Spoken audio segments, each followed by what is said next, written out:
Welcome back to the Gnostic Informant, and you're about to attain true gnosis. Welcome to MythVision. I'm here tag teaming it with the Gnostic Informant. It is Easter, and everybody is celebrating it in their own way. We have some topics we're going to be discussing, and of course, we encourage everyone in the chat to challenge us, throw ideas at us. Super chats, of course, are greatly appreciated, and we will definitely pay attention to you. Neal. And let me know how my audio sounds. Last stream was my first time doing a different setup, and I guess people said my audio was very low. Let me know if the audio is low still, and I'll adjust it as it goes. I can hear you fine. So if I can hear you, I would imagine they can hear you perfectly fine, which is good. I'm glad your audio is working this time. Someone already said sounds good. So, all right. So I'm glad to hear that. By the way, this is the day of the empty tomb. Right. And I also want to discuss with you on your recent video what you did about West Huff, because that is also Easter related. That the first time, this is such a huge deal. I don't think people even realize how big of a deal what I'm about to say is. The first time the gospel is written by presumably Mark. Some people say there's a Q document or whatever like that. Mm-hmm. Let's just go with what we know for sure. The oldest physical text that we have, the oldest, like we know for sure there's a Mark, and we know, and most scholars, and there are some Mark Goodacre who say Matthew came first. No, he doesn't. He doesn't? Nope. Okay, did he change his mind or something? Majority, there are Christians usually that take a Matthean priority. There might be some. Mark is the earliest, yeah. Okay, but I thought Goodacre was one of the ones who thought Matthew was first. No? Nope. Okay. He debated someone on that actually, and he argues Mark's first, yeah. Oh, so okay, cool. I was wrong about that. It's okay. Most scholars say Mark is the earliest. I think so too. I think that their arguments make the most sense for a lot of different reasons. I think they're all after 70. Even Mark has a lot of like no stone will be standing here type stuff about the temple destruction. That all makes sense after 70. Anyways, the point I'm trying to make is the first time that the Mark gets penned down, which is the first gospel, we don't have a physical resurrection of Jesus. Which means, yes, the angel tells the women at the tomb he has risen. Mm-hmm. That's fine. We're not saying there's no resurrection at all, but that's a big deal. A physical bodily resurrection is a huge doctrine of Christianity, almost across the board, Protestant, Orthodox, whatever. They all believe in the physical bodily resurrection, like in John, where doubting Thomas is actually to touch his skin. That is not in Mark, and there's not even anyone seeing him in Mark. Right. It's just a told that you're just told by the angel, and it ends. And people are probably thinking, I'm looking at Mark right now in my Bible, and it says that it says right here that he met him on the road or whatever. That's in the 5th century manuscripts and later. Yeah. So textual critics have pointed out the oldest manuscripts from there is no Mark in the 2nd century. It's John. But anyways, from the 2nd, 3rd, and 4th century, there are, in all the manuscripts we have of Mark from that time period, none of them have this 11 verses added, which talk about Jesus returning. So if we want to pull that up, should we pull that up real quick? Yeah. Okay. And you're going to have to do the maneuvering here, but just to add to your point while you're looking that up, there is a debate amongst critical scholars. This isn't a Christian debate. Christians typically across the board say no, bodily, physical, the whole nine. There is a debate among critical scholars on whether or not the body that Jesus has after death is physical in nature. Sure. We can get into that in just a sec. I want you to continue your thought. Yeah. And normally on this website, for some reason, this one doesn't have, maybe it's just in the NIV. Maybe if I go to the NIV, go back. But that notes that it's the longer ending? Yes, right here. Yes, right here. Perfect. Thank you, NIV, for doing this. So this is the last chapter of Mark 16. Mm-hmm. Jesus has risen. That's today. Easter. This is Easter, right? Right. And it ends. The earliest manuscripts from the first 300, 400 years of Christianity, right? Well, I say it should be 300 because the Gospels are written right at the end of the first century. So first 300 years of the Gospels being around, you have don't be alarmed. You are looking for Jesus of Nazareth, who was crucified. He has risen. Mhm. He is not here. See the place where they laid him.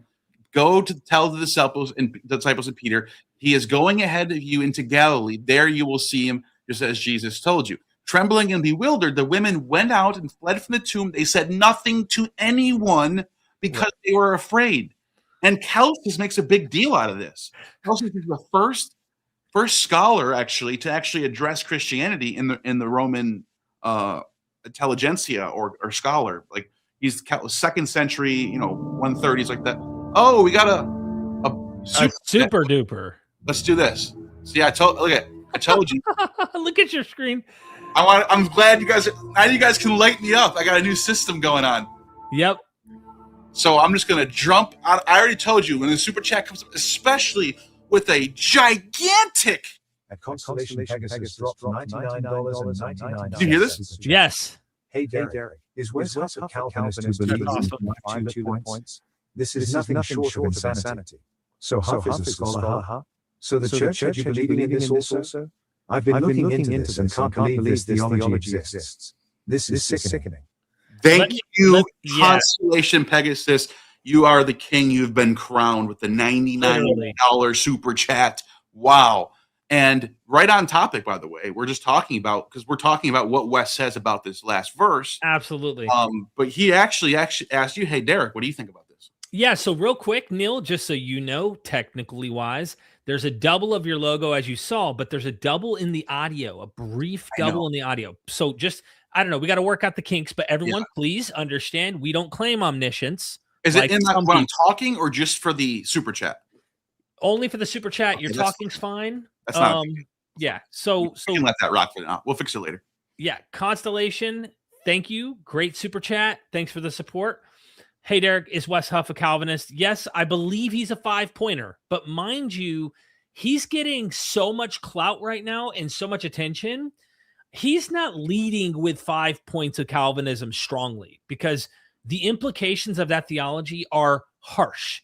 They are very rough, a very, very powerful-minded God that isn't as empathetic as the typical God that they have. In your question, though, you say this is nothing short of insanity. I believed this as a Calvinist.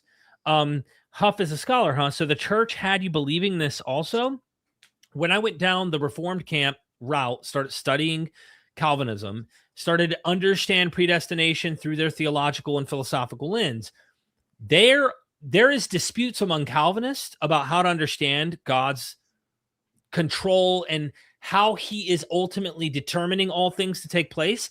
And what they do is they read passages that seem to show ugly parts of God, and they act like, well, God just lifts his grace off of them.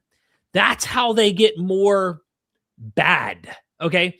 So you're already not able, in their theology, you're already not able to be saved unless God saves you. You can't do shit. You can't even on your own voluntary will say, I believe I'm going. That doesn't happen. Only God can cause it in their theology, right? So when bad things happen, there are other Calvinists like me who read the text versus God hardens their hearts and like actively, proactively causes them not to do the things that you would think God wants them to do, right? Wrong. The text says he hardened Pharaoh's heart. The text says in Joshua, he hardened the people's hearts that were in the land when they were going and slaughtering and genocidally, killing all the people in Canaan. He made sure they didn't repent. He didn't want them to. So anyway, that's the God I started to reconcile with because I was reading my Bible. And he's also, it says in Isaiah, it says in Amos, it says in Exodus, Lamentations, a couple other places where it says he's the author of evil.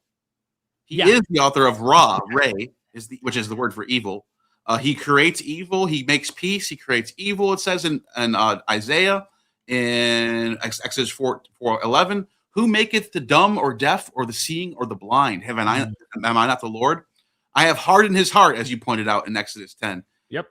And it's like in Amos, it says, I form the light, I create the darkness, I make peace, and I create evil. Think about this theology too. In Psalm 5:5, right? It says he abhors workers of iniquity. He hates them. Jacob I loved, Esau I hated. That hate is a strong word, and they want to just downplay. A lot of people want to play around this. A lot of Calvinists see that and go, no, it's a problem. So I hope I answered your question there, but yes, we got another. Is it subscriber? No, subscriber. It's only it's going to go away soon. Okay, I got to make those short. Thank you for subscribing. Let's see if I can see the name of it. Go full went away. Okay. Sorry. Thank you. Whoever subscribed, thank you very much. Appreciate that. I probably should make those quieter because they're going to happen more often. I can fix that now. But yeah, are you still going on your point about West? Go ahead. I mean, honestly, I just wanted to call out the BS because he's playing soft pastoral language in public. But in reality, when you look at his theology, it is cutthroat. Keeping it real. That's it. It's cutthroat. I've been there.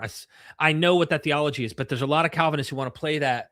My heart tells me this sounds wrong. No shit, Sherlock. I know, Anyway. Yeah. Real quick on that, let me fix my subscriber before I forget. So I'm going to change that to 10 seconds and make it 8% volume. Boom. Okay. Yes, I agree with that statement. It is kind of it's baffling. And you can see the cognitive dissonance of people trying to defend this, which is what the whole entire institution of apologetics is. Over the centuries of time, people trying to defend the text, and it gets more elaborate over time. And then you end up with today where they have an answer for everything you give them. Oh, yeah. Any logical inconsistency, there's an answer to it. I think the craziest part about this theology just right now, and I'm sure I could find out other ones, is you got to imagine, we hear the idea that God wants to save everyone. He's trying to save everyone. Just accept him. No. He determined who will do what, where they will go, and then you get punished for the thing he made you for. And that's why there's this interpretation amongst Calvinists in Romans 9, where he said, you owe man to answer back, because the hypothetical debater against Paul says, but hold on. If everything happens because he makes it happen, he hardens their hearts, he causes them even before they were born so that his election would stand. Jacob I loved, Esau I hated. He does it all. Then how can he find fault with them? It's a good question. Right. This person asked, and Paul goes, he'll call you Reddit tier atheist for saying that. Because, the reason why it's been said so much, but it's still true. Like the Reddit tier, the neckbeard, fedora tipping guys are wrong about this. This is one of the things that you can see a lot of theologians and Christians are just tired of answering because it's been said so many times. But it's true though. Sorry, but it's true. Paul's answer is actually a brain stopper. It says, "Shut up," because he says, "Who are you, O man, to answer back to God? Does a thing formed say to its former or its maker, why have you made me thus? God has the right to make from one lump of clay vessels for glory, vessels for destruction. God made them this way. Shut up." That's what Paul's answer seems to be. Absolutely. I just remember I didn't see this one. This is before we started. Stephanie Byer dropped the 10. Thank you, Stephanie. Thank you, Stephanie, for the time you took to look at my question. I think this is for you, by the way. Oh, Constellation dropped another one. Oh my God, another one. Holy Constellation. Constellation, you are the man. Holy. Thank you, Constellation. I really appreciate you. I can't. Let's just put this up for a second. Yeah, you got to let him bask in the glory of that one for a second. That's the sound of divinity. $99.99 super chat. I watched a video explaining Calvinism and couldn't finish it because it's nuts. And oh yeah, what's a good resurrection story without contradicting stories? Yeah, well said. I mean, well said. Yeah, but Calvin, go back. Calvin. Don't. Yeah, you want to come back to this in order? We'll come back to in order. Calvin. We're not going to forget. I just wanted to make sure I'm not hearing you while I'm reading this one. But yeah, back to what you said. This was for you, I believe. Thank you for the time you look at my question the other day. Right? Is that my mistaken? Was it me? Two of the best influences. Even if I disagree with you, and I admire your heart and need for the truth. When I have more cash, I'll buy. If you're low on cash, please just keep your money. Seriously. Yeah. And I appreciate you giving 10. I appreciate everyone giving I super appreciate Constellation Pegasus right now. Holy freaking I can't even express how much I appreciate everybody. By the way, I was wondering where he's been. Yeah, I haven't seen him in a minute. I think about you a lot, Constellation. I'm not even kidding. Not to be weird, but you've been. He's been not in my chat recently. I'm like, we're having a Constellation. I'm like, I actually wondered Did he go back to his church? Maybe. Oh, there were definitely some. So over time, Constellation will come in with some struggles. You know what I mean? He's like, hold on, this is Anyway, yeah. But yeah, Stephanie, I appreciate your super chat. There's no questions here or anything like that, but I appreciate, and I'm glad that we can engage on this website. It's awesome. Absolutely. Now, Constellation again. Thanks for that. Oh, we have one more in between. Steve M. Steve, on your side. Thank you, Steve. If the long ending is a later edition, the short ending seems very short for a chapter. No, actually, not really. There's a lot of chapters that are that short.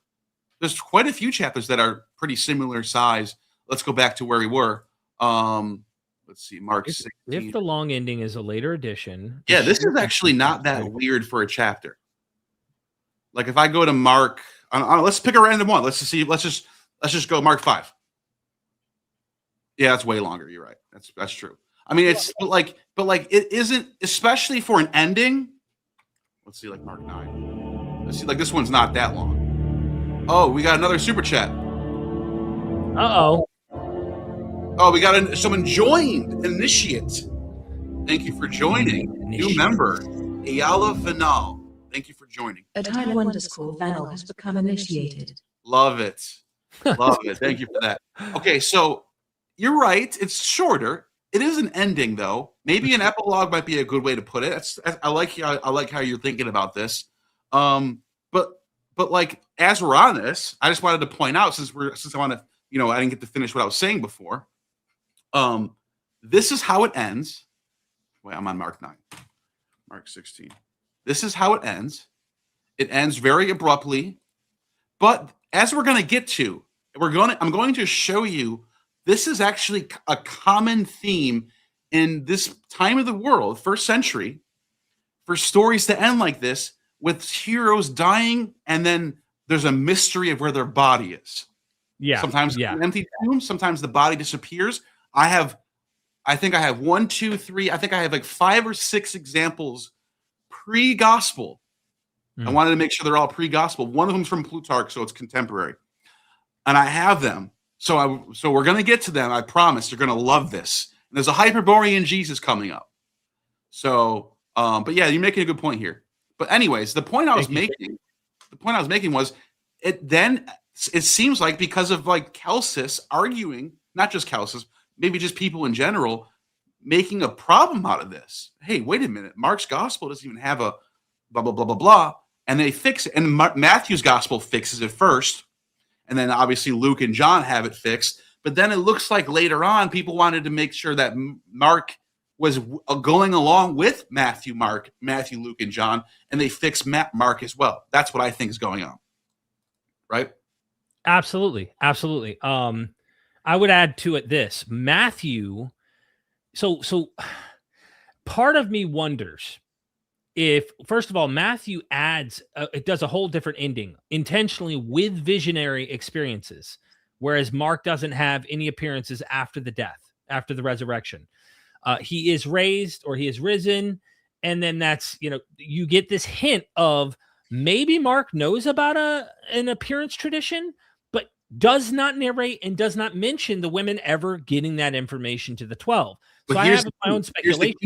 Here's the key. When this verse right here, if you're a first century, reader of antiquity, you love reading sources from that time. You read a lot of play. You go to let's say you're a avid fan of the theater. You go to a lot of plays. You watch a lot of tragedies. You read a lot of myths. You would know something about this right here. When they looked up, they saw that the stone, which was very large, had been rolled away.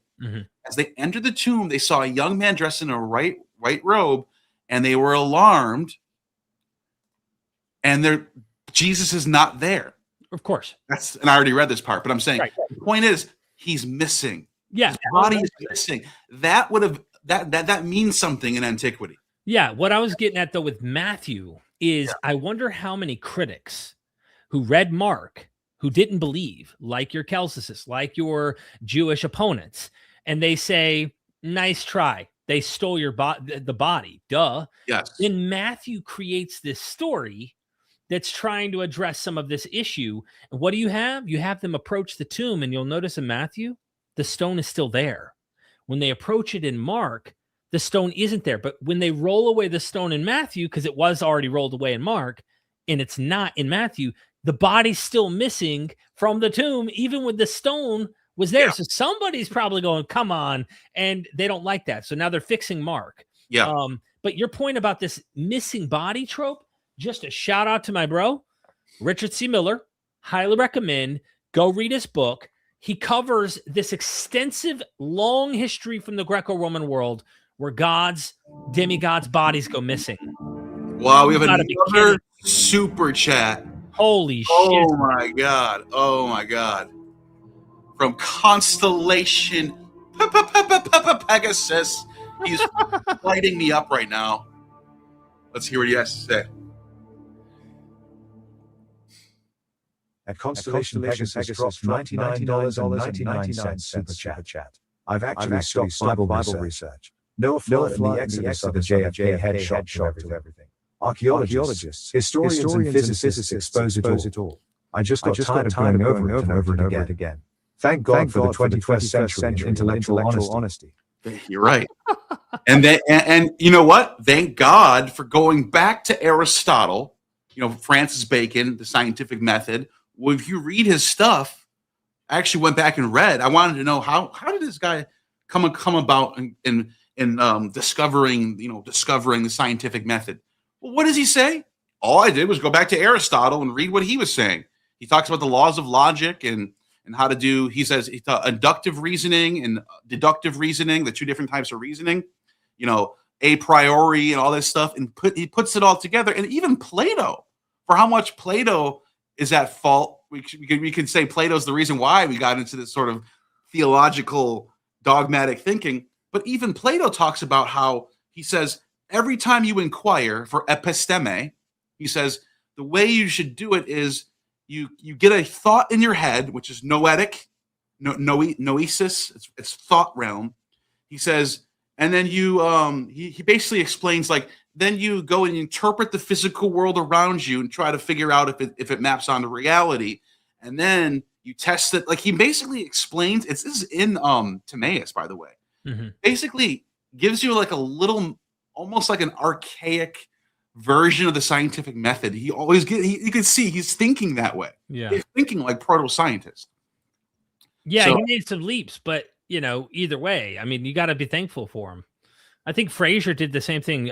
We talk about Sir James George Fraser in his book, which a lot of people don't credit him for. He acknowledges our ancestors' false science, which we call magic, and not the magic like David Blaine, but as in like sympathetic magic and homeo. I can't remember the term being used, but it's two forms of magic. And he says it's a false science, but that false science led toward a more rigorous science that we now use today. So he said he's thankful for our ancestors who made bad predictions, connected dots where dots didn't belong, but the method sharpened over time. We eventually realized that doesn't work, this doesn't work, and we got better. And eventually we developed a science that I think is much better. But to Noah's flood, he says, Noah's flood and the Exodus are the JFK headshot to everything.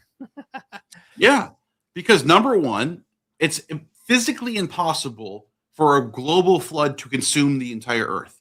There's not, I don't know why, scientifically speaking, if there was enough water on earth to cover the whole earth, guess what?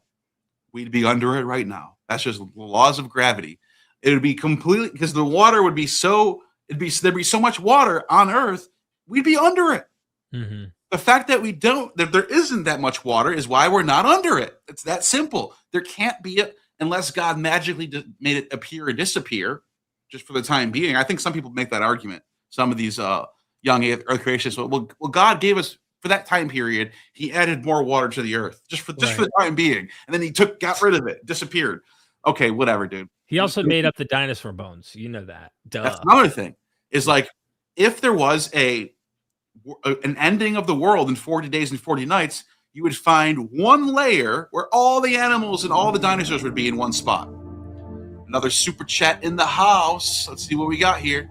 So you're skipping some of them. We got to hit them in order. Yeah, we're gonna go back. We're gonna come back to this one. Just I guess when it's reading out, I'll just have it up for a second. Yep.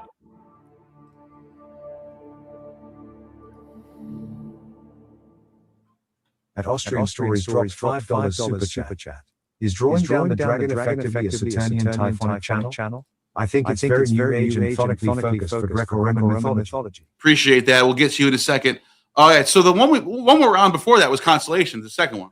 Well, you already did Constellation, right? Yeah, we did the first one. This is the second one. I thought we did that one. It's not. I think we said we're going to go back to it because you were like, let's not skip. You're like, let's not skip Stephanie. I was like, yeah, let's go back to it. Yeah. So we did. Now we're back to this one. He mentioned Calvinism. Did you have any thoughts on that? I mean, obviously, he's right. I think it's nuts when you start thinking about it, especially when you're trying to understand, like, what kind of God is this that you're now having to worship? And that's why you hear strange things like Augustine talks about, what's the point of praying? Really, it's just whatever his will is what ends up happening. So why are you asking for something when whatever God determined to take place is his will? So you just got to go with almost like fatalism, the philosophical idea of fatalism. You know what that is? Yeah. It's just God is going to do what God is going to do. What's the point of asking and communing and acting like you can have this relationship with this being who ultimately determined it all and has all control over everything? So it becomes kind of a crazy idea that you can get into that, but you can tell that the way a lot of the Calvinists, the popular ones are, they try not to portray it that way. They try to see it as like you really are communing and having this relationship with God, and it isn't deterministic in that way. And I think that you run into some walls, and they're trying to negotiate, but then you just said, yeah, we read this. What's a good resurrection story without contradicting stories? Yeah, I couldn't agree. All of them contradict. Yeah. Couldn't agree more. So then the next one after this was the new member. Thank you for joining. And then, we saw this one already. So yeah. And then the Bach and Palin after that was yes. Yeah. Happy Easter. Jesus is risen in his children with Mary Magdalene. San Grail. The secret dynasty of the Pella. Yeah, I've heard this story. It's kind of late for my liking. That's why I'm not really too much into it. Look, anything's possible. I think if he really did have children, I think it'd be a little bit more known to the earlier sources, and not just kind of show up as a medieval legend. I think it's even later than that. I don't know. Look, it's interesting. I'm not the biggest fan of this theory, but look, I haven't looked that much into it, to be honest. Yeah. It's just that it's so late in the sources that it's something I'm just not inclined to even go towards. You know what I mean? Yeah, I don't know what to do with all that. I would say, though, that the historical Jesus, had there been a rabbi running around, it would have been probably very likely this guy would have married and had some type of marriage. Whether there were children or not. I mean, when you already have Paul, who isn't even interested in the guy's earthly life, and that's only a decade or two, like, what do you do from there? Like, do you think, like, 40 years later, when the first gospel's starting to potentially be penned, are they really concerned about his offspring when the significant cult leader is he himself? Like, I imagine, I don't know, thinking of a contemporary cult leader, maybe Jim Jones or someone, did they have kids? And if they did, how significant is their offspring? Are they carrying the torch of their dad? Probably not, Yeah, well said. I agree. Thank you for that. And then we did this one already. Just want to make sure I give you skipped Handsome. Another one.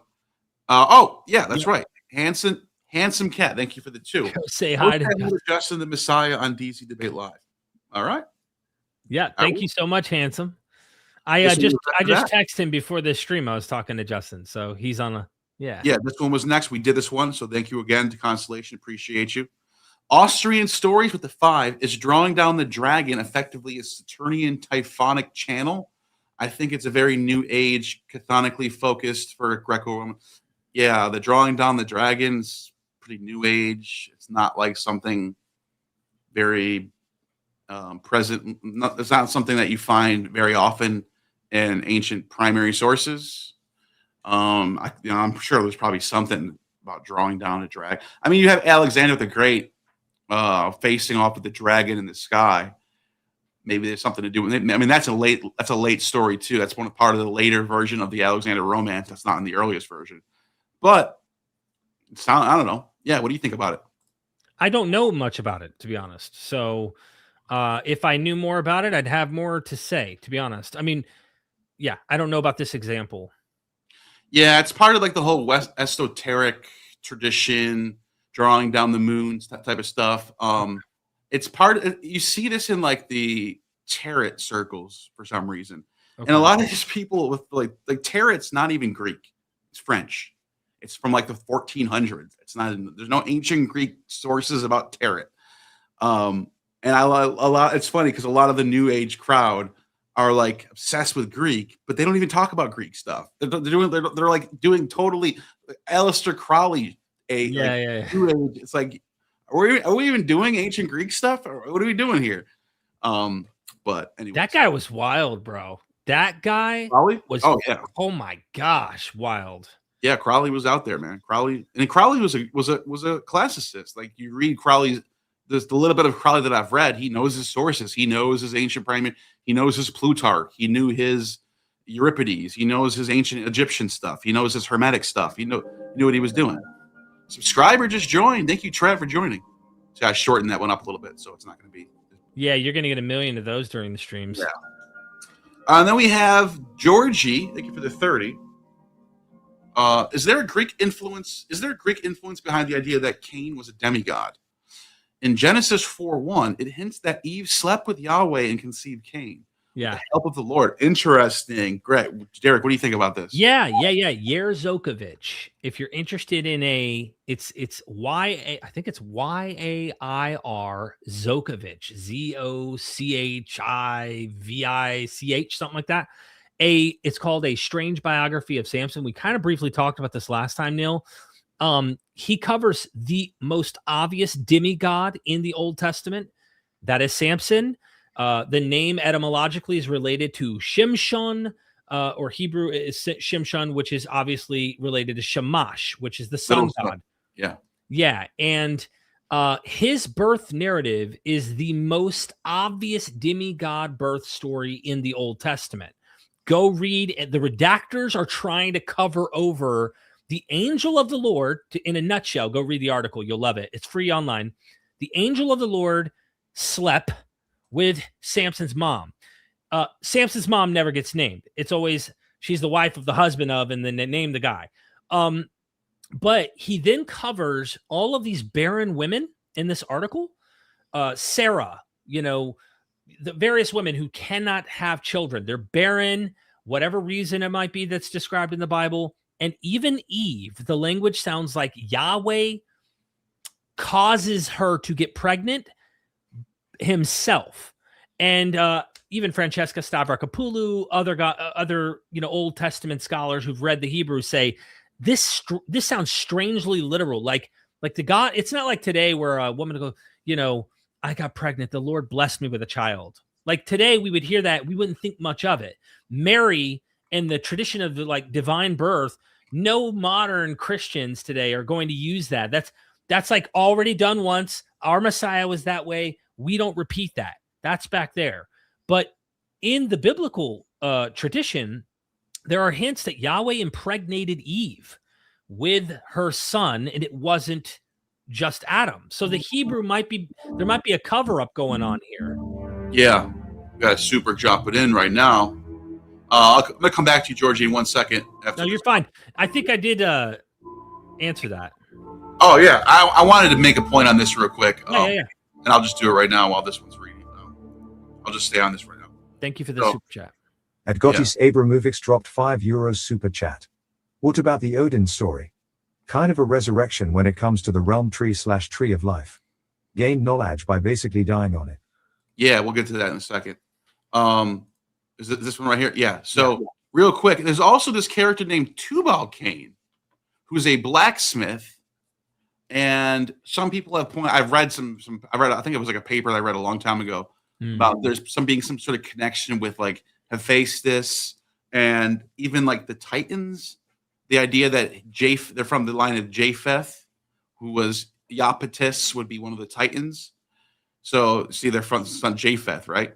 And so if this word is really connected with Iapetus, the Greek, the Greek mythology, Iapetus, right here, then this is kind of, you got an interesting little Greek mythology line going here with the Titans and the metal workers and whatever, you know what I mean? Yeah. So there might be something going on there as far as deity wise. There is in Genesis 4, and I'm trying to pull it up, what his descendants did. It describes, this is a different tradition, a different genealogical tradition, who live in tents and have livestock. Yeah, Tubal-Cain is one of his descendants. Yeah. That might be the one you're thinking of. Yeah, Zobor, Tubal-Cain, who made all kinds of bronze and iron tools. So his descendants clearly seem to be, but it wouldn't shock me one bit. The demigod aspects, we have to keep in mind, editors are working overtime. If they're making bronze and metalworking, if you cross-reference that with Enoch, another super chat just dropped in. Thank you for that. Appreciate that. These are coming in like crazy. Let me see if I can shorten this. No, that's fine. Let's leave it. I like you guys. Light me up, guys. Light me up. Yeah, the music's fine, I think. Yeah, I have it nice and low. Okay, so I'm gonna wait. I'm just gonna wait for this out. At Constellation Pegasus dropped $4.99 super chat. One last point. Ringwoodite can't save Noah's flood. Ringwoodite. Why am I not familiar with that? What that is? Look that up for a second. Let's see what that is. Just let me go back. Yeah, as you pointed out, yes. I think we're done with this one, right? The Cain thing? Yeah. Yeah, okay. Thank you for that super chat. Evocation is a magical form of propaganda. Stephanie Byer, thank you for the $10. Appreciate that. Titus ends up stealing God as he burns a temple and publishes his own Messiah and divine ruler claim. In a way, this is a form of translation or resurrection. And this is obviously a Roman prov theory. Look, I don't know about Titus or Vespasian being the ones behind the Gospels. I just don't know. That makes a lot of sense to me. But I would not be surprised if people in his court, academics, scholars, scribes, textual people in his court, were in relationship with Josephus and maybe Philo's nephew and, some of the Judeans who are immersed in the Roman intelligentsia. You know how, like, Robin Welsh points this out, how there seems to be like an elitist aristocracy who are into writing texts and into writing new stuff. And this is what I think is going on. So I do think so this is why I'm sympathetic to Roman prov, because I think there might be a little bit of like something going on with that, but it's hard for me to say that Titus and Vespasian were behind the Gospels, because it's like, why give all the credit to a Jewish guy and then there be a mystery that you get no credit for the rest of your existence unless some people 2,000 years later figure out the code. Like, no, it just doesn't this is silly. But yeah, like I said, the idea that there's Roman intelligentsia who are anti-Julio Claudian, and maybe they have maybe they're in relations with people in Egypt and Judea, and they have some sort of connection going on, and they're putting together literary groups together. That would make more sense, I think. So interesting. Any thoughts on that? Yeah. So Titus ends up stealing God as he burns a temple and publishes his own Messiah and divine ruler claim. Yeah, again, I don't think that they would give credit to some nobody from Galilee. I don't think they would do that again. And then, it's secretly me.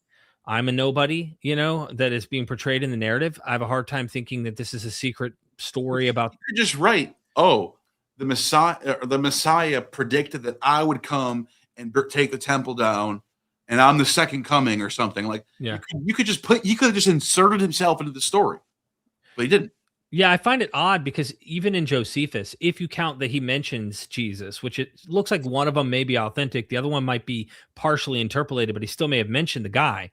This character appears in these fictional gospels that we can call biographies, but biographies can be made up too. They had biographies of Homer, and Homer never existed. So here you have this character that shows up in Josephus, and Josephus himself says who the Messiah is. He tells you it's Vespasian. But then he also talks about this character named Jesus. He never says Jesus is Vespasian or gives any hint of that. You have to almost like come up with your own model of imagining that someone else said, I'm going to play this character that appears in Josephus, who isn't really the Messiah. Josephus doesn't believe he's the Messiah, yet I'm going to say that these Gospels do. There's all sorts of other red flags to me. Like, I can't see the Caesar backing the idea that the demoniacs, which are called legion, are being cast into pigs. I cannot see the Caesar thinking his legion, the 10th legion, which had the boar as a symbol, is drowning in the ocean. Not only that, the idea of like the entire Roman system of religion being it's in contest with the whole Judaic religion. Like the idea that they would put together a text that fulfills the Old Testament and totally shits on all of Roman, Greco-Roman pagan culture, and you would promote that blows my mind that people think that would actually happen. Yeah. There's combine that with the Prian inscription, the Augustus's birth as a gospel, literally an evangelion. They're I guess you'd say what's the right word to say for these emperors? They like to be flattered. It's unlikely they're going to allow a gospel to be under some guy from Galilee. Yeah, that's really them. It's just there's also this makes sense. Yeah. But it's interesting that it's fun. It's an interesting line of inquiry. I'll give you that. It definitely is. So thank you for that, Super. Gatus Abramovic, thank you for the 5. What do you think about the Odin story? Kind of a resurrection when it comes to a realm tree of life, gained knowledge by basically dying on it. Yes. You have a 9-day Odin hanging himself on the world tree, and he dies for the sake of humanity. He dies for the root. He gives the world the runes and the knowledge based on it. And there are a lot of scholars who point out that this might actually be older than the Gospels. The story of Odin hanging on the tree might not be borrowed from the Christians. Yeah, it's not like trees didn't exist, and then it's not a common thing potentially to have. And we know God sacrificing themselves and dying is something that's ubiquitous in the ancient world. So it isn't surprising that you find that at all. It also wouldn't shock me if the story we're told does find a blend of, mythology from some of the cultures that might have been more dominant during the period. That doesn't mean that there isn't some root behind the death and resurrection ideas of that character. So even if we get something later and we go, this might have been tampered with, or it might have been in competition with the Christian ideas that are floating around, that doesn't mean they didn't already have the concept of rebirth, death and resurrection, which is a known thing that Neal was just saying. It's so common. That's why we're doing the stream, actually, because there's so many examples of this wild idea. Yeah, I'm going to show you in a second. Yeah, exactly. Yeah. I can't wait to show you guys this stuff. We're about to get to it soon. Yeah. Scott Frazier, thank you for the 10.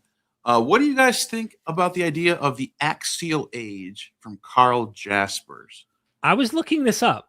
It says 800 to 200 BCE is a crucial turning point in human history when independently and simultaneously major religious and philosophical traditions emerged across Eurasia. Yeah. Coined in 1949, this period suggests a pivot toward modern consciousness, universal ethics, and transcendental thinking. Yes, it's so true.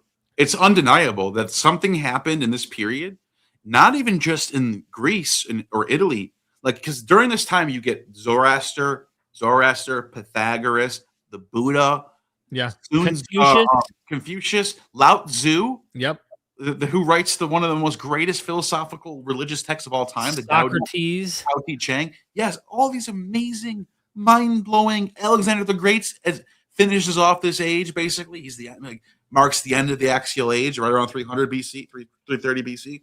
So it's and then you have not just thinkers, but rulers like Cyrus the Great and Nebuchadnezzar and Alexander the Great. Yeah. Yeah. So it's dude, what the hell? Something is in the water at this time period. And then what happens right around 200 BC, which if I'm not mistaken, that's the end of the Axial Age, according to Jaspers. Yes, I looked it up, 200 BC. What happens right at that time is you have the Romans defeating Hannibal, Scipio defeating Hannibal, and starting off a new age, which is perfect way to end it, right? Interesting. It starts off with the end of the Greek Dark Ages, 800 BC, the Homeric Age, and ends with the Roman period. We got here a 1999 super chat. Wow. Yeah, Constellation Pegasus. thought I shortened. I guess not. Did you skip his? No, you might have skipped his super chat. No, it's on here right now. Oh, Constellation Pegasus dropped $19.99 super chat. You guys haven't heard of ringwoodite? It has to undergo a chemical change and be released as steam from volcanoes. The oceans would boil off to be released in a short time. Besides, there's not enough to cause a flood anyway. You're right. that read it really well, by the way. You're right. I did skip this one. Yeah, that's what I was saying. I asked you, did you look it up? I did, and it says ringwoodite is a high-pressure mineral formed from the olivine in the Earth's mantle, 410 to 660 kilometers deep, that can hold up to approximately 2.5% water by weight within its crystal structure, implying a vast deep water reservoir. It does not debunk, but rather has been used to argue against the necessity of a miraculous source for Noah's flood, though the water is physically trapped and not a liquid ocean. And then I was asking, like, how does this debunk?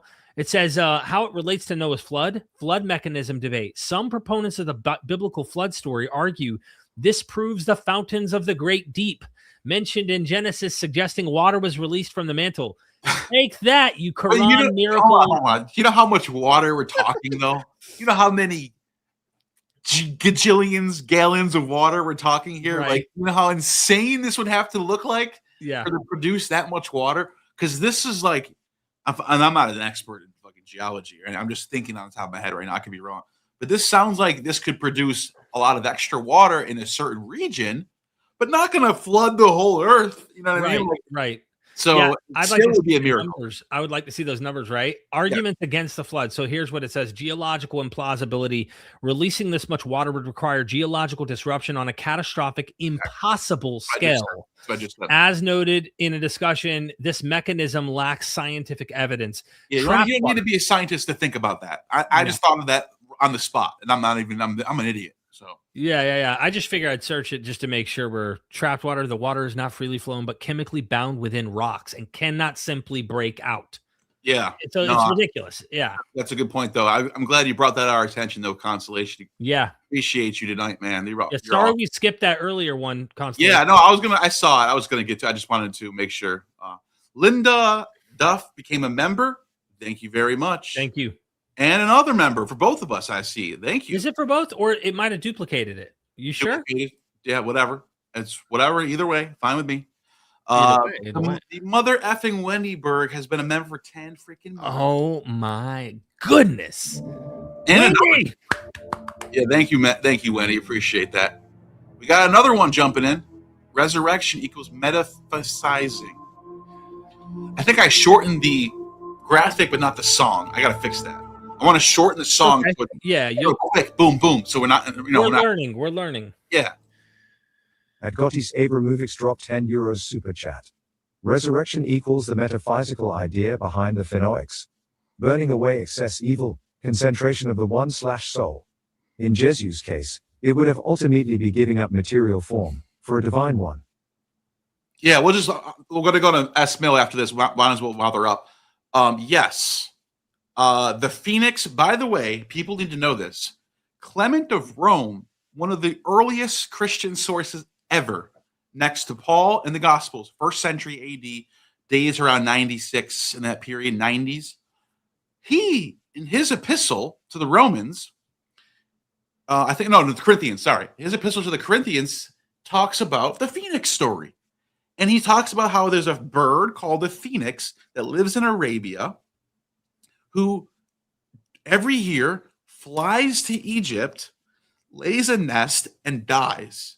And then after 3 years, it resurrects and flies back to Arabia and goes back and forth every 3 years. He tells us this story randomly. He doesn't say it's a fable. He doesn't say it's a legend. He talks about it as if it's really happening.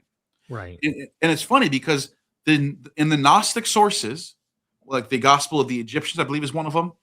And there's another one too. There's 2 Gnostic Coptic sources that have the exact same story that we find in Clement.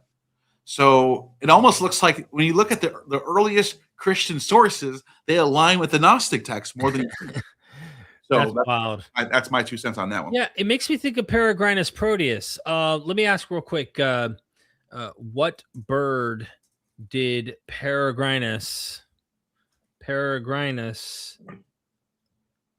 I think it is the Phoenix. Send, that's what I was thinking, to Olympus as so Proteus death vulture. But it says this is, or sometimes interpreted as an eagle or phoenix. So yeah, the vulture eagle emerges from the flame, symbolizing a satirical vain reincarnation. I don't know if I read it that way. That's how AI read it. There were early believers who followed Peregrinus who believed he became immortalized, and they saw him as another Heracles or Hercules. Exactly. Thank you for that super chat. Yeah. S Mill, thank you for the 5. Watch at some point. Very good. Harpocrates, Horus, and Isis. Ancients. I just watched her video on this. I'm one of her subscribers. Egyptian Savior is Born. Horus the Child Force story. Yeah, very good recommendation. She actually goes to these sites and films the pyramids and the tombs. Yeah, she's good. She's on site, recording on site, showing all these sites.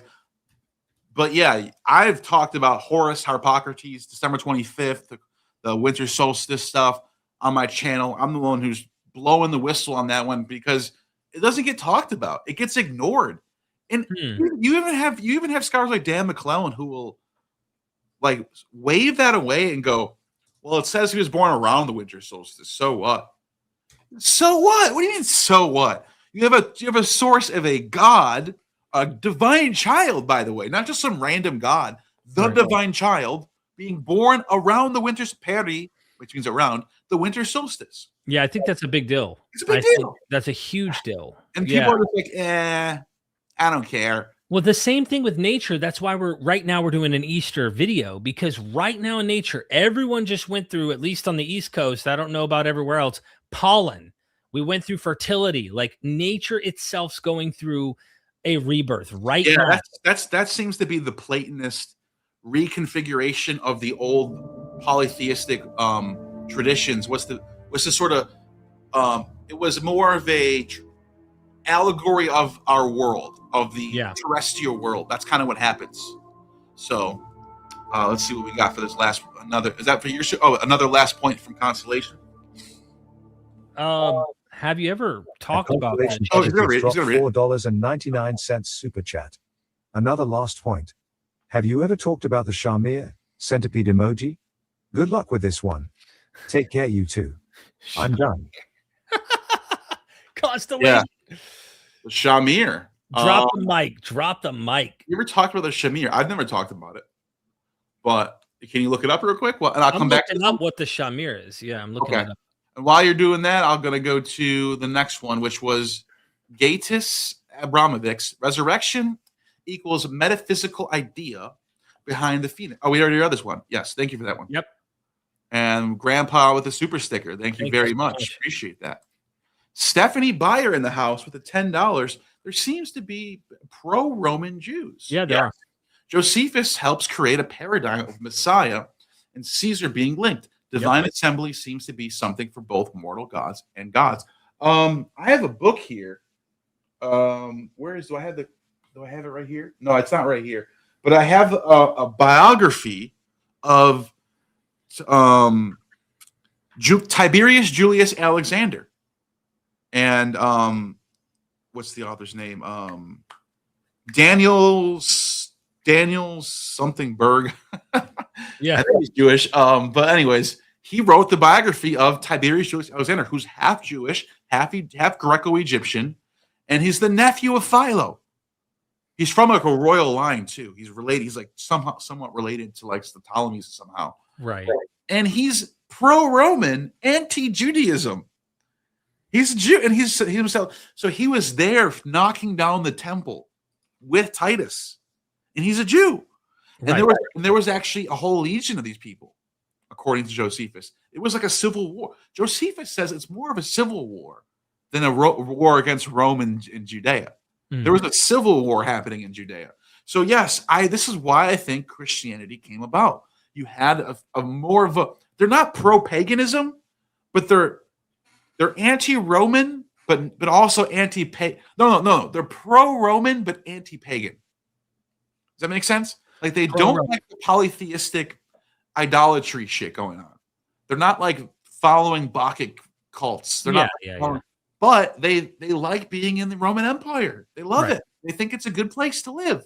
So there is some nuance here about that idea. It's like today, though. Imagine painting a whole society as one way because you know a certain amount of people hold to a certain idea. And then you realize how nuanced it really is on the ground. Like there's probably people with all sorts of sympathies in different positions. But again, great observation. Josephus helps create a paradigm of Messiah. Absolutely. And that is specifically linking it to Caesar. Whereas he says, my countrymen thought, that the Messiah was supposed to come from the lineage of David. They kept searching and hunting and thinking he's going to be from this genealogy. And he says they were wrong. It was talking about Vespasian. The prophecy was about Vespasian. Now, I don't know if that's because at this point he's saving his own ass because he doesn't want to be on the bad side, or if he's already so connected to the Vespasian and won over so much. I mean, and I think that's a very fair point to point out those sources from Tacitus and Josephus. But remember, Paul is before all this. Christianity already started before Titus knocked down the temple, before Josephus wrote this, before, you know what I'm saying? So unless Nina Livesey's right, and maybe it is later, but like, I don't know if I'm ready to swallow that pill yet. The point is, the Christianity is starting regardless of what Titus does. Well, we've swallowed plenty of pills, and you never know. Okay, you never know. I'm open. This is something that I think is very fascinating. I think it's worth looking into. I'm glad you super chatted it. Thank you. Yeah, I am too. Scott Frazier with the 20. Thank you so much. Would love to see you guys collab with John Vervaeke. Re-engaging with myth might be one solution to meaning crisis. I agree. Yeah, I do. We talk about this all the time. John Vervaeke. Let me look up John Vervaeke real quick here. John Vervaeke. Vervaeke. Okay. 129,000 subs, and poetry is not optional. So I just subscribed to John Vervaeke, and looks like he's probably having more intellectual, meaning-filled, philosophical kind of shows. Yeah, definitely something to look into. I definitely appreciate that. Yeah, thank you. So, and then Constellation with the last one about Shamir, and I looked it up. Okay. I don't know if this is right. Explain that. I'll be right back. Go ahead. All right, go ahead. So here, I'll go full screen. That way you're good, and it looks better. All right. Correct me if I'm wrong here, Constellation, but Shamir's secret sharing, if I'm not mistaken, it's got a whole Wikipedia page, is the efficient secret sharing algorithm for distributing private information, the secret among a group, first developed by Adi Shamir in 1979. The secret cannot be revealed unless a minimum number of groups members act together to pool their knowledge. To achieve this, the secret is mathematically divided into parts, the shares from which the secret can be reassembled only when a sufficient number of shares are combined. Is that what you're talking about? And if you're in the chat, Constellation, help me out here. So I went and pulled the Wikipedia page up. It's called Shamir's Secret Sharing. Okay. I think. I have no idea, but I'll look into it though. Yeah, I don't know. If it's not that, I really don't know what it is. It's a mystery. I think he's trying to send us on a wild goose chase. So yeah. I'll look into it. Okay, yeah, thank you. Okay, so before you guys lit us up, which I'm very, very grateful of, I was talking about the empty tomb, which is in Mark 16, and how these verses are added. The physical resurrection is added. Right. The reason why, and this is, by the way, you got to remember, this needs to be drilled in your head. This is the first time the story is told. So the earliest gospel has no physical resurrection. It's a huge deal. Now, the reason why I think they wrote that, because you're thinking, why wouldn't they just make up a physical resurrection? Why would the author even leave that out? They already made up a whole bunch of shit earlier in the Gospels with miracles and stuff. Why even stop there? Great point. But I'll tell you why. Because this is a trope in the ancient world, going all the way back to Herodotus. And another super chat has just dropped. It's Constellation Shamir Worm. Shamir Worm. Yeah, because I was like, what is this algorithm thing? Okay. Thank you for that one. Appreciate it. I have it up, but Shamir Worm, you got it? Solomon's Shamir. Pegasus dropped $1.99 super chat. Shamir worm. Nice. Okay, I'll look into it. Got it. Now, okay, so here's the empty tomb stuff, right? There are countless primary sources of heroes, mortals, or even gods. I'm going to show you all of them. I have like 7 of them right now. And this is from Herodotus going back to 450 BC in book 4, where he talks about the Scythians. Mm-hmm. And he talks about a legend of a man named Aristeas. I'll just read it out real quick. There is a story related in a poem by Aristeas, son of Strobius, a man of Prokinesis. This Aristeas, being then possessed by Phobos, that's Apollo. Yep. He's possessed by Apollo, visited the Isodones. Beyond, he said, dwell the one-eyed Arimespians, beyond whom are the griffins that guard gold. Literally, the gold guarding griffins is the word right here. Crusophulakis gruphos. Gold guarding griffins. So, okay, that's pretty fucking crazy. There's griffins that guard gold in the far north. And then he says, and beyond these are the Hyperboreans. This is where we're about to get into Hyperborean Jesus time. Hyperborean Jesus time. Here it comes. I told you I was going to bring you Hyperborean Jesus, whose territory reaches to the sea. Except the Hyperboreans, all these nations ever make war upon their neighbors. The Isodones were pushed from their lands. All right, we got a little background what's going on here. Oh, I got to sign in. I hate when this thing signs. I was in the middle of a debate once. And I got logged out. Okay, good. Oh, that was terrible. Yeah. Yeah. And then it says by the Arimespians. The Scythians by the Isidonians. Okay, by the way, they would go to war. Anyways, Aristeas who wrote this, I have already said. I will now tell the story of which I heard concerning him at Prokinesis and Cyzicus. It is said that Aristeas, nobly born as any townsman, went into a fuller's shop at Prokinesis, and then he died. The fuller shut his workshop, whatever that means. Shut it down. The tomb is closed. So he shuts it down. Right. Closes it up and went away to tell the dead man's kinfolk. Right. He's dead. He's sealed in the shop, just like the stone. Go ahead. And he tells his kinfolk about the death being spread, and the story gets spread around the city. But it was disputed by a man of Cyzicus who had come from the town of Artiki, and he said he just met with Aristeas going towards Cyzicus and had spoken with him. We got a super chat popping in right now. Let's see what we got here. Oh, snap. How much is that? Couldn't see it. Oh, 15. Appreciate you, man. Appreciate you. They said Shamir is a legendary. Oh, it's about to read it, right? Yep. Okay. I dropped 15 Israeli new shekels super chat. Shamir is a legendary driller monster. Shekels. Source in It Talmud. said shekels. Also, I love it. talked about in the Talmud. Thank you for the stream smile. Thank you for the 15 shekels, man. So it's a driller monster in the Talmud, and Phoenix is talked about in the Talmud. Both of them. Interesting. Oh, consolation, Pegasus. Would you converted to Judaism over there or something? I'm just kidding. No, but seriously though, I appreciate the super. There's your answer. The mystery is solved. Now we know what a Shamir is, because we got. Thank you, appreciate you. Thank you so much. Thank you. Yeah, I appreciate that. Thank you for your super. And okay, so back to this legend, right? Right. So far we know he's dead, and someone says they saw him. Right. While he on a heavily road. disputed, the kinsfolk of the dead man had come to the fuller's shop with all that was needful for the burial.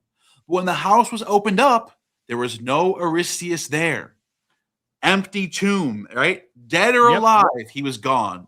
But in the 7th year, after Aristeas had disappeared at Prokinesis, he made that poem, which the Greeks call Arimespia, after which he vanished again. So he returns in a resurrection form, creates a poem, and then disappears. By the way, this poem was existed in the time of Pausanias, because he cites it, and it was about the soul's descent and return from the underworld. So I wish Herodotus would have said this. I guess he's assuming that the reader knows this poem. That's what it sounds like, because he says, "Oh, the Greeks now call this poem." I wish he understood that people of 2,000 years from now would have no idea what it means, but we do know. And the poem is about the descent of the soul into Hades and the return. It's literally a resurrection poem. And the guy who died, disappeared, reappears again, writes a poem about the soul's descent into the underworld and return. That's crazy right there, right? Well, let's keep going, though. Such is the tale told of these two towns. But I know it befell the Metapontines in Italy. Can you zoom in a little more, just so people can see it better? Yeah. It's just Sorry, hard. I know. I just figure people could see it. A little weird when you try doing this. Hold on.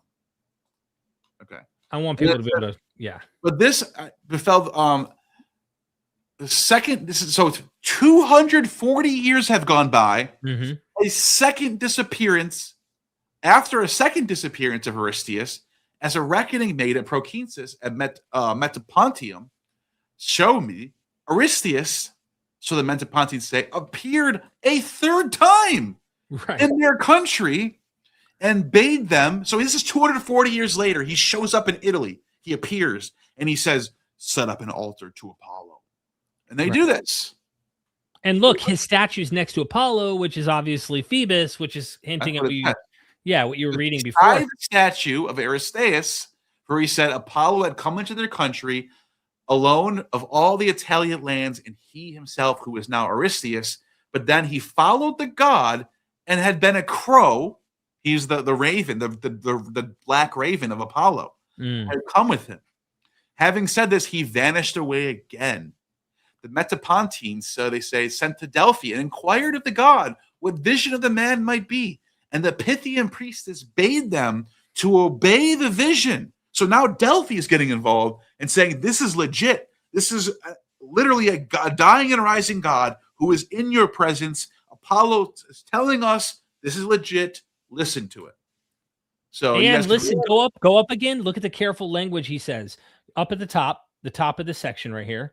Notice it says right here, right? You said, for he said Apollo had come to their country alone of all Italian lands, and he himself, who was now Aristeas or Aristeas. That means Apollo was Aristeas in the flesh. Do you see what's going on here? Apollo is Aristeas. He was possessed by Apollo, but he was a crow of Apollo. But that's my point. Right. There is this idea that he's part of Apollo. Like he's right. This is all Apollo's doings. Yes. Right. That's true. That's true. I definitely agree with that. Which is also kind of, this struggle of the theology of how do we understand Jesus, and is he just a prophet, or is he a demigod? He's in between, or is he part of what Yahweh's up to? Like that debate, you already see hints of this kind of idea struggling back here in the Greek thought with Aristeas. But I know Plutarch, you have the sources, I'm sure. Plutarch gives several other examples next to Aristeas. He talks about Romulus, Cleomedes. I'm going to get to it. So you have this one, right? This is the next one from Antoninus Liberalis. And it's 33. 33. Jesus. I don't know. Maybe. Let's see. Here it is. Alcmene.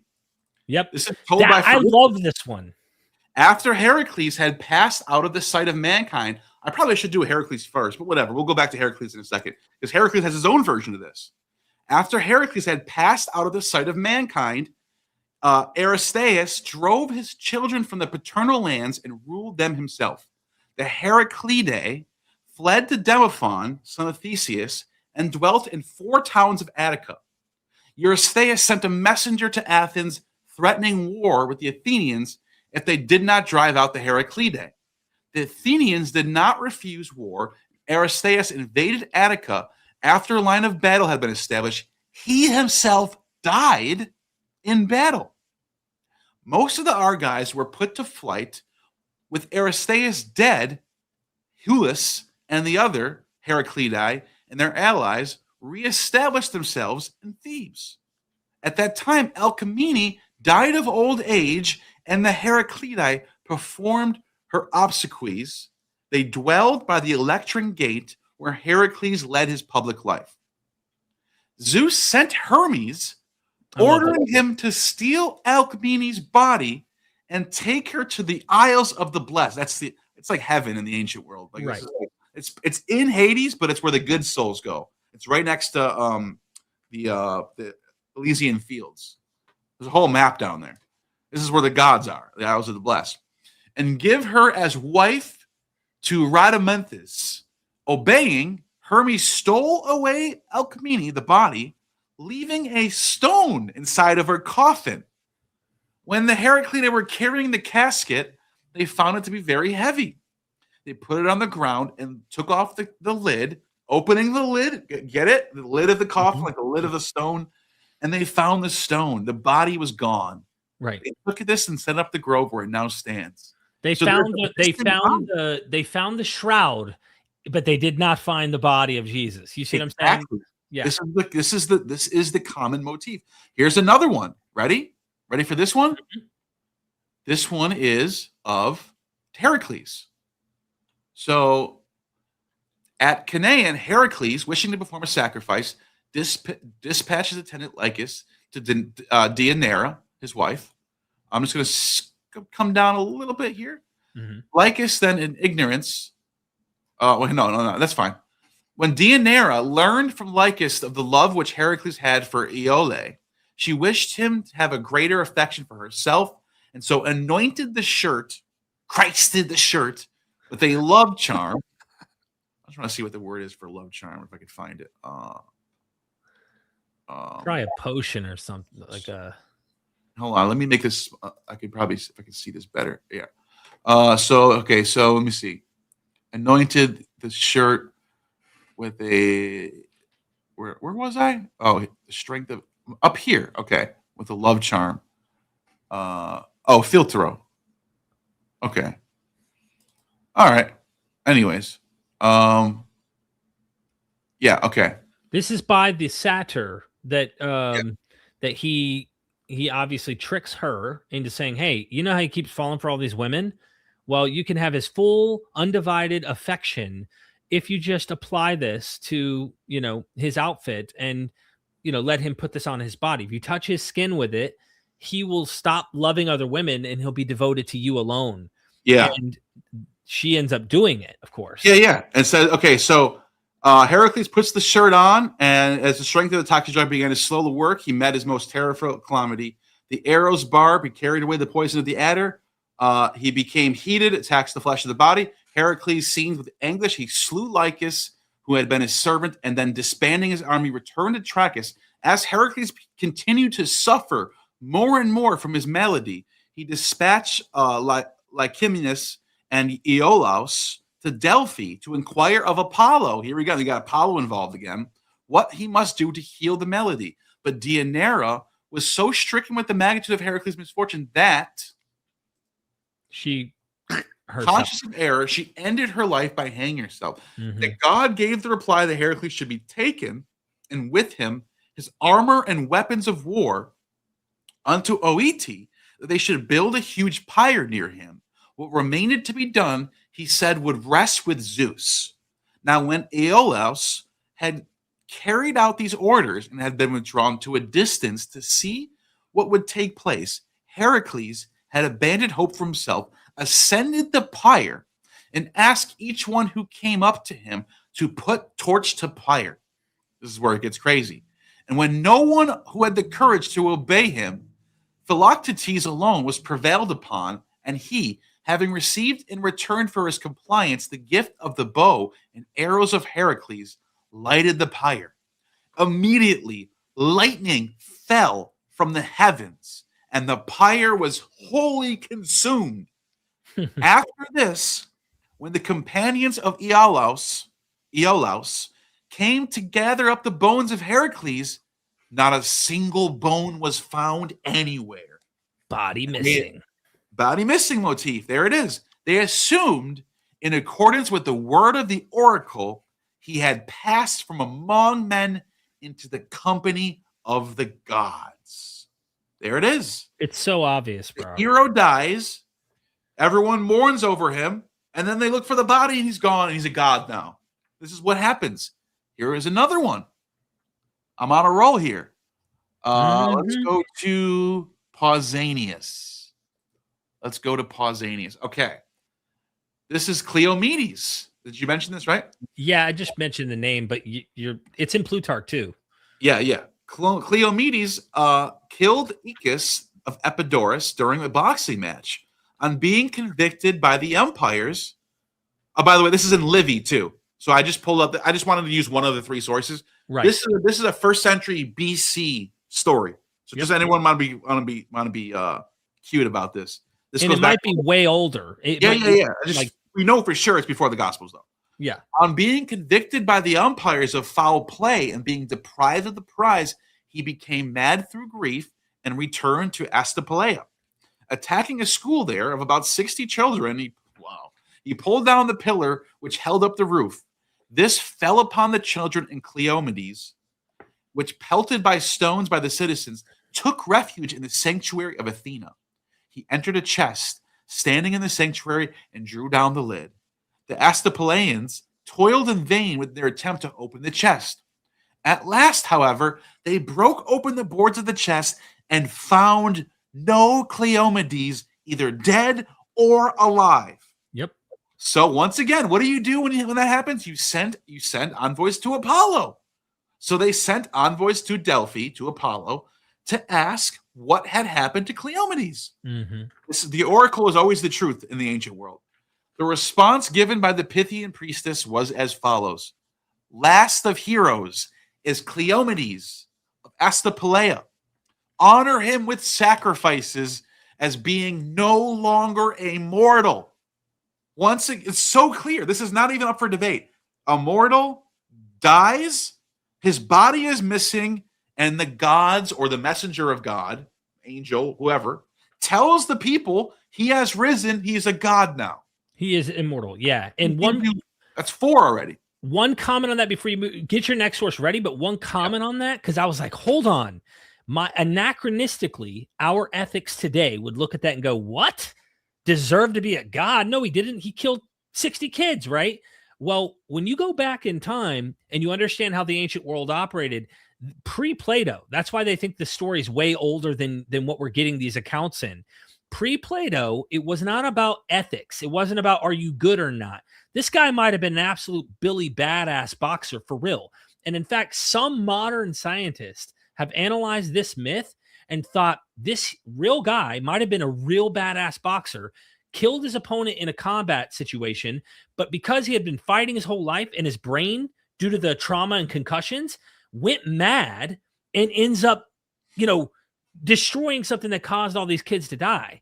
Now, that's reading a lot of history into something we can't even fact check. But either way, yeah, the fact that they would deify a person who committed such an atrocity tells you it wasn't about were they good or were they bad. It was more about this guy had superhuman abilities. This guy was doing things that were beyond the average feat, and it deserved honor. It deserved honor. Apollo was the one who decided he's a god now, and that's it. Doesn't matter what you think. So there you go. That's a very good point that you made there. Now, and it's clear. Like if that last verse wasn't there, people would be going, he wasn't deified. They just lost his body.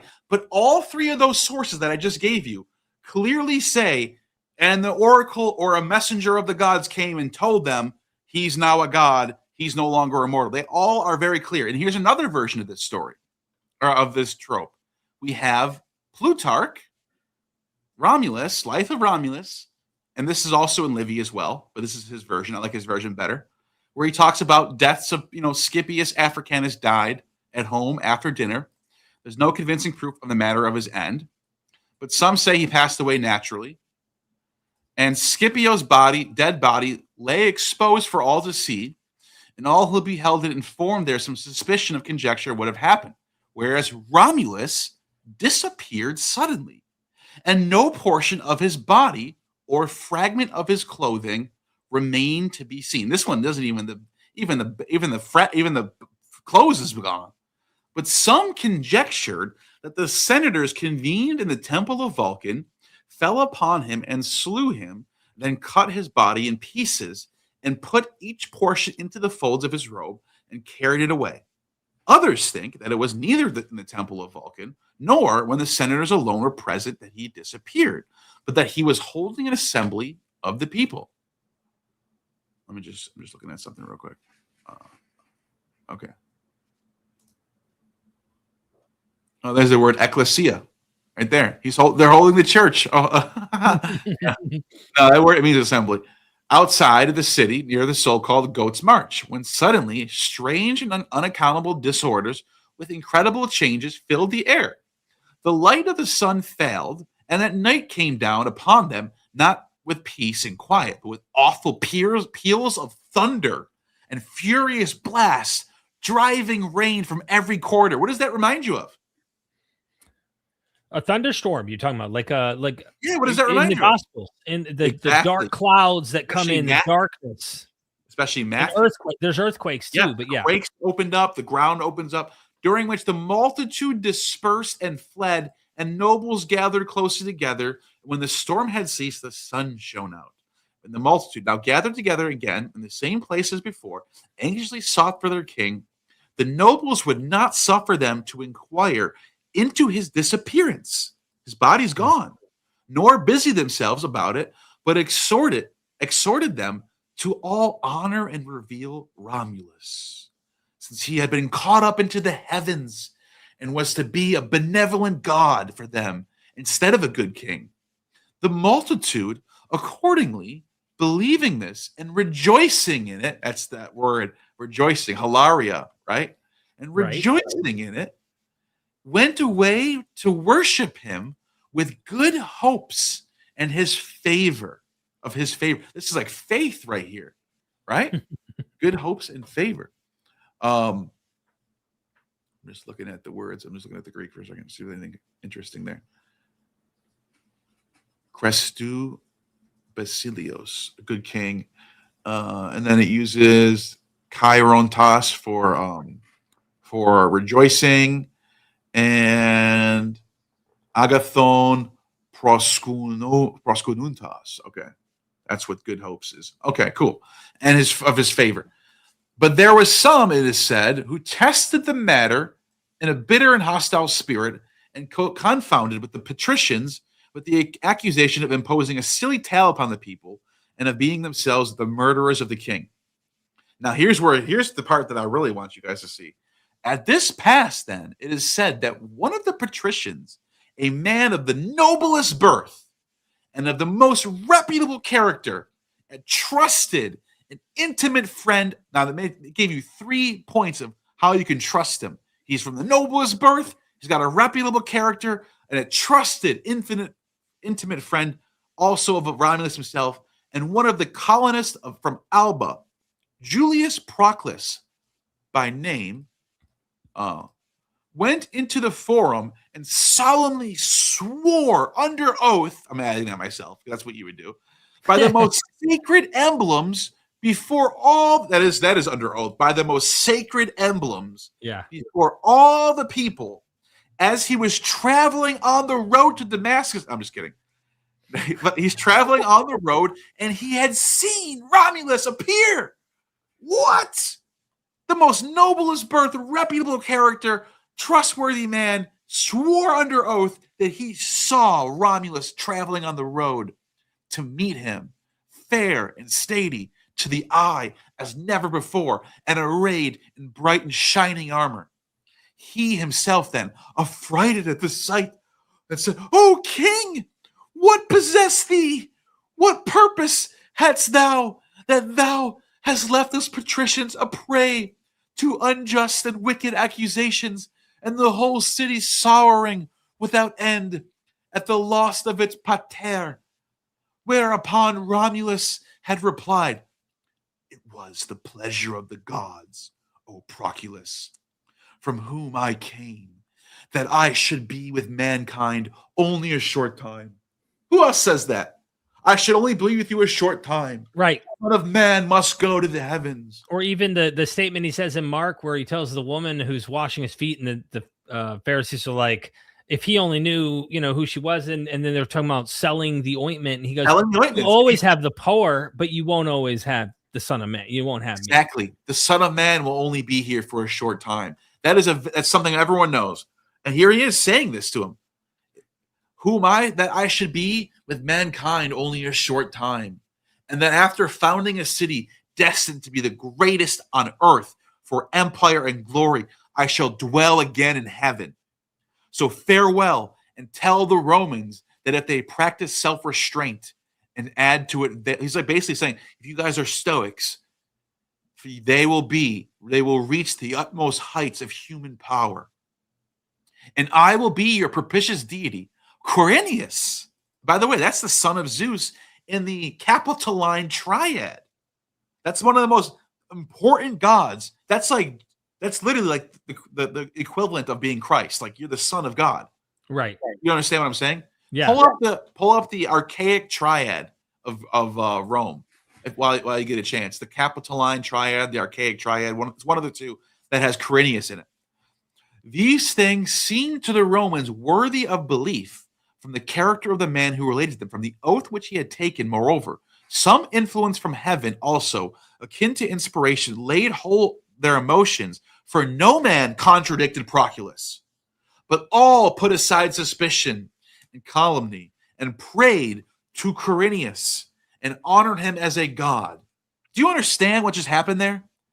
His body was missing. Mm-hmm. He disappeared. The same old trope that I just gave you guys. And what happens? He comes back. He appears in a resurrection form, and he tells his disciple, a great commission. I am here. Here's your mission from now on.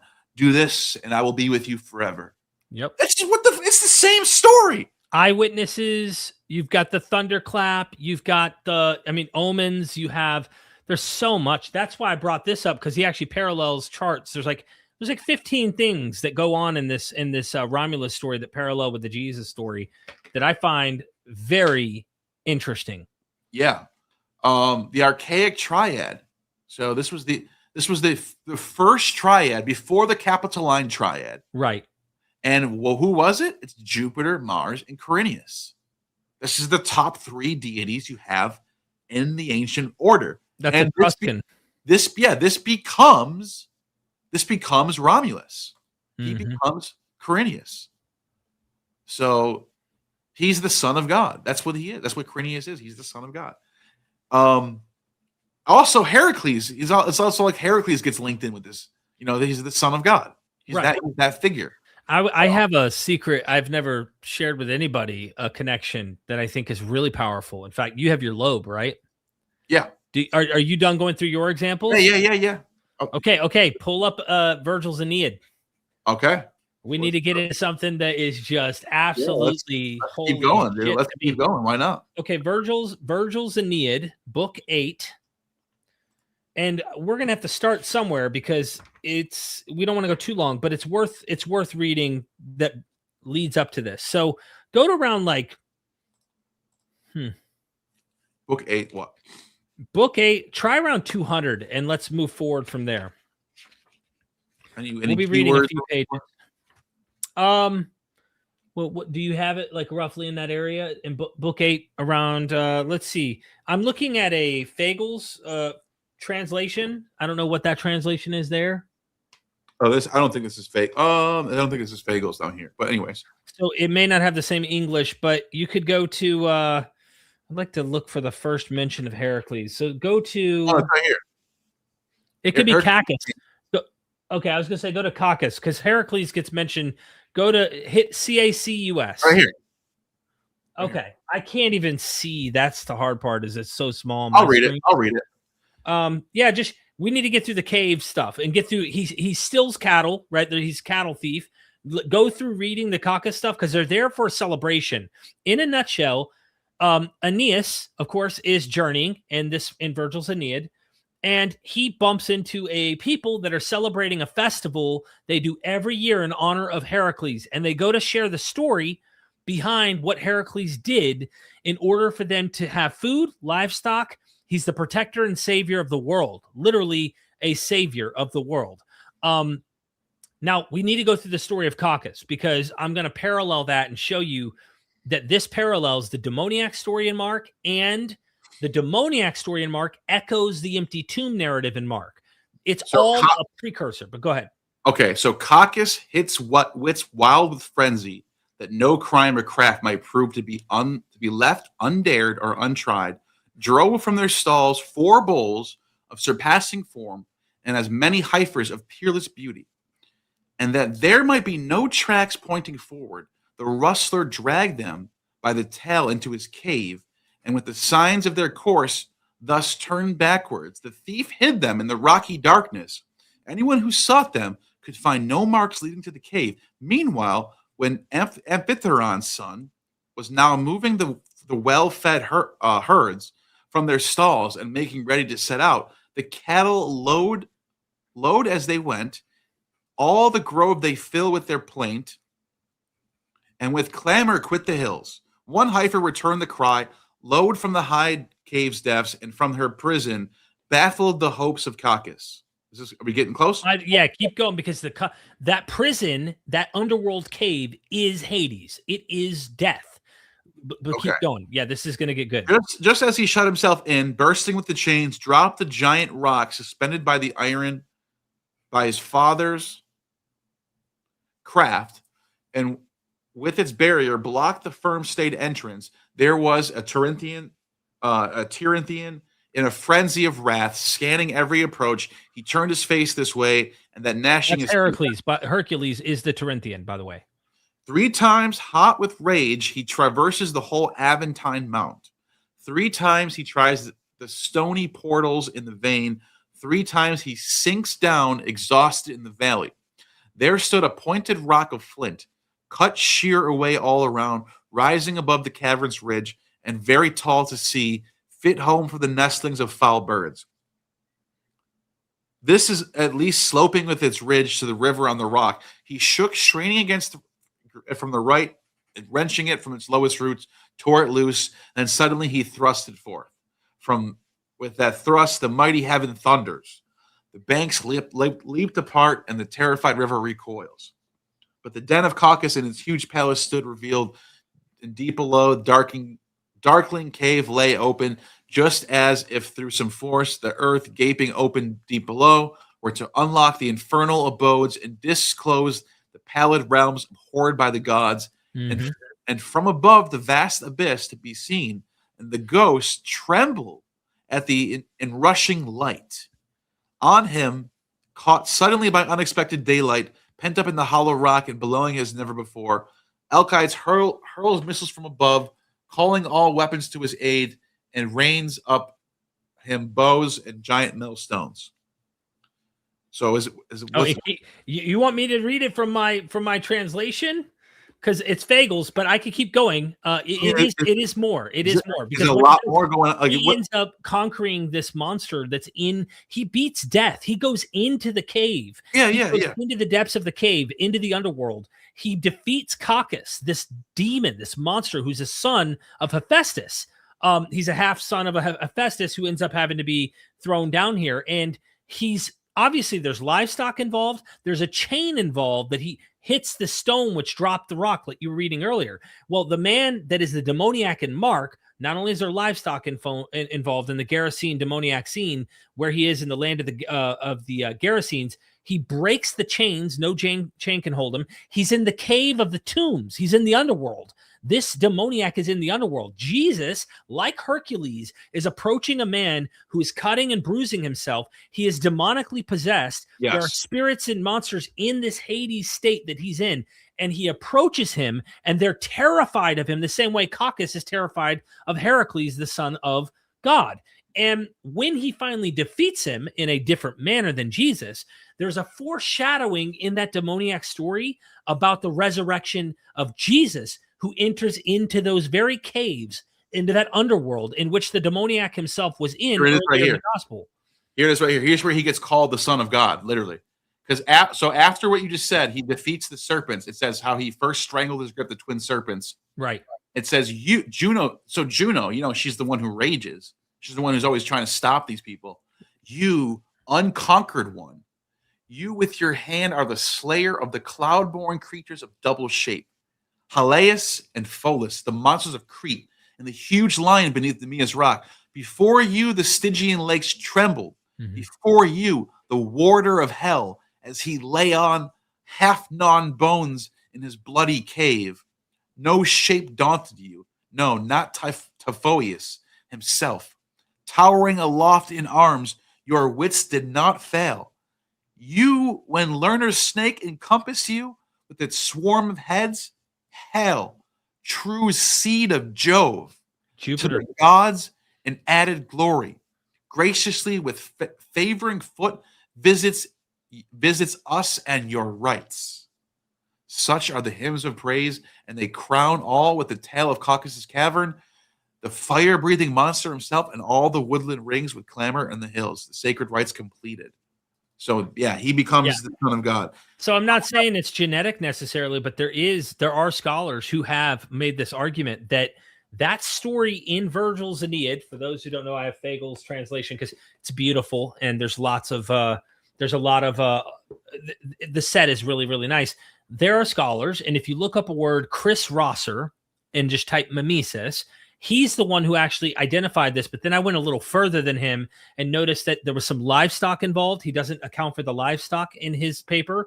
There are other parallels as well that go on between the monster figure, the son of God, him going into the underworld, bright light shining into the underworld. There's constant language about the light, and that happens with Jesus as well. And so whether you want to make a genetic or generic parallel, it's in the air. We know that. If it's genetic, that's just a step even closer. But I saw this and thought to myself, here is another, in a sense, overcoming death, going into death itself and coming back. You could bring up the Alcestis story as well, because Heracles is associated with resurrecting people from the dead, just like Jesus. He resurrects Alcestis from the dead, Yeah. So there's a lot going on there. And I actually want to bring up something about Heracles right now. Sure. While we're on it. So let me just share my screen real quick, if I may. Sure. And by the way, just to Jeremiah's comment, no, they're not livestock. The people that were there were obviously herding swine. So in a sense, they are livestock. They may not be cattle. They are swine, but nonetheless, they're pissed that their pigs, which they clearly raise, are being killed through the act of what Jesus is doing. And what a nice guy. He kills 2,000 animals. Yeah. Now, the reason why why Hercules is such a big deal is because of what I'm about to show you in my video called Unblemished Lamb. They lied about Easter. If you haven't seen this video yet, it's one of my most proud videos I've ever made. It's in my top 3, one of my best videos, most researched, heavily researched videos, heavy with primary sources. One of the best videos I've ever made was this video right here. I'm so proud of this video. Watch this. Dying and resurrecting at Easter time. Either I'm lying and making all this up, or your favorite seminarian Bible scholar has a lot of explaining to do. And I implore you to fact check everything I'm saying. I also am not even close to being done yet. There is overwhelming data to support that Melkart, like Osiris, Tammuz, Romulus, Ishtar, Eshmun, Attis, Adonis, Persephone, Huankinthos, Orpheus, and Dionysus is a dying and rising or katabasis hero who is venerated at the spring equinox. The peer-reviewed book, Phoenicians and the West, Politics, Colonies, and Trade, by Professor of Archaeology Maria Eugenia Aubet, states, Melkart played the central role in the Phoenician Spring Festival, during which he died and was resurrected. And bam! Who's Melkart, Derek? Heracles. Spring Festival. Boom. And he died and resurrected. PhD. Archaeologist, professor. What do y'all like? Here we go. You guys want credentials on this? You guys think this is all fringe? It's not. No, I love this stuff. I think that's amazing. Finding it, connecting it to Easter. I mean, come on. Look what else. I go further. Here we go. Annual festival during the same week as Easter, Passover, and Roman Hilaria was the annual spring celebration of Melkart's resurrection. This is supported by Josephus, who also cites Menander of Ephesus, saying he also went down and cut down materials of timber out of the mountain called Lebanon for the roof of the temples. And when he had pulled down the ancient temples, he both built the temples of Heracles, Eshmun, Melkart, and that of Ashtar. And he was the first to celebrate the resurrection of Heracles in the month of Peritius. Dude, pause that. Joseph Get that source back up. Hold up, bro. Because I uses love the this Greek source. Bro, Antiquities of the Jews. I've been reading the hell out of it, getting ready for my debate this Friday. Jews 853. I'm pulling it up right now. Book 853. And he literally uses the word agersis, which is to raise. That It is means literally resurrect. It means resurrection. resurrect. It's in the Gospels. Come on, bro. Come on. Look here. Let me find Strong. Here, this is from Strong. I'm just pulling up Strong. Yeah, pull it up. Pull it online. Let them see it. Let them see it for themselves. So it's biblically based, and this is what. Oh, I got a super chat. I think so. I'm hearing something going on. I see a super chat on up here. Well, 1 second. We'll get to it in a second. Okay, so here it is. Agersis. Look. Yep. Resurrected. Resurrection. Now show the Josephine source. Okay, Matthew. After his resurrection, Yep. Agersine, they entered. What else? There's more. It uses it more often than that. It uses it a few times. Anyways, so let's go back to the source then. Now that we know what that word means, right? Now that we know what that word means, let's watch this. In the month of Peritius, Josephus uses the Greek word agersis for Heracles, which is the same word Matthew uses for resurrection of Jesus. Meta 10 agersin to aselthin, and coming out of the graves after his resurrection, agersis, they went into the holy city and appeared to many. The Christian scholars who translated Josephus. So this is back to what I said. This is the word they use. They're first to celebrate the resurrection, agersis, of Heracles in the month of Peritius. So that's powerful, bro. This is Easter. This is the origins of Easter, and this is in Phoenicia. So this is interesting because a lot of people I've seen, there's some people online who've tried to say that Ishtar has nothing to do with Easter. And notice what it says in Josephus, where you just quoted it. Pull up Josephus so everyone can see it for themselves, because Ishtar is brought up with Melkart in that context of an Easter celebration. Or Astarte. Astarte, Ishtar. Which is pretty much Ishtar. Yeah. Same thing. So let me do, is it in Antiquities? Yeah, and it's Antiquities, Book 8, Chapter 5, Section 3. Got a super. Oh, there's two of them. I don't see a super on my end. Oh, there it is. Yeah, I do. Yeah, I see it. I'm going to that side. I'm going to that side right now. Book 8. At Gotis Abramovix dropped 10 euros super chat. Last stream mentioned Chiron Sagittarius myth healer guy. Asclepios story is interesting. He tried to resurrect PPA. Is there anything in Christian stories about not allowing resurrection? Like a no-no? Huh. Is there anything in Christian stories about not allowing resurrection? Right, because Asclepius gets zapped by a lightning bolt because he's taken away all the dead who are going to Hades. Hades complains to Zeus and says, dude, nobody's coming here. Yeah. Your dude is like resurrecting and keeping everyone from dying. Ultimately, he's keeping them from entering into the underworld. So he zaps them. It doesn't seem to have a no-no from what I understand. I mean, Jesus is healing Lazarus. Yeah. Interesting exploration. He comes in the name of the Father. So there's like an implication that he's doing the will of God. It's not against. You're right. There is a different attitude towards these rituals. Yeah, that's a good point, though. Yeah, it's worth exploring. Like, is there any taboo for resurrection? I don't know. Then again, that Asclepius story is rare because the other resurrection stories, you don't have that. They just do it. Yeah. I wonder because John is the only gospel that gives a resurrection narrative for Lazarus. And if you read the synoptics, the reason Jesus gets put to death is for cleansing the temple. He gets himself in trouble doing some political stunt. But in John, I'm wondering how close the Lazarus scene of resurrection is close to his death.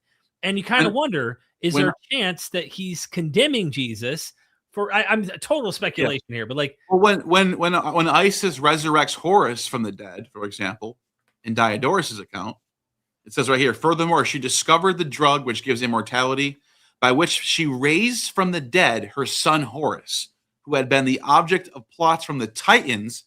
He's Dionysus, who gets ripped apart by the Titan. Right. And she resurrects him. And then it says, giving him his soul again, also making him immortal. It doesn't say anything. Like, the idea that gods are against this is only with Asclepius. Right. I don't see it anywhere else. I actually have no idea if there's any other examples of that. I want to look up and just see, has any scholar looked at, has any... While you're doing that, Victor Engelman, thank you for the 2. Yeah. Inanna arguably died on Akitu. She did. Yeah, this is the winter celebration is Inanna. I talked about this in my video. Actually, I could pull that up right now. It's part of my video where it talks about like the descent of Ishtar and how she resurrects 3 days. She's dead for 3 days. Let me show you guys that right now while you're looking that up. And then we'll go back to, is Ishtar mentioned by Josephus? You know what I mean? Yep. Ugalana, the bowl of heaven, has died. Who's that? Witness the funeral rites. And says, quiet, Inanna, the ways of the underworld are perfect. They may not be questioned. Ereshkigal, queen of Hades, responds to her sister, Ishtat.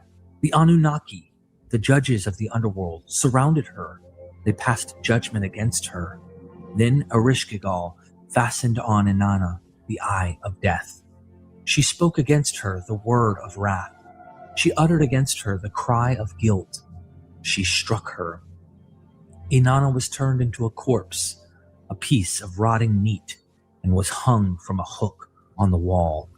Similar to Jesus, the text specifically states that Ishtar is dead for 3 days and 3 nights. When, after 3 days and 3 nights, Inanna had not returned, Ninshubur set up a lament for her by the ruins. She beat the drum for her in the temple. She circled the houses of the gods. She tore at her eyes. She tore at her mouth. She tore at her thighs. She dressed herself in a single garment like a beggar. Alone, she set out for Nippur and the temple of Enlil. Once again, it is Enki who saves the day, Inanna's father god Enki, who creates 2 Gala, 2 eunuch beings created neither male or female, to aid her in returning to Earth. The Gala enter the underworld like flies, and following Enki's specific instructions, attach themselves closely to Ereshkigal, the queen of the dead, is seen in distress. From under his fingernail, Father Enki brought forth dirt. He fashioned the dirt into Kurgara, a creature neither male nor female. From under the fingernail of his other hand, he brought forth dirt. He fashioned the dirt into a Galater, She's dead a creature right now. neither male nor female. He gave the food of life to the Kurgara. He gave the water of life to the Galater. Enki spoke to the Kurgara and Galater, saying, go to the underworld. Eat my flesh. Enter the drink my door blood. like flies. Right? Ereshkigal, the queen of the underworld, is moaning. Ask her only for the corpse that hangs from the hook And she's on the wall. crucified. She's hung One of on you a- will on a- sprinkle on a the food wood. of life on it. You know what I mean? The other Mhm. will sprinkle the water of life. Inanna Inanna will will rise. arise. The Kurgara and the Galater heeded Enki's words. They set out for the underworld. Like flies, they slipped through the cracks of the gates. They entered the throne room of the queen of the underworld. It is the 3rd day that Ishtar is raised from the dead, as Enki, who is God the Father, sends down his angels, the Gali, to raise up the savior goddess Ishtar from the dead. And she is raised up from the dead, and the dead are raised with her. Ereshkigal said, speak then. What do you wish? They answered, we wish only the corpse that hangs from the hook on the wall. Ereshkigal said, the corpse belongs to Inanna. They said, whether it belongs to our queen, whether it belongs to our king, That is what we wish. The corpse was given to them. The Kugara sprinkled the food of life on the corpse. The Galater sprinkled the water of life on the Eucharist corpse. has been eaten. Inanna arose. As Ishtar is raised up, the crops and Powerful, trees are also deep raised tradition. up. Her sister, Ereshkigal, the queen of heaven, tells Ishtar that someone will need to take her place. Anyways, that's okay. So that's the oldest version of it, right? So I found some shiznit. That last super chatter. Yeah. Before I forget, though, I want to go back to Josephus. Remember, because you mentioned, moreover, because this is right after the plot. This is right after he talks about that, or maybe right before. You're talking about the Melkart Ishtar. Pulled down the ancient temples and erected new ones to Heracles. That's Melkart, right? And Astarte. Come on, bro. He went to celebrate the awakening. There it is. There's the word of Garces again. Yep. And Gersin To resurrect. Heracles. But it's also Astarte. You know what I mean? Yes, both. So it's Ishtar and Dumuzi. That's what it is. It's the same recycled story that is getting passed down in different cultural languages, and it's picking up snowball effect, picking up different things. But you know what's really, really interesting about that last super chat pertaining to, are there analogies? And we have to bring this up. Last mentioned Chiron, Sagittarius myth healer guy. Asclepius' story is interesting. He tried to resurrect people. Is there anything in Christian story about not allowing resurrection like a no-no? In First Apology, and I can't share this screen because it's over here. You might want to pull it up yourself, Neal. 1 Apology 22. By who? It's newadvent.org. First Apology 22. Oh. Justin Martyr. You can pull it up? I can't. It's on my other computer. But I could read it. You can't look at. You can't use the internet. 1 APO on my laptop. It's more difficult with this mouse. I have to like scroll across with my finger and stuff. Okay, is this the right one then? It's 1 Apology 22. Yep, go down to 22, chapter 22, and you will find. I just put in ASCU. Oh yeah. There you go to the bottom of that chapter right there. Look at what he says. Go scroll up a little bit more. The last sentence of that chapter. The last sentence of the chapter is right here. Yep, it's blocked by the super chat. So let me move the super chat. Okay. Oh, okay. I'm sorry. So read it. No, you're good. And if we affirm that he was born of a virgin, accept this in common with what you accept of Perseus, right? Who was born of a virgin, and in that way we say that he made whole the lame, the paralytic, and those born blind. We seem to say what is very similar to the deed said to have been done by Asclepius. It's bingo, right? Well, there's a scholar named Francis Flannery by James Madison University, and I'm not going to read all of this, who argues that in the late 19th century, Adolf von Harnack, who's a well-known scholar, anyone who knows a little bit about critical scholarship has heard this name, noticed so many similarities between the portrayal of Christ and the divine physician Asclepius that he concluded, quote, Christianity is a medical religion, end quote. Some early church fathers certainly viewed it this way, including Ignatius of Antioch, who spoke of Jesus Christ, our doctor. In his Ephesians 7:2, since Harnack, several scholars have cited evidence. Oh, Ashmun, dude. Ashmun. Yo, you got to get to that guy. Yeah. There's a lot more on this Asclepius Jesus stuff, is the point. Yeah, and look at oh my God! Now you guys got to watch my Easter video.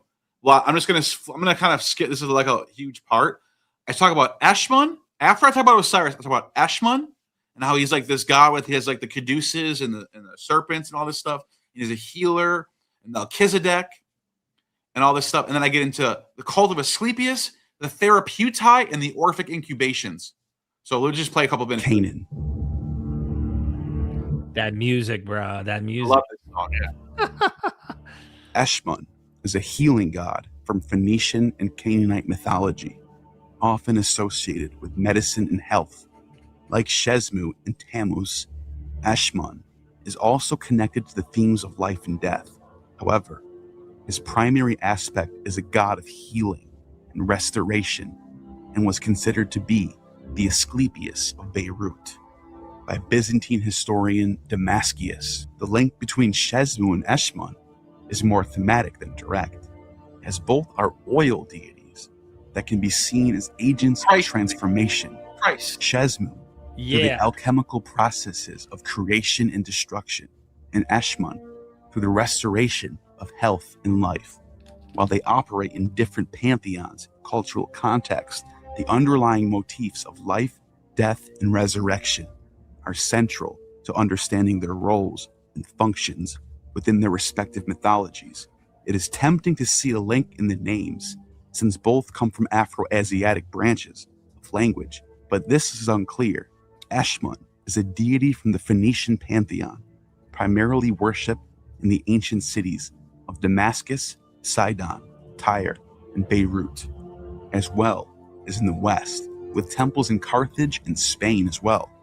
He is recognized as the god of oil, healing, and medicine, often associated with the Greek god Asclepius, due to his similar healing attributes.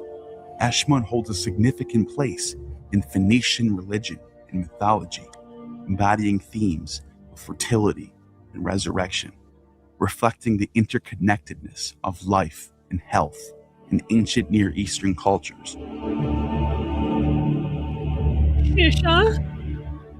Two Phoenician kings, Ashmanazar II, bear the name which translates literally as Eshmun saves. The name Eshmun comes from the Akkadian Yasamuni, which means oil, but also can be a pun that can mean the eighth, as the word shmoneh in Hebrew is 8, and shmon is oil. Interestingly, the Christ means to anoint with oil. And according to Hippolytus, the gematria of Jesus in Greek is 888. Even if that's a coincidence, it still should be noteworthy. One of the most notable myths involving Eshmun. In this video, I'm going to be making a 3D... Get paid, baby! Yeah, I guess so. Story of his interaction with Astarte, the goddess of fertility, there she is. Love, and there she war, is, Astarte. who is equivalent to the Mesopotamian Shows up Ishtar in his myth. She's in his and the myth. Canaanite Anat. Yeah. Astarte She's the one who resurrects him, just like in the other story. is one of the chief deities in the Phoenician pantheon, embodying the vigor and She's like the reproductive Holy essence Spirit, of no, nature. she is. According to the myth, Astarte fell in love with the young, beautiful hunter Eshmun, just as Ishtar falls in love with Tammuz, but more closely to Aphrodite, falling in love with Adonis, who was a mortal turned demigod. To escape the advances of Astarte, Eshmun fled, and then in his desperation to avoid her, castrated himself with a sword. This act led to his death, or in some variations, to his transformation into a god, specifically the god of healing. Astarte, grieved by the loss and moved by his act, then either resurrects him or assists in his transformation into a deity, solidifying his role as a god of health and healing. Like Adonis, Eshmun is a beautiful hunter in youth, adorned by Astarte Venus. Like Attis, Eshmun castrates himself and dies out of madness over the goddess. Like Tammuz and Osiris, Eshmun is mourned over by the goddess. And like Asclepius, Eshmun has the power to heal the sick and raise the dead. Link between all Damascus writes, telling you. the If we just Asclepius had in more Beirut Phoenician is stuff, neither a you know? Greek nor an Egyptian, but some native Phoenician divinity, or Tusidic, were born children who are interpreted as the Dioscuri or the Cabiori. In addition to these was born an eighth son, Eshmunus, who was interpreted as Asclepius. This passage by Damascus is backed up by a fragment from Philo of Byblos from the 1st century, who cites an even older text by Sanchoniatin that says that Eshmun is the son of the god Sidic, I want to skip ahead which means righteous. Yeah. A god who was a Platonist could very well be the proto-Christian Gnostics. Philo goes on to say this about the Therapeutai. Now, this class of persons may be met within many places. So I have a theory in this video that there's a group of proto-Christians, they're like healers, called the Therapeutai. And not only does Philo talk about them, and by the way, they're called Eshim in Hebrew. Ashim, like Ashman. What was I going to say? Philo talks about them a lot, but Eusebius says they are Christians. That's what he says. He says they're just Christians. He said that about Plato too. Yeah, that's true. That's true. Which is beyond the Mariotic Lake. These therapeutae Maybe they're a known, were not maybe just they're a in known Egypt, movement before but Christianity. for all They just, over the nation, you know. according to Philo. Yeah, I think so. And since we can't really identify them outside of Philo's writings, then who exactly are they? As I've already suggested, the Gentile worshippers of Theos Hypsistos, God Most High, is certainly a candidate. But also, since they are healers and physicians, I think another place that we should look is the cult of Asclepius, also called Ophiuchus, the serpent bearer, to where we get the symbol of medicine from. The biggest temples to Asclepius are the Asclepion at Pergamon in modern-day Turkey, right next to the second biggest library in the Roman Empire, I just and said a hotspot like a for scene. early Christianity. And The that's what they are. sanctuary of Asclepius They are the at Epidaurus, which Pausanias connected with the god Eshmun. Then you have the Serapeum in Egypt, which was considered sacred to Asclepius as well, since Serapis was a syncretic deity linked with Osiris, Asclepius, and Ion Plutonios. And then there is the Asclepion of Carthage, which is actually a temple dedicated to Eshmun Melkart, a syncretic deity linked with Eshmun the physician and Melkart, who is the Punic Heracles. Let me just pause this for a second. I want to share something. I want to share what this person just said. So look at this. Essenes in Hebrew, a lot of people don't know this. They're not. We get from the Greek essenoi, so that's where the N comes from. But in Hebrew, they're Ashim with an M, Ashim. So it's very similar to Ashmun, like, you know what I mean? Mm-hmm. Ashim. It's with an M. I wonder if any scholars have seen a relation between the Eshmun and Essenes. Let me ask, see if we've got anything. I don't know. That's a good question. That's a great question. I would love to find something like that. I don't know. That might sound like a stretch, but the name, I'm thinking of the name etymology, not the group. Right. That would, if you could find that'd be fucking crazy. But I'm just talking about the name, the word, the actual etymology. Yep. Dying and rising deity, who I will get back to shortly. The 1st century AD pool of Bethesda, described in the Gospel of John, where Jesus heals a lame man in chapter 5, was found by archaeologists in 1964 to be a part of an Asclepion and a shrine dedicated to none other. That's right there in Eshmun. Bethesda, dude. Isn't that crazy? Yeah. Remember Jesus was healing people. You were there. Yeah. 2nd century BCE Sardinia, written in Latin, Greek, and Punic, also identifies Eshmun with the Greek Ophiuchus and the Latin Asclepius. Ophiuchus, the serpent bearer, is the ancient 13th constellation that is on zodiacal ecliptic along with the other 12 traditional. Did you know that Asclepius or Ophiuchus is one of the constellations that's on the zodiacal the zodiacal plane? There's only, there's 12 constellations on the zodiacal plane? Right. Well, there's actually 13 if you count. Ophiuchus is sitting right in between Scorpius and Sagittarius. Right. So it's like Jesus among the 12 disciples. Isn't that crazy? It is. And it's just it's one of those things that a lot of people don't even know. Zodiac constellations of the Greeks and Babylonians. This constellation of Ophiuchus was that of a man holding a rod entwined with a serpent and standing on scorpions and snakes. This imagery seems to be apparent in Luke's gospel as well. Behold, I give you authority to tread on serpents and scorpions and over all the power of the enemy, and nothing shall hurt you. I think that's a pretty. This is my theory. I didn't get this from any scholars. This is just me saying the fact that you have this verse and he's talking like scorpions and serpents, and Ophiuchus just happens to be a constellation holding a serpent and standing on scorpions. Right.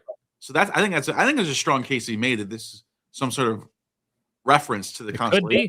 Could be. In the book of Numbers, Moses held up a bronze rod with a serpent coiled around it that worked as a magic wand that could heal people from poisonous serpent bites. Then the Lord said to Moses, Make a fiery serpent, and put it on a rod, and it shall come about that everyone who is bitten and looks at it will live.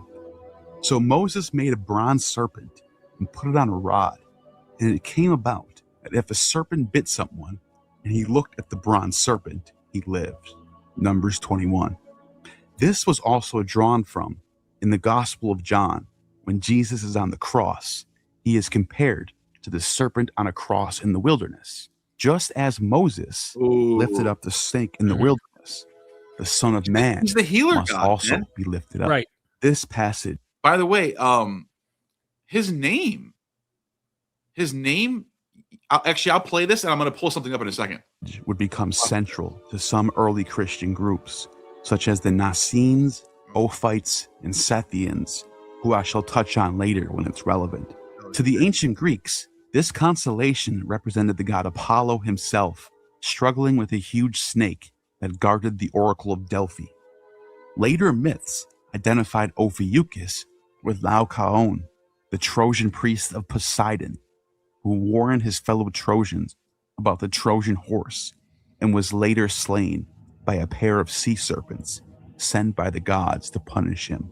The Romans marked this constellation as the healer god Asclepius, Apollo's son, who learned the secrets of raising the dead, healing the sick, Hold on, I gotta and find keeping death at bay after observing one serpent bringing another healing herbs. To prevent the human race from becoming immortal under Asclepius's care, Jupiter killed him with a lightning bolt, but later raised him up into the heavens to honor his works as a god. I just want to I'm going to show you some crazy. The famous symbol shared by Asclepius, Eshmun, and Ophiuchus is the symbol of the serpent on the rod, the universal symbol for health and medicine. The priest of Eshmun, as well as Ophiuchus and Asclepius, would be the most educated class of priests, arguably on the entire planet during this time. The pre-Socratics, such as Parmenides and Pythagoras, were not only well-known philosophers, but also... Do you get what's going on here? Yes. There's a whole class of ancient, like pre-Socratic, even going into the Platonists, who are into healing and they worship Apollo and his son Asclepius. Those are like the major two gods of their cults. They're healers, but they're also like monists. They also worship one god. So they're like, so it's weird. It's weird how much they line up with Christianity. Chance, check this out though. This is the hymn to Asclepius, the Orphic hymn to Asclepius. Now I don't know if you can't read Greek, right? No. It's fine. The first word, yeter. This is the first thing that's said immediately off the rip in the hymn to Asclepius. Iota, eta. And the ter is a stem, like pater, neter, you know what I mean? Like, or soter, savior. Right. Ter is just a stem. The word is yea. Like yea as in Yahweh, yea. Jesus. Right. Yeah. Right. But it means healer. So let me show you what it means in Greek. Now, in Hebrew, it comes from Yahweh. You're right. The word Jesus is a Greek rendering of Yeshua. Fine. But what I'm saying is, what would it sound like to a Greek hearing this for the first time? And I can even prove this to you. I even have Greek sources. Look at, okay, so this is from the LSJ. It says the word Yeos, there it is right there. Yeos means it's an epithet of Apollo.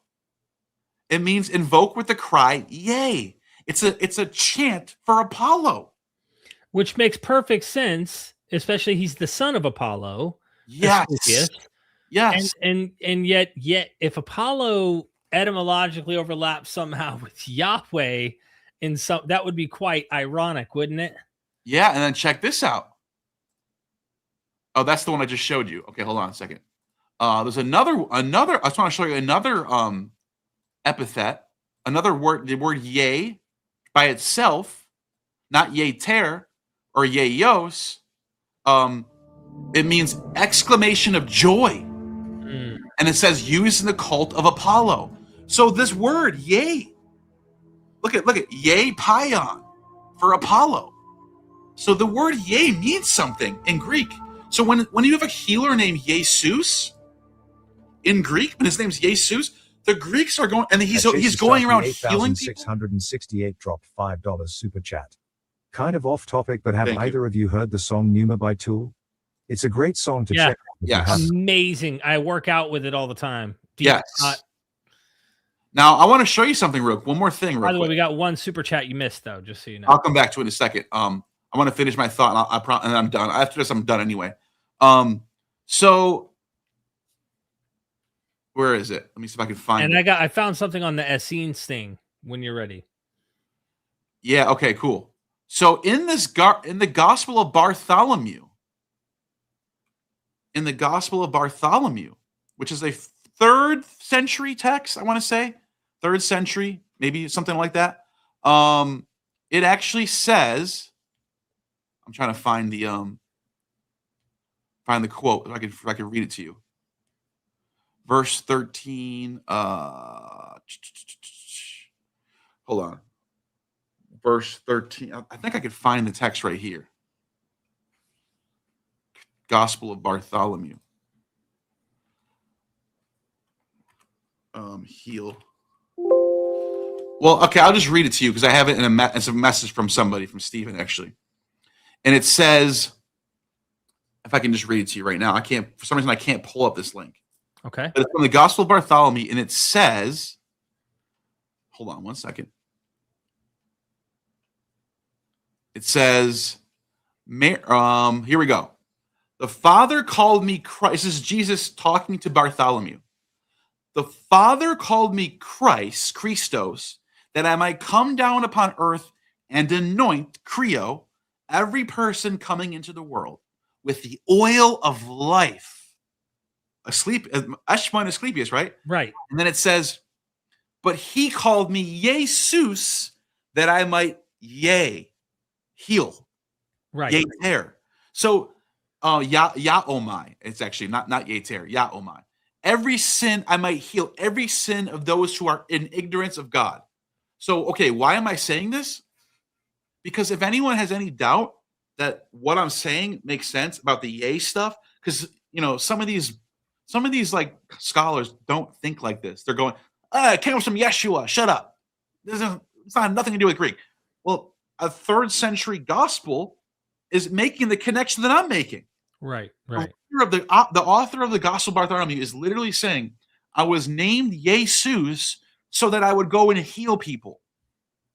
Right. And then look, playing off the Greek. We brought up a father. And there was other Ignatius we didn't read, but many fathers saw Jesus as not just a healer, like we think of him, he went around and healed people, but as Asclepius. Like they identified him like that. So yes, I agree with you, especially once it's come in contact with a culture that isn't exclusively isolated from that broader world. Jews were already Hellenized prior to Christianity. So I think it's really unfortunate there's still a vestigial kind of bifurcation between Jewish world, Hellenistic world in this time when we're reading Christianity, when it's deeply Hellenistic. I mean, there's so much material in there that you can say, hey, they're so Hellenistic that they only use the Greek Septuagint.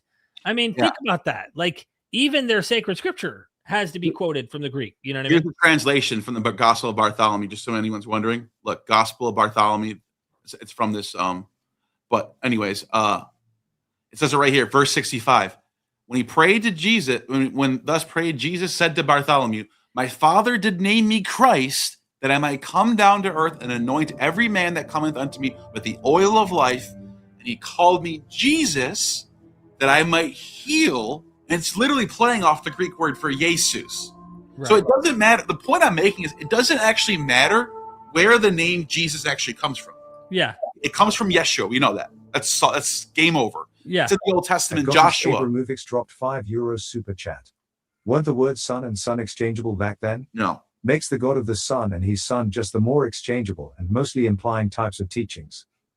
That's more of a zeitgeist. Eus is son, and then Helios is, so they're not. It's not the same. It's like it's barely even close. Yeah, but And- to your point, though, you could go Yeah, to no, Matthew. exactly what I'm saying. Says his name shall be Jesus. Let me finish that point. My point was, it doesn't actually matter. The Old Testament, clearly, the word Joshua means Yahweh's salvation. Right. And it's all, the Zechariah has, we already have people named Jesus in the Greek Septuagint and have nothing to do with healing at all.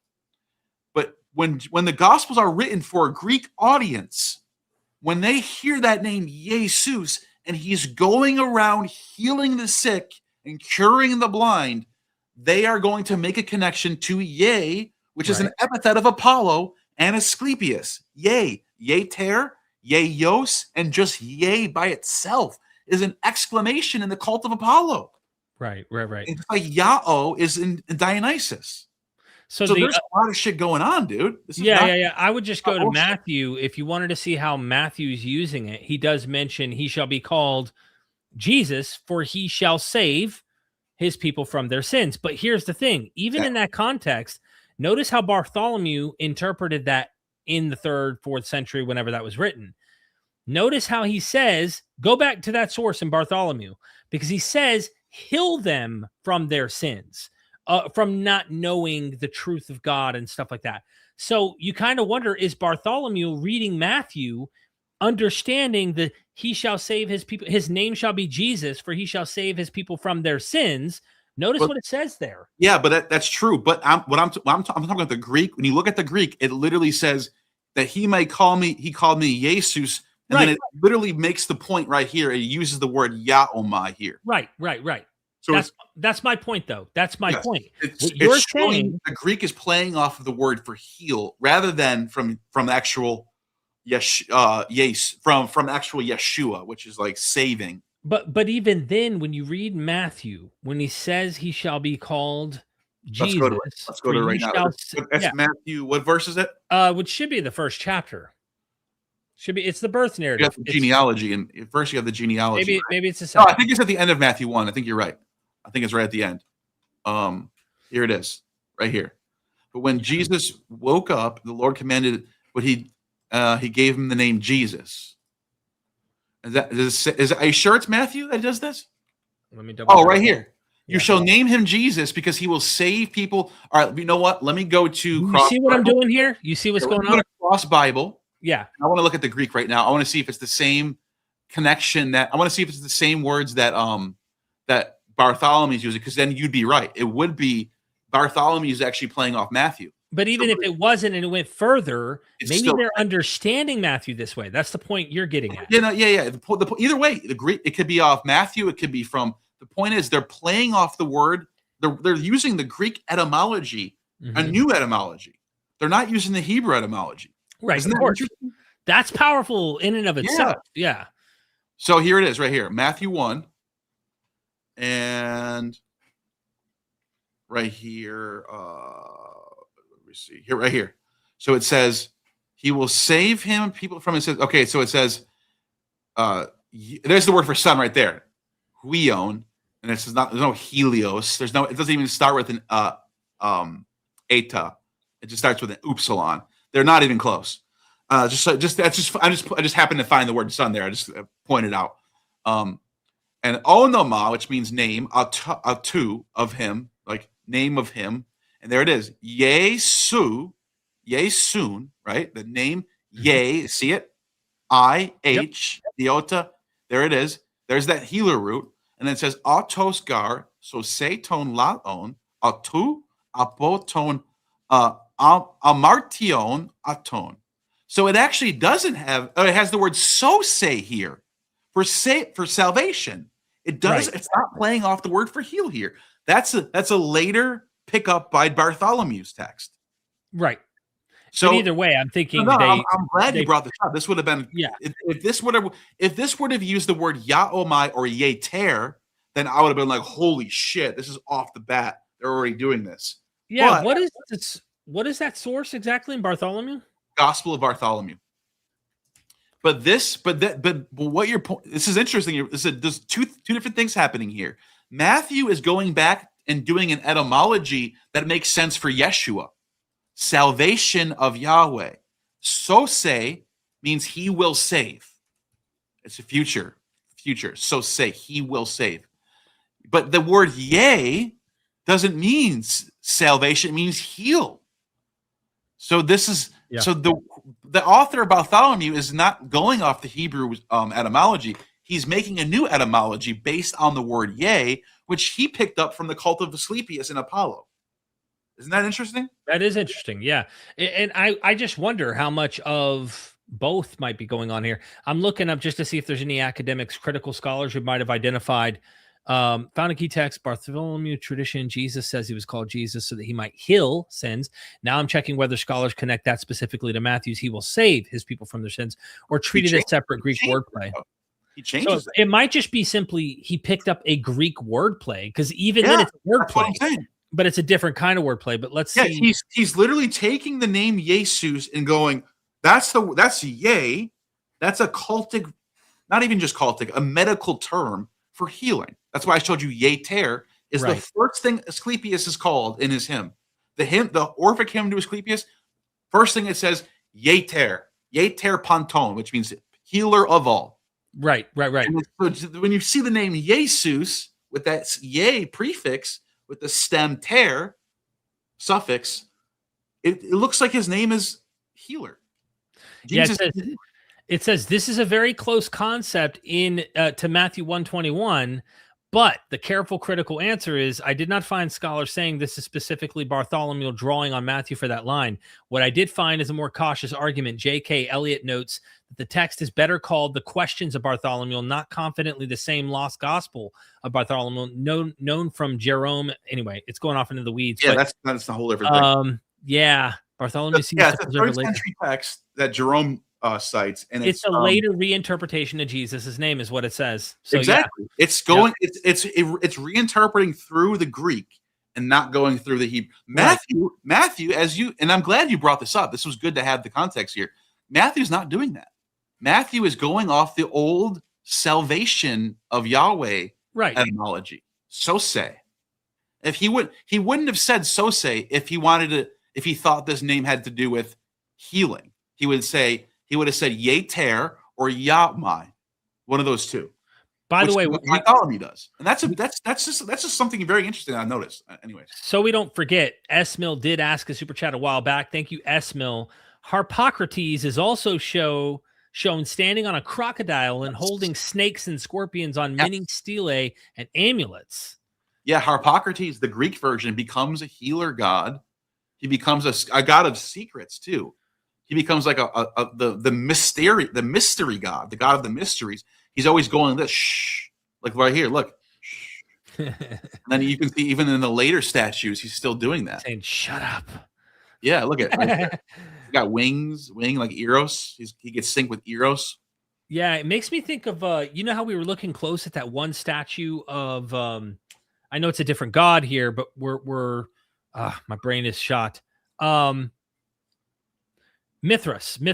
He has all the symbolism. I think there's a scorpion there as well. There's all sorts of constellations. Ion? You mean Ion? No, I'm talking about Mithras. Remember the one where there's a statue of him self-sacrificing. And in there, there's all these different animals. I think a snake is present.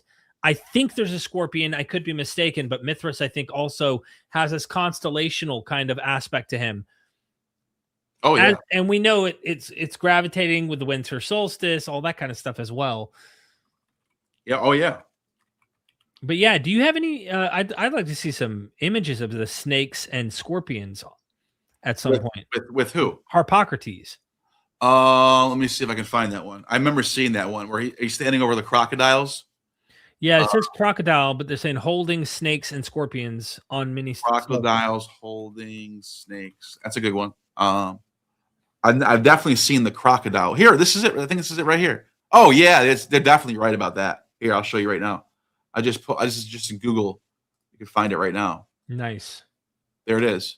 Holding snakes, standing on crocodiles. There's another one right here. Click it, make it bigger, or a whole bunch of them. Oh, damn. Okay. Google is weird, you know. Yeah. Yeah, you can see it. There's a whole bunch of them. There's another one right there. Yeah. Mm. So, yeah, good find, by the way. Yes, Mills. Thank you. Appreciate that super chat. And then Atomic Amanda, Asclepius him was second word pan and not pan. It's pantone, which means it's the genitive case, genitive plural. So it's the God, it's of all. Pan means all. It is also, you're right, it is also the name of the god Pan. But in this case, in the case of, let me see if I can pull it up real quick. Let me just go back to it right now so I can show you what I mean. So in this hymn right here, you could see, I'll show you what I mean right now. So Yeter, oh, whoops, I'm on the wrong one. Hold on a second. Shit. Where did I go? Where did it go? Oh, here we go. Okay. So where'd it go? By the way, we're getting totally rabbit holed here, but there are so many other stories we haven't even covered in this Easter episode that could be used. Inanna, we didn't get into, like, bro, Osiris. I mean, there's just, now it may not be Easter that you can nail Osiris to. No, Osiris is a spring resurrection. Is it a March? Spring resurrection. So you look at Yeter, yea, and then the stem ter. But now this word right here, yes, it does have the word pan in it, but pan just means all. That's what pan is named after, the word for all. All comes first. And then it's tone, that's how you know it's genitive plural. So it just means of all. I mean, it literally means of all. Yes, it means healer or doctor. You can even translate this as doctor, healer or doctor of all. That's what it means. And then you can see Asclepie, which means Asclepie, which is a vocative calling out. Despota Pion. So like Pion. He's got the same epithets of his father. Thank you for that, Atomic. Appreciate that. And then Victor says, healing goddess Ninti Nuga, also scorpion imagery. Interesting. Ninti, really? Can you look that up real quick? Ninti Nuga? Ninti Nuga. Ninti Nuga. Oh, yeah, I found it. Share my screen. Ninti Nuga, Mesopotamian goddess. Abramovix dropped €5 super chat. Messed up the sun/sun. It would be more of a reference to using light/solar analogies. Implying relation to old sun/light gods like Apollo. Yeah, that makes more sense. Yeah, for sure. Yeah. I'll come back to you in a second. Which one were we just on? Oh, this one. Ninti. Yeah. Oh, go ahead. So, yeah, I just pulled it up. I mean, this is my first time actually looking into this goddess. I'm not really familiar with it, but yeah, it looks like medicine, cleansing, right? Yep. I'd be interested to know, like, if she has any festivals in the springtime or, oh, look at this. Look at this. I just stumbled on this. We learn from our own chat sometimes. I love it. Exactly. Actually, I learn a lot from the chat. I learned a shit ton. Yeah. Ancient scholarly etymology. Mistis who revives the dead. What? How do you and I not know about this yet? Out of all the years we've been going into these dying and rising gods and healers, how do we not know? We should have known this by now. Thank you for whoever found this for us. Look, it is possible that it initially had a different meaning, with one proposed as Lady of Lofty Wine. That would be even more interesting if you have wine involved. Resurrection and wine. Huh. Yeah, and only from the reign of Urininga onward, it started to be with a cuneiform to die. An epithet sometimes applied to her was the Lady of Life and Death, attested in royal inscriptions. Holy crap. We're just finding out more and more of these gods who resurrect and die and all this stuff. You know what I mean? Yeah. All over the place in the ancient world. That's wild. It says right here. Or at least resurrect others who die, therefore raising people. You know what I mean? Like, but if she's the god of death and resurrection, that's a whole entire paradigm. That's big. You know what I mean? That's big. Yeah. Look at this. A temple dedicated to her rebuilt by Enlil Bani, which bore the ceremonial name Enidubu, house which gives rest, might have been located in the latter of the two cities. Interesting. Ninti Nubu. That's my next child's name. No, Ninti Nubu, get your ass over here. What was the next one? Agatis. Yeah, messed up with the sun. Yeah, I mean, it's, you know, what's her name used to try to make that connection a lot was Acharia S. DM Murdoch. Yeah, she loved to make that connection. It would be more light solar. we did see this solar deity in the middle of a zodiac in a Jewish synagogue. I don't know when it was built, but we were seeing the solar deity in the center of the zodiac in a Jewish synagogue being like, what? Helios. And we were there. Yeah. Helios. Yeah, here, I'll pull it up right now. And by the way, people go that that's an icon. It's actually not an icon because the synagogues back then were not places of worship. They were places of study. It's only after 70 AD where synagogues become like worship zones where they start taking all the images out. So this is just like a Hellenistic era place where people studied the Torah. That's all it was. That's why they had images all over the place. They didn't care. It wasn't a place where Yahweh was actually worshiped. Synagogues were not worship places. They don't do sacrifices. None of that stuff happened in synagogues. But you do find stuff like this. You know what I mean? So you find Helios, 1, 2, 3, 4, 5, 6, 7-rayed god. That's Sol Invictus, literally. 7-rayed god is what he's called. And yeah, zodiacs. Hey, Victor sent me an image of the goddess of death and resurrection. I'm sending it on Messenger. I have no way to share it through this laptop. Can you pull that up, Neal? It's right there. You can see the scorpion and everything. This has to be constellational type of stuff going on. You can't? Where? Yeah, on Messenger, on Facebook Messenger. Oh yeah, I've seen this before. Yeah, same. Yeah, I can zoom in on this, or I can pop it up. Yeah, share the screen or whatever. Yeah, you can see the star of Ishtar, the moon, the crescent moon, the Shamash sun. Mm-hmm. And then there it is. There's the dinger right at the top, or that's the star of Ishtar. That's Venus. Interesting. And that's a crescent moon, Sin, and that's Shamash. So you Sin, Ishtar, and Shamash. And then you have a scorpion. Interesting. Resurrection. Right? Wow. I love it. What a hell of an Easter episode, right? Good point, though. And even though the sun might not mean sun, the sun does actually have a birth and death of winter solstice, spring equinox. So the winter solstice is the birth of the sun. So when the sun starts to finally rise up again, and the day we're on right now, Easter, is when the light finally conquers the darkness for the rest of the summertime. Right. Up until the fall equinox, when it starts to decline again. Right. And look, the next one has another one. Matthew, thank you for that super chat, Matthew, and being a member of the channel. Nice. Love you. Okay. Serket or Selket was a healer goddess too. Selket? Yeah, do you know? Look that one up. Look, we got all sorts of deep researchers in the chat, bro. I know. I love this stuff. I found Serket. Goddess of protection against venomous stings and bites of scorpions. A healer. There you go. There you go. There's a scorpion on her head right there. Come on. She was primarily worshipped in Lower Egypt pre-dynastic period. Wow, 6,000. Hold on. This is Egyptian, right? Yeah. What do you think? So think about this. Think about this. The gospel, right? When it talks about this whole, you will step on serpents. If you're bitten, you're not. Tell me that doesn't give you maybe some pause to think Alexandria. Yes. Absolutely. Come on. Where all the healers are training too. Right. Look, she's literally has a scorpion on her head. Dude, what would you think if someone walked around with a scorpion hat? I mean, shit, that's like, great. Damn.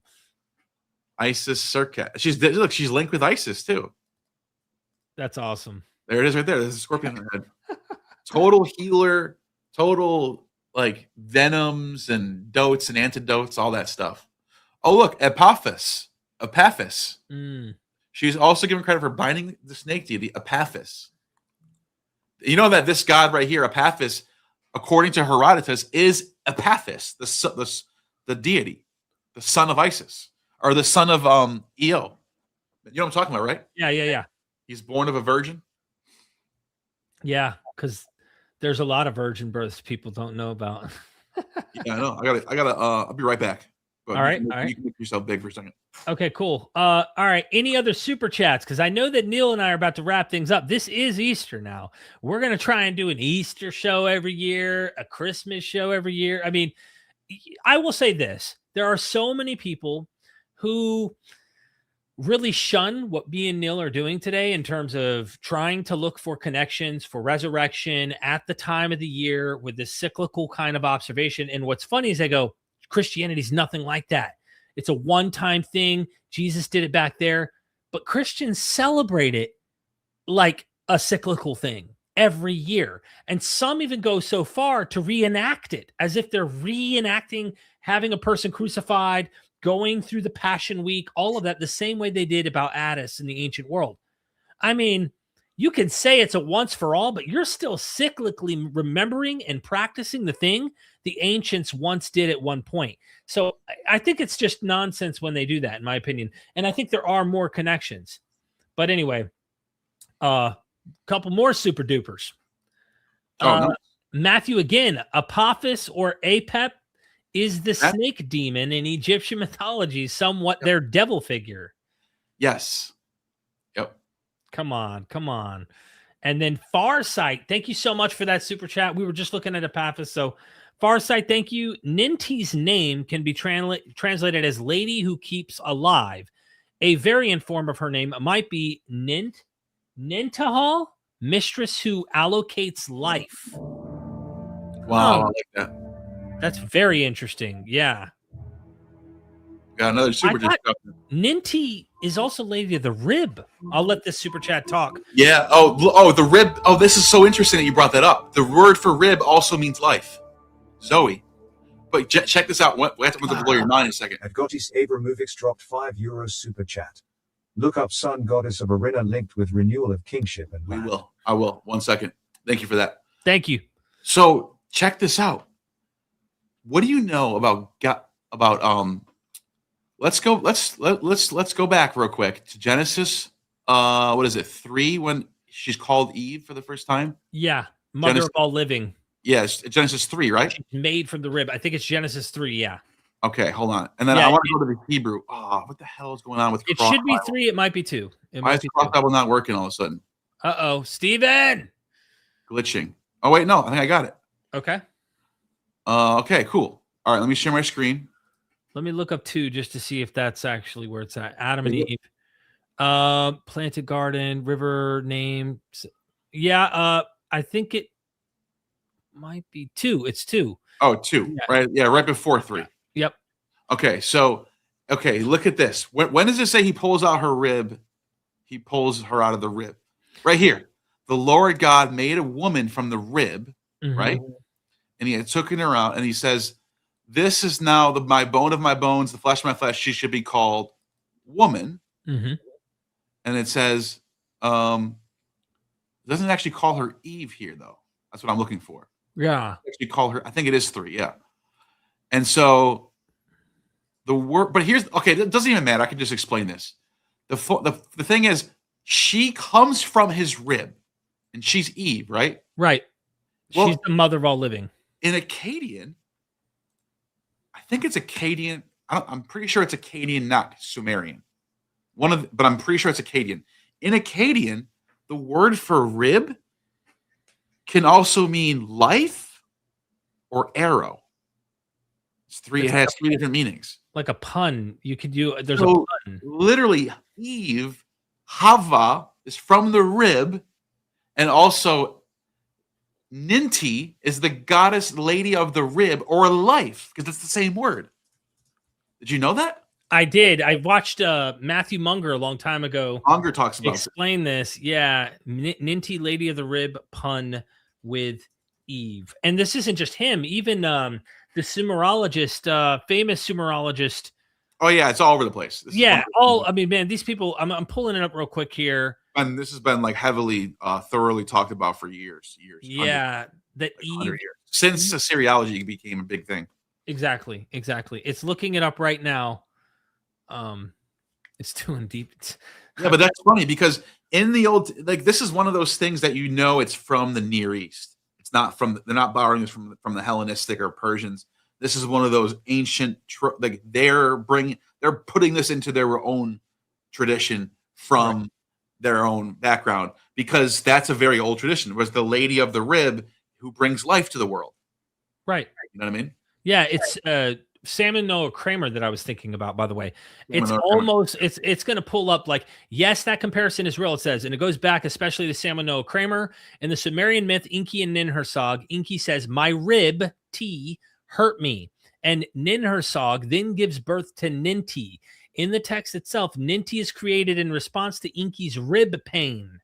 The comparison with Eve comes from a Sumerian pun discussed by scholars. T can mean both rib and life. So I was wrong. I was on the fence. Was it Sumerian or Canaan? It's Sumerian. Either way, you nailed it though. Yeah. That let earlier Assyriologists connect Ninti with the Genesis woman who was formed from Adam's rib and whose name is associated with life, the living. A standard summary of Kramer's view quotes him saying that this was, quote, one of the most ancient of literary puns, in quote. Pre-Semitic. It's before Semitic. Yeah. Exactly. Carried over into biblical paradise story, even though the Hebrew wordplay no longer works the same way. But the important nuance is that it's not even the same. It's not even the same language family anymore. Yeah, this is mostly an older comparative argument, not a current consensus claim of direct borrowing. The Assyriologist M. Stahl says earlier scholars used Ninti to explain Eve's rib motif, but adds this was an interesting thought, but one that is not mentioned nowadays. He also notes that while Ninti can be taken as Lady of the Rib, it's more likely to mean the lady who gives life. So either way, it can mean more. It can mean either or. It could be a pun. But here's another thing. It could be a crazy coincidence too, because it's also true that in Plato's Timaeus, the world soul has another female soul within it. So I wonder if I can pull that up and show you what I mean. In here, let me see if I can pull up Timaeus. Is there another super chat after this? Yeah, there is. You Go ahead, read it. I'll pull it up. Well, they want you to look up a sun goddess. So we may want to hit this one first. Just knock it out, Lady of the Rib, lady who keeps alive or whatever. Go to the next one. I'm gonna. We're gonna have to pull up this this goddess. Thank you again for the super chat. Look up sun goddess of Arena. Oh, go to the next one I said because I'm looking up something right now. No, that's it. That's all there's left. That's the next one. You can't look it up. Yeah, I can. I won't be able to share any images. Just try to find it real quick. I'm trying to find world. Sun goddess. Look, you're giving us homework. I love this. Yeah, I know. Arena. Okay, hold on 1 second. So it's from Timaeus. What is? All right, the sun goddess of Arena, Araniti, was the principal deity and patron of the Hittite Empire monarchy, often recognized as a supreme, nurturing, and protective solar power linked closely with justice and sovereignty. She was considered a mother of the land. Werusimu in Haitian. I don't know if is that how you pronounce that? Hattian. It's probably Hittite. You can see what you're looking at right now. Hattian. Hattin. Yeah. Okay. It's from the Hattin. Right. Is the name of, just say Hittite. That's all I got. Yeah, that's what I was thinking. And although the sun goddess also held roles as a chthonic earth deity. So we're gonna have to get to this this next. I'm sure it's real quick. I got to show you this because the reason why I say it might just be a crazy coincidence because they might actually be borrowing this idea from Plato about this woman, the mother of all life. Mm-hmm. And because here, check this out. And he talks about the world soul. And then he says, now imagine that a man were to model all possible figures out of gold and we're then to proceed. Let me see if I can find mother. Wait, which one's the mother? Mother of matter. Timaeus 50D. Am I in 50D? I'm on 50D. Wait, where is it? 50D. Oh, down here. Here it is. For the present, we must conceive of three kinds: the becoming, the wherein becomes the source. Becoming is copied and produced. Recipient to the mother, the source to the father, and what is engendered between these two, to the offspring, and also perceive that if stamped, copy is to assume diverse appearances of all sorts, that substance wherein it is set and stamped could not possibly be suited to its purpose unless it were itself devoid of all those forms which it is about to receive from any quarter. I wish this translation was not so fucking weird. For words similar to any entering forms on receiving forms of an opposite or wholly different kind as they arrive to copy them badly. Where is the one where it says here we go.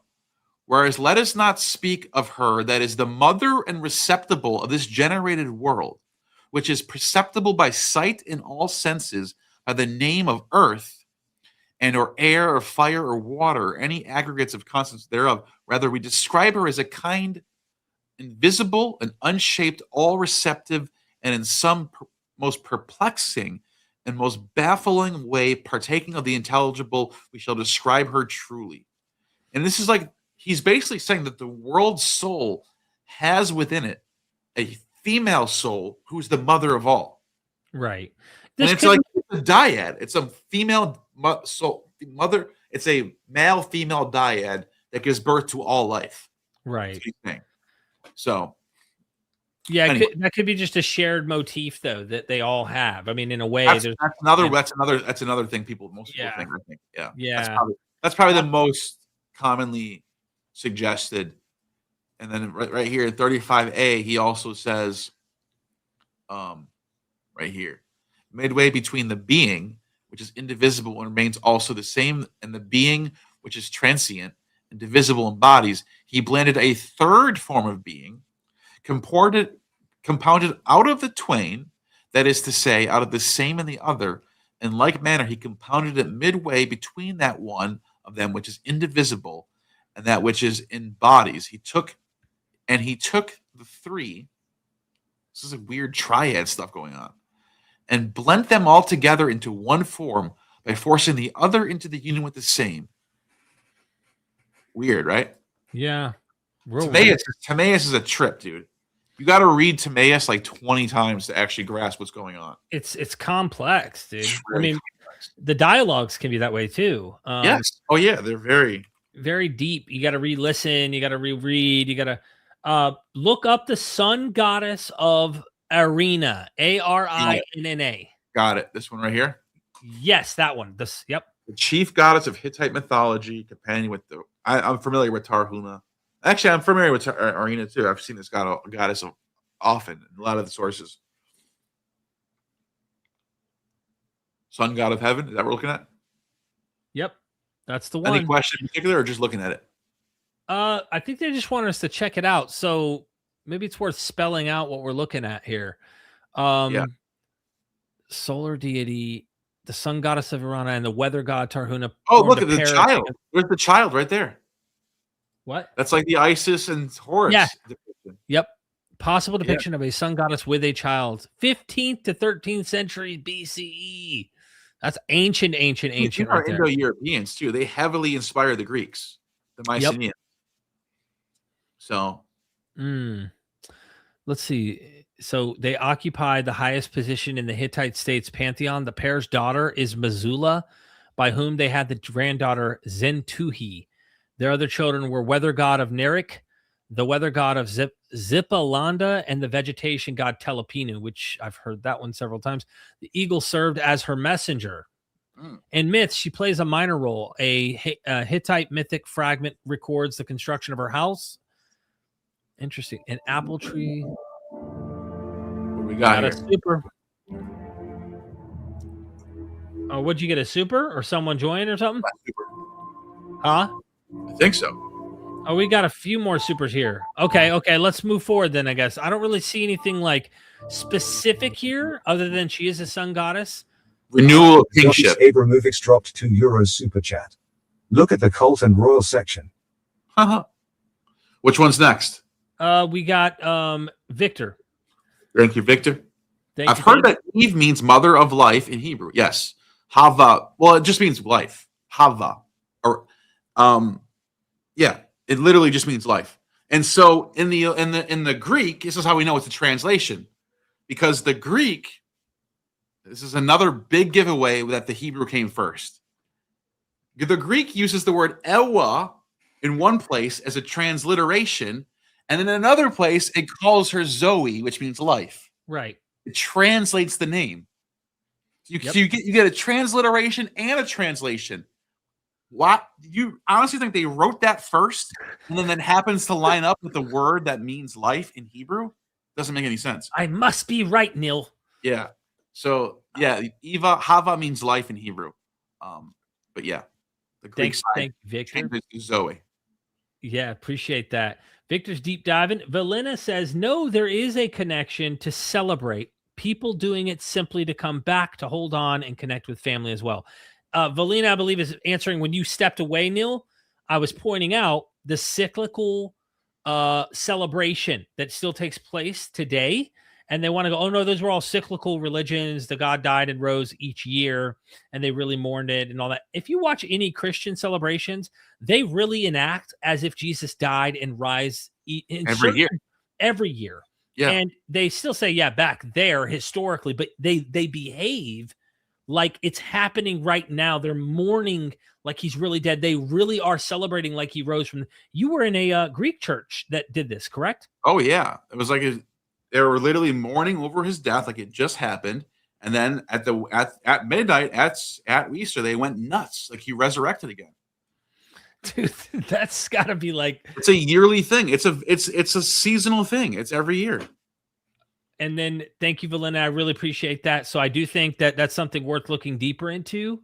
And yeah, of course, people are going to do it, come back and hold on and connect with family as well. That's part of it. Yeah. Then Gaddis again says, look at the cult and royal section.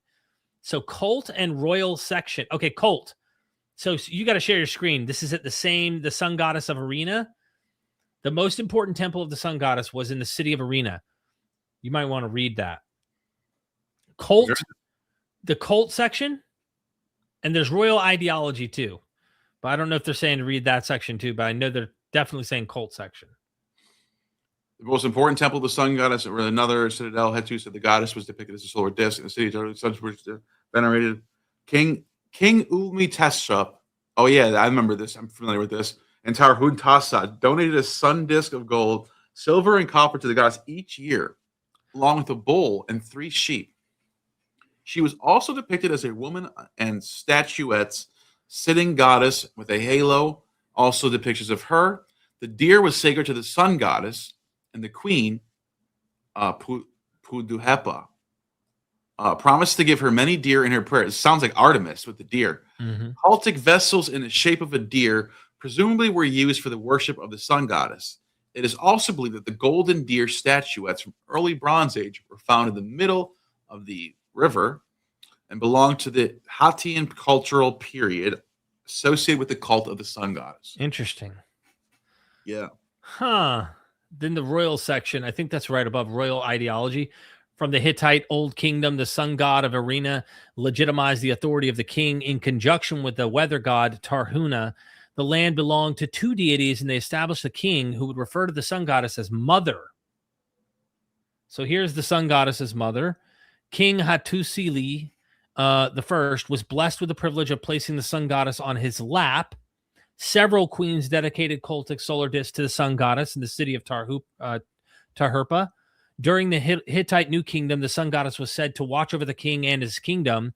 With the king as a priest and queen as a priestess, the Hittite king worshipped the sun goddess with daily prayers at sunset. The Hittite text preserved many prayers to the sun goddess of Arena. The oldest is from Arnuwanda I, while the best known is the prayer of Queen Puduhepa, cited above. Damn. I wanted to say this god right here. This god I'm pretty familiar with, Tarhun. Mm-hmm. There's some connection I was gonna say with Baal, but like even like he raises up like grapevines and stuff. So there's some vegetation stuff going on too with this god. Interesting. Yeah, right here. Here it is. See, there's the grapes. See it? Yeah. Told you. That old man new plant right there. I actually was planning on doing a really big deep dive into the Hittites pretty soon and their mythology. Yeah, because that's definitely worth. They're a huge part of all the Indo-European culture. Huge deal. Absolutely. Thank you, Gaddis. And then we got R. Baker. Thank you for that super chat. If you want to understand Genesis 2, Look up Shamhat in the Epic of Gilgamesh. Then the Ish-Shah will make sense. Interesting. So Ish-Shah is Hebrew. Shamhat, the prostitute from the Epic of Gilgamesh. Let me give the quick story. It's you should look this up. Shamhat.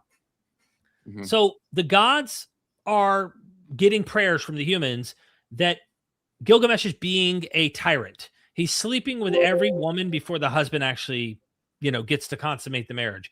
And he's a tyrant. He's treating the people like crap. So they pray to gods, hey, help us out.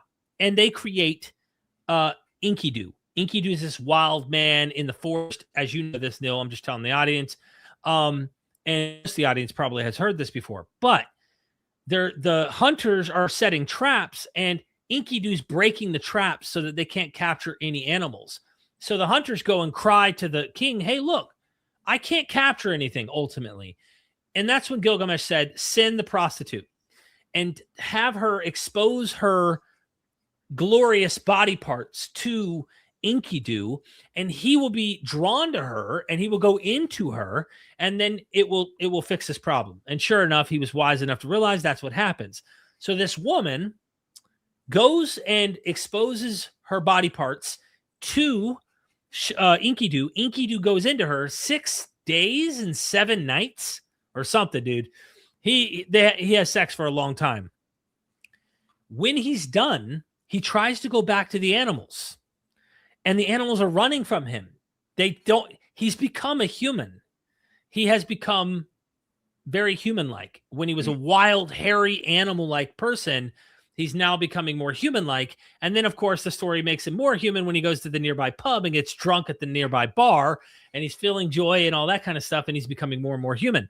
But that is where Shamhat, but they're saying the Hebrew word Isha, which is the Hebrew noun meaning woman, wife, or female, used over 780 times in the Old Testament. It is the feminine counterpart to Ish, man, husband. The term highlights the biblical concept of unity as seen in Genesis 2:23, where the woman is named because she was taken from the man.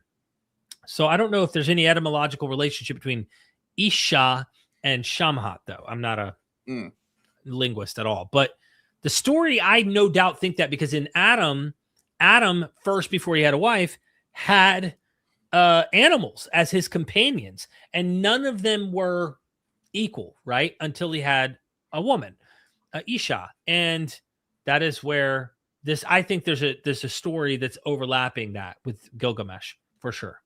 Yeah. Sounds like it. Oh, Israelite Christianity, thank you for this super duper. Out of all the dying and rising deity myths, why does the oldest recorded one, Inanna's descent, contain the strongest parallels to the Gospels? Why does the oldest recorded one? Yeah, I've always thought about that. Isn't that funny? The farther back you go, all of a sudden, the more it looks like Jesus. Like Inanna, this story is like from like 2,500 BC. It's ancient. You have a savior god, goddess, whatever you want, whatever, it doesn't matter, descending into the underworld for 3 days and 3 nights to resurrect the dead, and she's crucified. Like, it doesn't use the word crucified; it's a Latin word, obviously, but she's literally like hung on a hook, fastened. Like it's almost like crucifixion. It's not the same thing. It's not like a Roman crucifixion. It's very specific, but you know what I'm saying. Like the closest thing you're going to get to crucifixion in that context. Pretty strange, isn't it? Very strange. He's rotting flesh. It's like rotting corpse, meat, rotting meat. Dead for 3 days, 3 nights. Decomposition kind of thing. And then the water of life and the bread of life. You have a Eucharist that gives you salvation. That's wild. It's so many specific things lining up. If it was wine, oh my God, people would be losing their minds. It's not water, but still, it doesn't matter. The function's the same. A lot of people forget this. Every image we see in Jesus' art of him being crucified, he's covered. He was naked. In the Gospels, they strip him to nothing. Right. You're bare ass, butt ass naked. That's how crucifixion was. What Inanna had happened, and then was hung on a hook. She went through 7 gates. Every piece of article of her clothing, of her jewels, what made her royal, she became nothing, just like Jesus. And then he's crucified. Like, come on. That's why this whole idea, well, this one historically happened. is such a scandalous like question mark, because they're writing a narrative and it's decades later. This to me, it's obvious legend. They are clearly riffing off of a powerful, deep trope. Yeah, and not only that, if Paul is the earliest sources, which is what most scholars think, the 7 authentic letters of Paul that are before the Gospels. Well, there's no mention of Passover. No, he just gets handed over and he gets crucified. There is language of Passover, but not that it's the Passover date. No, yeah, there's no language of Passover. It's just a meal. It's just a meal. That people are making that association. 1 Corinthians. That's not enough, dude. That's not. You can't sit there and say that's Passover language. It's just then any meal is a Passover language. Then. So you know what I mean? Yeah, I do know what you mean. I do. I thought in the text. So here it is, right? No doubt there have been differences among you. There's no mention of a Passover in Paul. I'm telling you right now. It's not a Passover. I know. I'm telling you. I agree with that. There's no Passover. I'm saying the language in it may have developed the mythology or the legend of placing his death at the Passover is the point. So someone may have read Paul, or they got it from the dying and rising motifs of springtime, and they placed it there because of that, not Paul, right? That could be that too. Yeah, that could be that. Otherwise, this whole video is meaningless. Is Paul's? You know what I mean, Derek? Are you thinking about that? Well, Paul himself, the mythology comes from. If it's from Paul, then this whole video is pointless. We're just why? Because if it came from Paul, that's where it came from. But I agree. Paul doesn't say anything about a Passover. But even if he did, the mythology starts with his own divine revelation. It wouldn't matter to me. Divine revelations. But then you have data that he actually got crucified on Passover. But I'm saying not necessarily. There's none. I'm saying there's none. Yeah, I don't think there's none until the gospel. Does Paul's letter to the Corinthians indicate Passover language?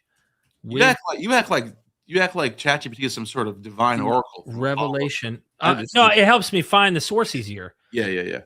With the revelation of the mill and night. Super chat. Hell yeah. Jesus was Gospel of Matthew 27:52. Why say men bodies right? Let's look it up. While you're looking that up, I'll look this up. Yep. This is the zombie apocalypse. Super chat. Gospel of Matthew 27:52-53. Why say many bodies raised? Matthew. What did you find over there? But from the indication you said. On my end, it's in 1 Corinthians 11:23-26. Paul gives the meal tradition. That's the one I just said. It's just he just mentions a meal. He doesn't say anything about a Passover. So let me read what it says here real quick. The night he was handed over, but that passage by itself, I agree, does not plainly say this was Passover. The wording handed over is also better read by many scholars as delivered up rather than simply betrayed. Some connect it to sacrificial Isianic language, not specifically to Judas. The stronger Passover signal in 1 Corinthians is nearby, 1 Corinthians 5:7-8. Christ, our Passover lamb, has been sacrificed. Yeah, he calls him our Passover lamb. That's why I think the mythology of the Gospels, that's what I was trying to get at, is developing. Yeah, I'm talking about him being, Paul saying he went down for Passover. Right. You're right. Yeah, you can see why they built the legend. Calling him the Passover lamb is a big deal. But what I'm saying is you would think Paul would say right then and there. I agree. Perfect opportunity to say the Passover lamb because he was killed on Passover. Yeah. Or in the passage where he says he was the night he was handed over. Right. Perfect opportunity for Paul to say all he does on that Passover Eve when he was handed over. Right. He does it. So I don't think Passover language, not saying on the Passover he died. Okay, which is why I was saying the Gospels are embellishing. They're just embellishing. Yeah, I thought you were saying he was hinting at the night he was handed over on Passover. My bad. You're right. You're 100% correct. You're talking past each other a little bit. Yes. You are 100% right. Yeah. But like it's still to me it's funny how that's accepted among so many scholars who will just say, we know he got down for Passover. It says it right there. Right. Well, how do you know that? Paul doesn't say that. That's why they made a leap in the Gospels, I think, to develop a legend. Exactly. And why would they land at this time? I mean, multiple reasons. Because of everything we've been saying. Exactly. There's a lot of reasons. It's the perfect time to place his death. There's no perfect place other than the Passover.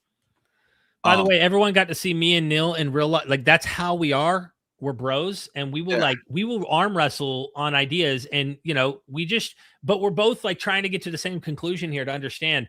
By the way, my jab at this Gaddis on why say many bodies raised, I personally am of the opinion there's two possibilities in my mind, and I'm open to many others, that when the resurrection happened in their minds, this idea of a single individual, when Jews expected a whole collective resurrection to happen, Matthew's trying to kind of solve that problem by saying, hey, many people raised when he raised. Like, there was a resurrection, but it screws you because, okay, so what? A zombie apocalypse happens of ancient saints who come into Jerusalem.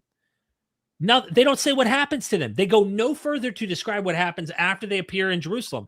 But there is a Greco-Roman source, and I wasn't prepared for this, but I have a source somewhere on my computer that indicates in the Roman world, there was a story where their loved ones came back and actually embraced their loved ones, a group of them back from the dead in a public setting, and many people were eyewitnesses to it, where they embraced their loved ones. I can't remember if it was during a sacred day or something special, but you see a counterpart in the Greco-Roman world where a mass amount of loved ones that were dead come back and embrace their family and whatnot. So I don't know what to do with this. Is it trying to solve the failed apocalypse and the expectation that the resurrection of the dead, of all the dead, was supposed to happen, but it didn't? So is Matthew trying to go, hey, no, there was a group. I don't know what he's trying to do. Yeah, and the super chatter's asking why say many bodies raised? At KW set drop 320 yen super chat. Check 320 yen. And set greater than female and theos. Nice. Check. And another one right after that. But yeah, so this one, why say many bodies? Yeah, I imagine it's many people. There was many people who came back from the dead. The bodies of many holy people were raised to life that came out of the tomb. Okay. Yeah, and it's interesting that this is Removix dropped €2 super chat. Yeah. Keep dropping them, baby. The boys are back in town. XD. The boys are back in town. Yeah. Well, back to what they were saying. This is only in Matthew, which is like Paul doesn't say. We go back to Paul again, as we were just going back and forth about his Passover, a lack of mentioning of Passover. Well, why would Paul forget that bodies came out of the ground? He was alive during this time period. I assume he was in Jerusalem, maybe, right? I don't know, maybe not. But you would think he would, if this happened, he would know about it. Oh, by the way, literally a couple of years ago, when Jesus got crucified, bodies came out of the ground. Yeah. And again, he wasn't a believer at first, so maybe he doesn't know this story. I don't know. I mean, why doesn't Mark narrate it? I mean, Mark doesn't narrate it. It comes in. Yeah, it's weird. Yeah. So Matthew's inventing this, clearly inventing this legend of saints resurrecting. They came out of the tombs after Jesus' resurrection and went into the holy city and appeared to many people. When the centurion and those with him who were guarding Jesus saw the earthquake and all that happened, they were terrified and exclaimed, it's an apologetic to get you convinced. I think this whole thing is just invented. And the reason I thought is you have a counterpart in the Roman world where something like this happened. I don't have the source on me, but many dead loved ones came back into the city. Eyewitnesses saw them, embraced them. The people were in shock. They couldn't believe what they were seeing in the text. And then the other example is simply this apocalyptic expectation that the end and the resurrection was supposed to happen. Well, what Jews expected was the general resurrection, not one dude out of a tomb. So is Matthew doing something Jewish here to try and say, hey, it wasn't just one guy, like a whole bunch of many people raised from the dead.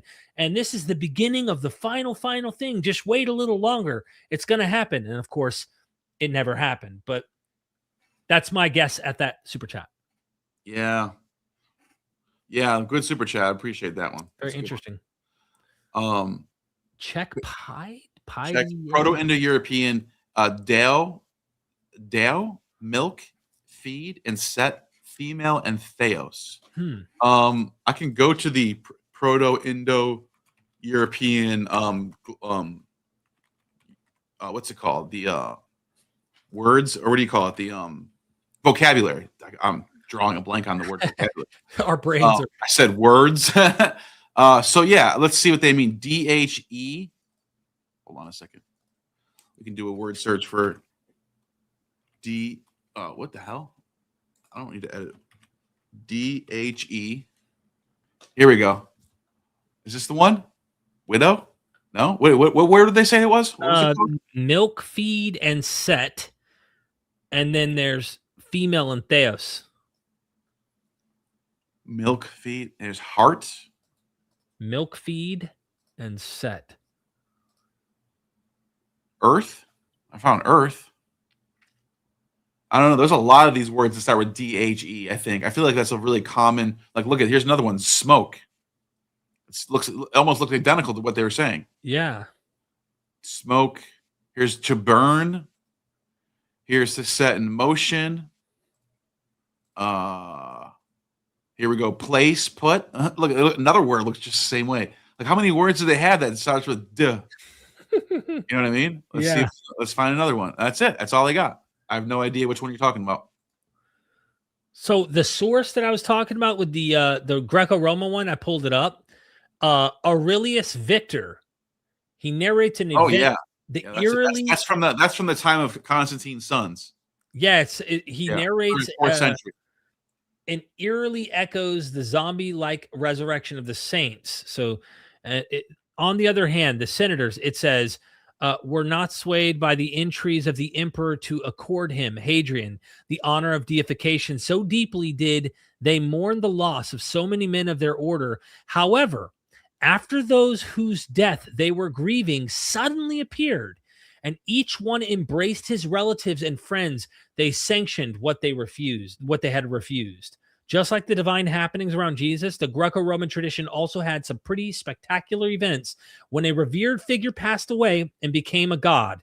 In Rome, it was a big deal to witness the mystical powers or the ascension of the emperor. This tradition is well documented and reminds us of the stories of Romulus and Julius Proculus. Anyway, very powerful stuff. Yeah, and that same author, I'm not kidding, that same author says that when Constance, the son of Constantine, was born, in 333 AD, he says on December 20, or no, he says not on his birth. He says on December 25th of 333 AD, when Constance was named Caesar and was given the wreath and became Caesar, there was a star in the sky. It's like the big portent in the sky, and like fire burned up in the sky or something. That's what he says. Right. So that's one of those. Just remind me of that author. Anyways, I found this Dale. I don't know how to pronounce it. I really don't. Yeah, I have no idea. Dale, I'm guessing. You would know better than me. Yeah, based on Greek, it would be like Dale. And this is to suckle, to nurse. And it means like fetus or damn, that's great. Milk cow. What the hell? Son? Jeez. And I kind of see where they're going with this now. They're saying like there's a connection between this word, whatever. Anyways, yeah, Indo-European is pretty crazy to look into. Thank you for that super chat. Thank you. And then of course you already got this one, right? Got us? Yeah, I was thinking the boys are back in town. Yep, we already saw this one. The boys are back. What was this about though? I think it was just you and me when we were tussling over Paul. Oh, we were arguing over Paul. Yeah. We do this almost every stream. We have a moment. You won. Right? You won that one. You were definitely right, dude. Yeah. Sometimes I get my ass smoked. Okay, it's a give and take. You know, sometimes we got to do that. Look, go to that passage though. I want to look at that passage again. I'm curious to what he says. What he means by the Passover lamb. Yeah. Okay, the passage, the one specifically, pull it up, is in 1 Corinthians chapter 5. Want me to look it up? I can do it. Yeah, if you can, 7 through 8, but we should just read before and after that too. Yeah, because this is the only data that we have for Passover and Jesus before the Gospels. So you said, what is it, 7 and 8? Yeah, 7 through 8. Christ, our Passover lamb, has been sacrificed. What makes you different from anyone else? What do you have that you did not receive? And if you did receive it, already you have all you want. You're in 1 Corinthians 4. Oh, shit. 1 Corinthians 5. We got to get to 8. 8. Or no, 5. Yeah, 5, 7 through 8. Get rid of the old yeast so that you may be a new unleavened batch as you say. Okay, this is what I mean. Yeah, exactly. Doing an allegory here. Unleavened batch. An unleavened batch is allegorizing what is the Passover. Right. Christ, our Passover lamb, has been sacrificed. Therefore, let us keep the festival, not with the old bread leavened, but with malice and wickedness, but with the unleavened bread of sincerity and truth. You can see how the legend would grow from that. Yes, but notice how he doesn't say anything about Christ being crucified during this time period. Of course. He's actually just allegorizing the salvation of Christ's crucifixion or resurrection. And then they narrate a story based on that. They put him probably reading this, probably knowing about this.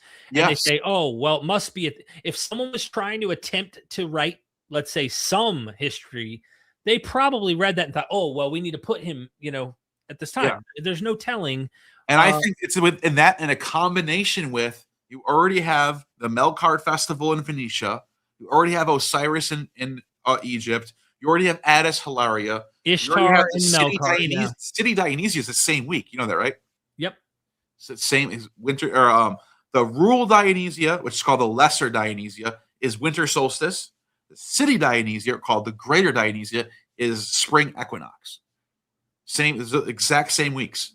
So it makes a lot of sense why Christians would want to put the date of the crucifixion at this time period.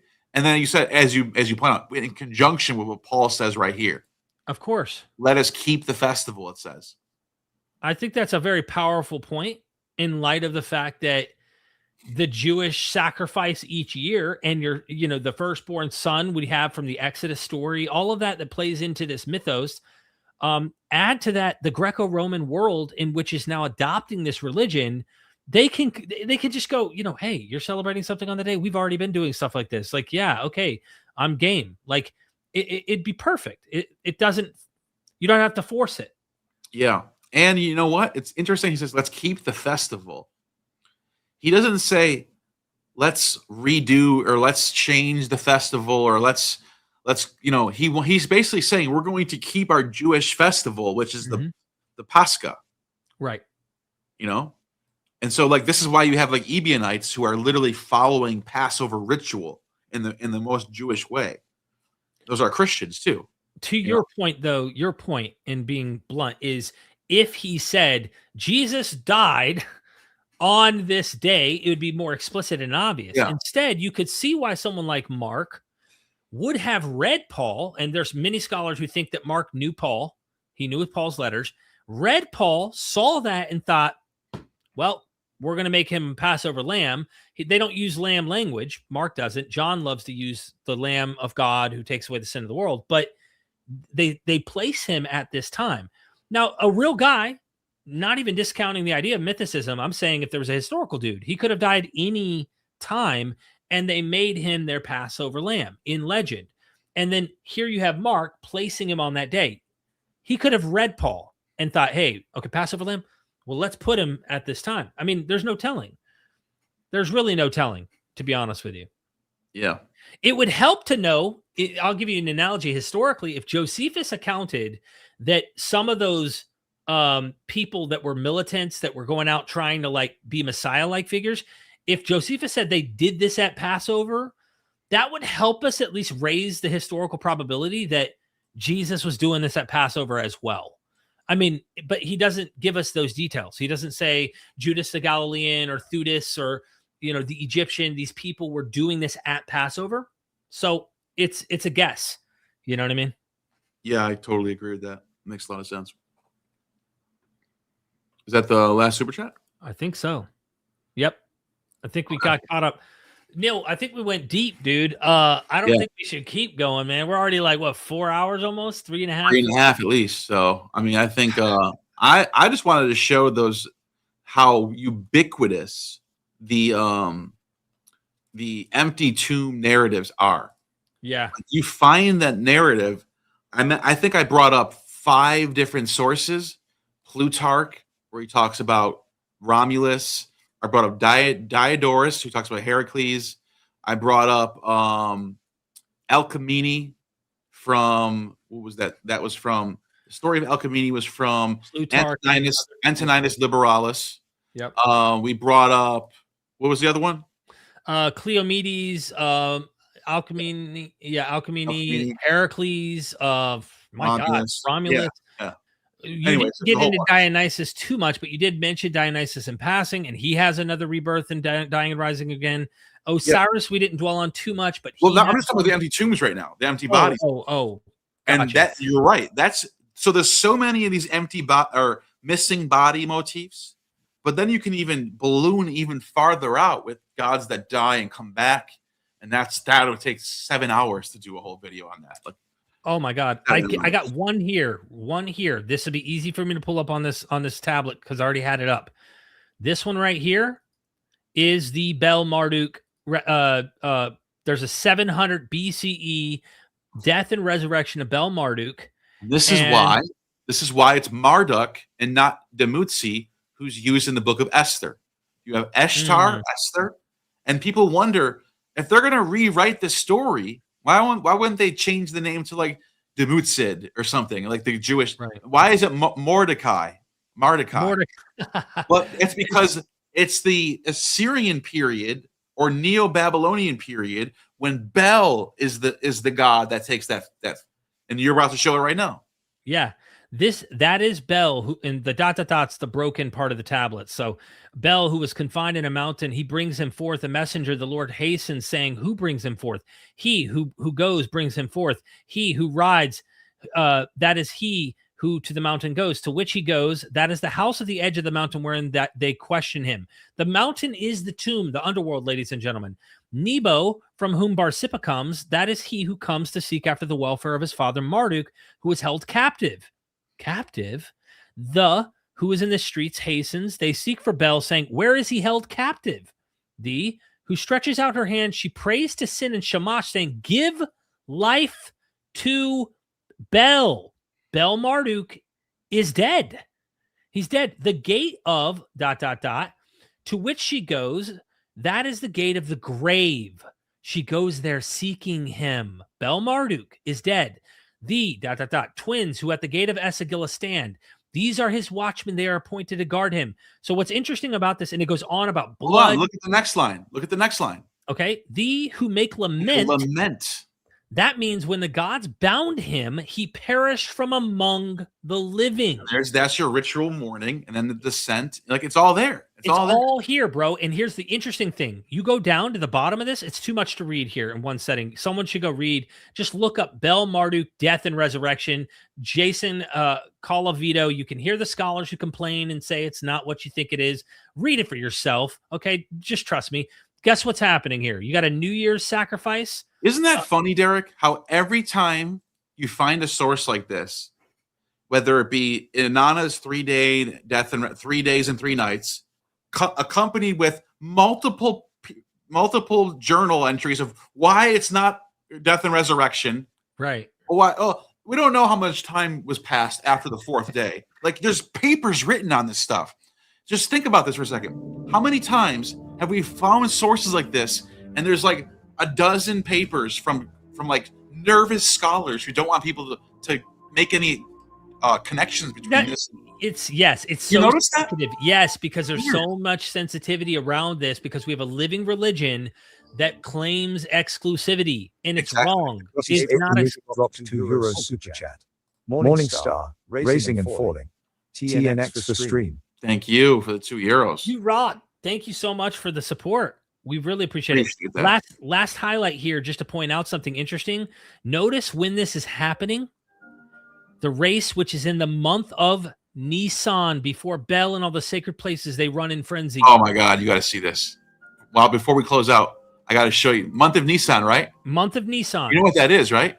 Is it not this right now? New Year's. Yeah, right now is Nisan 14. Right. The New Year's festival, which is but right now is Nisan 14, New Year. You know that, right? Yes. The New Year's is in spring for Babylon. Right. It's right now is Nisan 4. Today is Nisan 14.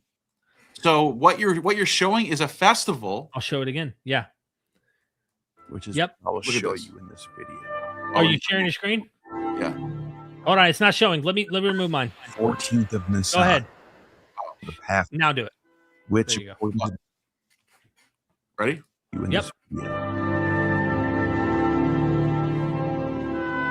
the 14th of Nisan, the traditional date for the Passover, which according to the book of Exodus, it's recounted that Yahweh instructed Moses to command the Israelites to smear the blood of a lamb Now watch on this. their doorpost. Now you know This it's act Nissan 14. was Watch meant this. to Yep. Elam. Oh shit. Get paid, I'm just gonna baby. Yeah. Yep. Called this month Adu Kanaisa. The Akitu Festival, one of the oldest religious festivals in recorded history, if not the oldest, was celebrated at the spring equinox, originating in the 3rd millennium BCE. It was a significant celebration for the Sumerians in southern Mesopotamia, marking the planting of barley in early spring around March-April. On the Babylonian calendar, this is called Nisanu. This period heralded the new year. The Babylonians referred to it as the beginning of the year, Resh Shatim. During the early dynastic period, each Sumerian city-state celebrated its own festivals to honor its patron deity. This tradition persisted into Akkadian period in the 3rd millennium BCE, with a broader scope extending across Sumer to venerate the supreme deities of Akkad, Anu, Enlil, and Enki along Ishtar, originating as the Sumerian goddess Inanna. Among the most ancient ceremonies were those dedicated to Tammuz, or Dmutzi, an agricultural barley, grain, and vine deity symbolizing death and rebirth, whose rituals often involved elaborate mourning practices. These rites depict Dmutzi's death and resurrection, symbolizing the cycle of fertility and abundance. These celebrations maintain the foundational aims established by early Sumerian traditions to pay homage to the divine, affirm the sovereignty of the monarch, and foster a shared sense of faith and communal practice among the populace. All right, one more thing I want to show you. Okay. This multifaceted celebration took place in 2 key locations. In Babylon. Sagala. You just mentioned that in your source. Right. So I want to go after you see this. We're going to go back to your source and look up this word. All right. The Sagala temple, Ready? dedicated to the supreme deity Marduk, Marduk. and the house of the new year, situated to the city's north. Central to the festivals were Nabu and his There father it is. You just Marduk, mentioned him too. Yep. who was later synced with Tammuz, often called Bel, Bel. Lord, in the 1st millennium BCE. There it is. As Marduk's name was deemed too sacred for regular utterance, Marduk would usurp Enlil's role as the king of the gods, and and then his mythologies are spread last thing into I wanted many to show different you real gods quick who also take on is traits of right here. Tammuz, such as Bel Sarbi, Lord festivals, celebrated at Syria. opposite times of the year. The Kisu festival, Nisan celebrated at 14. the same time as the Hebrew Sukkot, the fall equinox, and the Zakru festival was celebrated on the same day as Passover, the 14th of Nisan, Ready? which is the 14th day of the new year, the spring equinox. These 2 equinox festivals are the largest and most documented in the Assyrian tablets dug up at Nineveh. Arnaud Daniel, famous Assyriologist who has written extensively on this subject, has proposed that these festivals are a commemoration of the gods and goddesses' descent to the underworld and later resurrection. The rite of laying down the statue And then of once I see Ninkur this, was a symbolic almost there. gesture It's almost of the burial of the goddess. The presence of the mourning woman figures and rites of mourning also gives much credence to this theory as well. At the Zakru festival at Nineveh, sacred to the god Dagon, which, according to the tablets found at Nineveh, was celebrated on, drum roll please, the 14th day There of it is. Nisan, Come on. where the text actually reads, on the 14th day of the new year, which the head of the year. There's the Rosh Hashanah quote that they find in the Akkadian. So it's 14th of Nisan, 14th day after the new year. And they set. And what do they do? What do they do at this time? coincides to Nisan 14. which is the same day as the Passover and the same day Jesus was crucified. What else? 70 unblemished lambs were 7 sacrificed for this unblemished festival. lamb. Unblemished lambs is exactly what the tablets specifically call for, and 70 total, which is a number that anyone who knows about. So, okay, you have the same day that Jesus dies, which is on the Passover, which is where the Akitu festival celebrates the descent and return of Ishtar and Marduk and all that stuff, and Bel and Dumuzi and all that synchronism, Right. which also happens to be the same time of the year where the Assyrians do the Zakru, which is also another dying and rising agriculture thing. Yeah. Which is also the same time of the year. Osiris has his festival, and Adonis has the Adonia festival, and Attis has the Hilaria festival. And you really think Jesus actually did die during this time?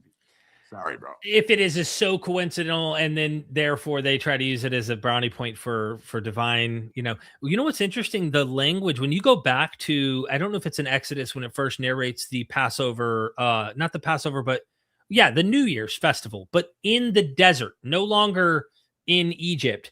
They're mourning. It's the same thing they did with Dumuzi. They mourn and they celebrate for Yahweh. And then they had the wandering of Isis. I literally period where they were all waiting for her to return with the body.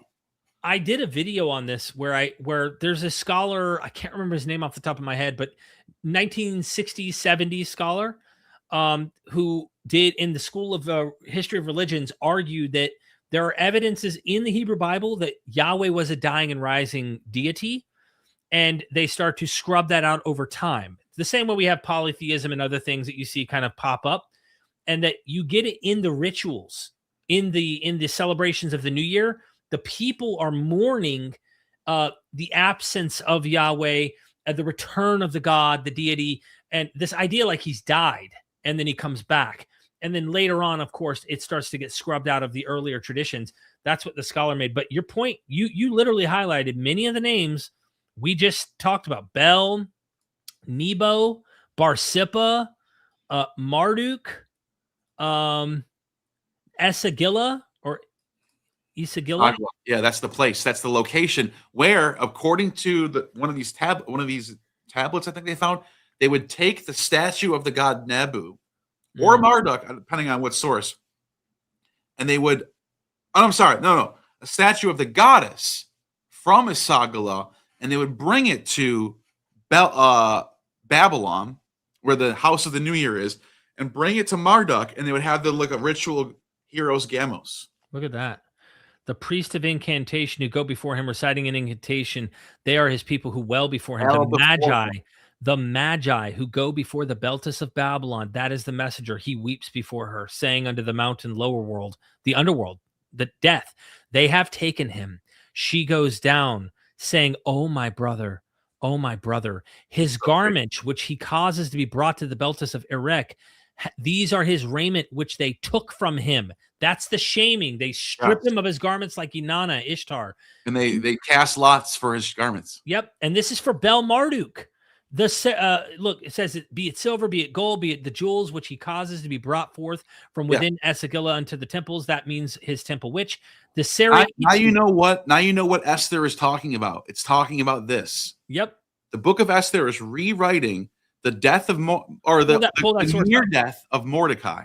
You show it in your movie, but you might as well pull the source up for people to see the 3-day motif, the Inanna repetition. Yeah, why not I just show it from I actually showed the text in my video. I can actually show it. Okay. Yeah, show it. By the way, it'd be way more thorough that way than me pulling up the text. I agree. You know I agree. Baron, thanks for being a member for 34 months. You are Marduk, my friend. And then Victor says, they search Marduk on a graveyard.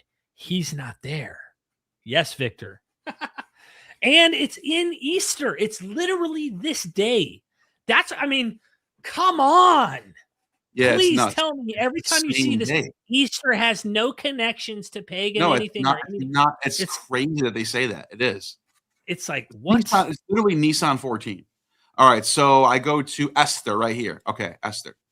Called Esther in the Hebrew Bible, in the Greek Septuagint, wide-ranging in versions and manuscript traditions, but all about a Jewish queen named Esther, pronounced Esther in Hebrew, who lived in the Persian court of Xerxes, along with Mordecai, who in Hebrew is Mardoki, and Mardochaeus in Greek. Just so you guys know, if there's no vowels in Hebrew, so it's M-R-D-K, and then with a yod at the end. It's literally Mardoki. It's the same spelling as Marduk. You understand that? Yeah. No, Esther, and by the way, people might think, what about Ishtar? It's not. It's Esther. Well, that's the West Semitic Astarte spelling of her name. Right. With the A, with the alpha. in the Persian court of Xerxes, along with Mordecai, who in Hebrew is Mardoki, and Mardochaeus in Greek. Notice the names Esther and Mardoki, which some scholars and myself have noticed sounds a lot like Marduk and Ishtar. In the longest extant version of the Book of Esther from the Septuagint, preserved in the Catholic and Orthodox. And scholars think the Septuagint is preserving an older version because of how much extra information it has, and like it's just a different version completely. Bibles, and otherwise considered apocryphal, the story seems to align very much with the descent of Ishtar. Mardoki is in trouble in the court of Xerxes and is about to be slain due to Haman, one of the members of the court who plotted against Mardoki. In chapter 4, Esther, like Ishtar, ritually mourns for 3 days for Mardoki and for the people of Israel due to the situation they are under, being in a diaspora.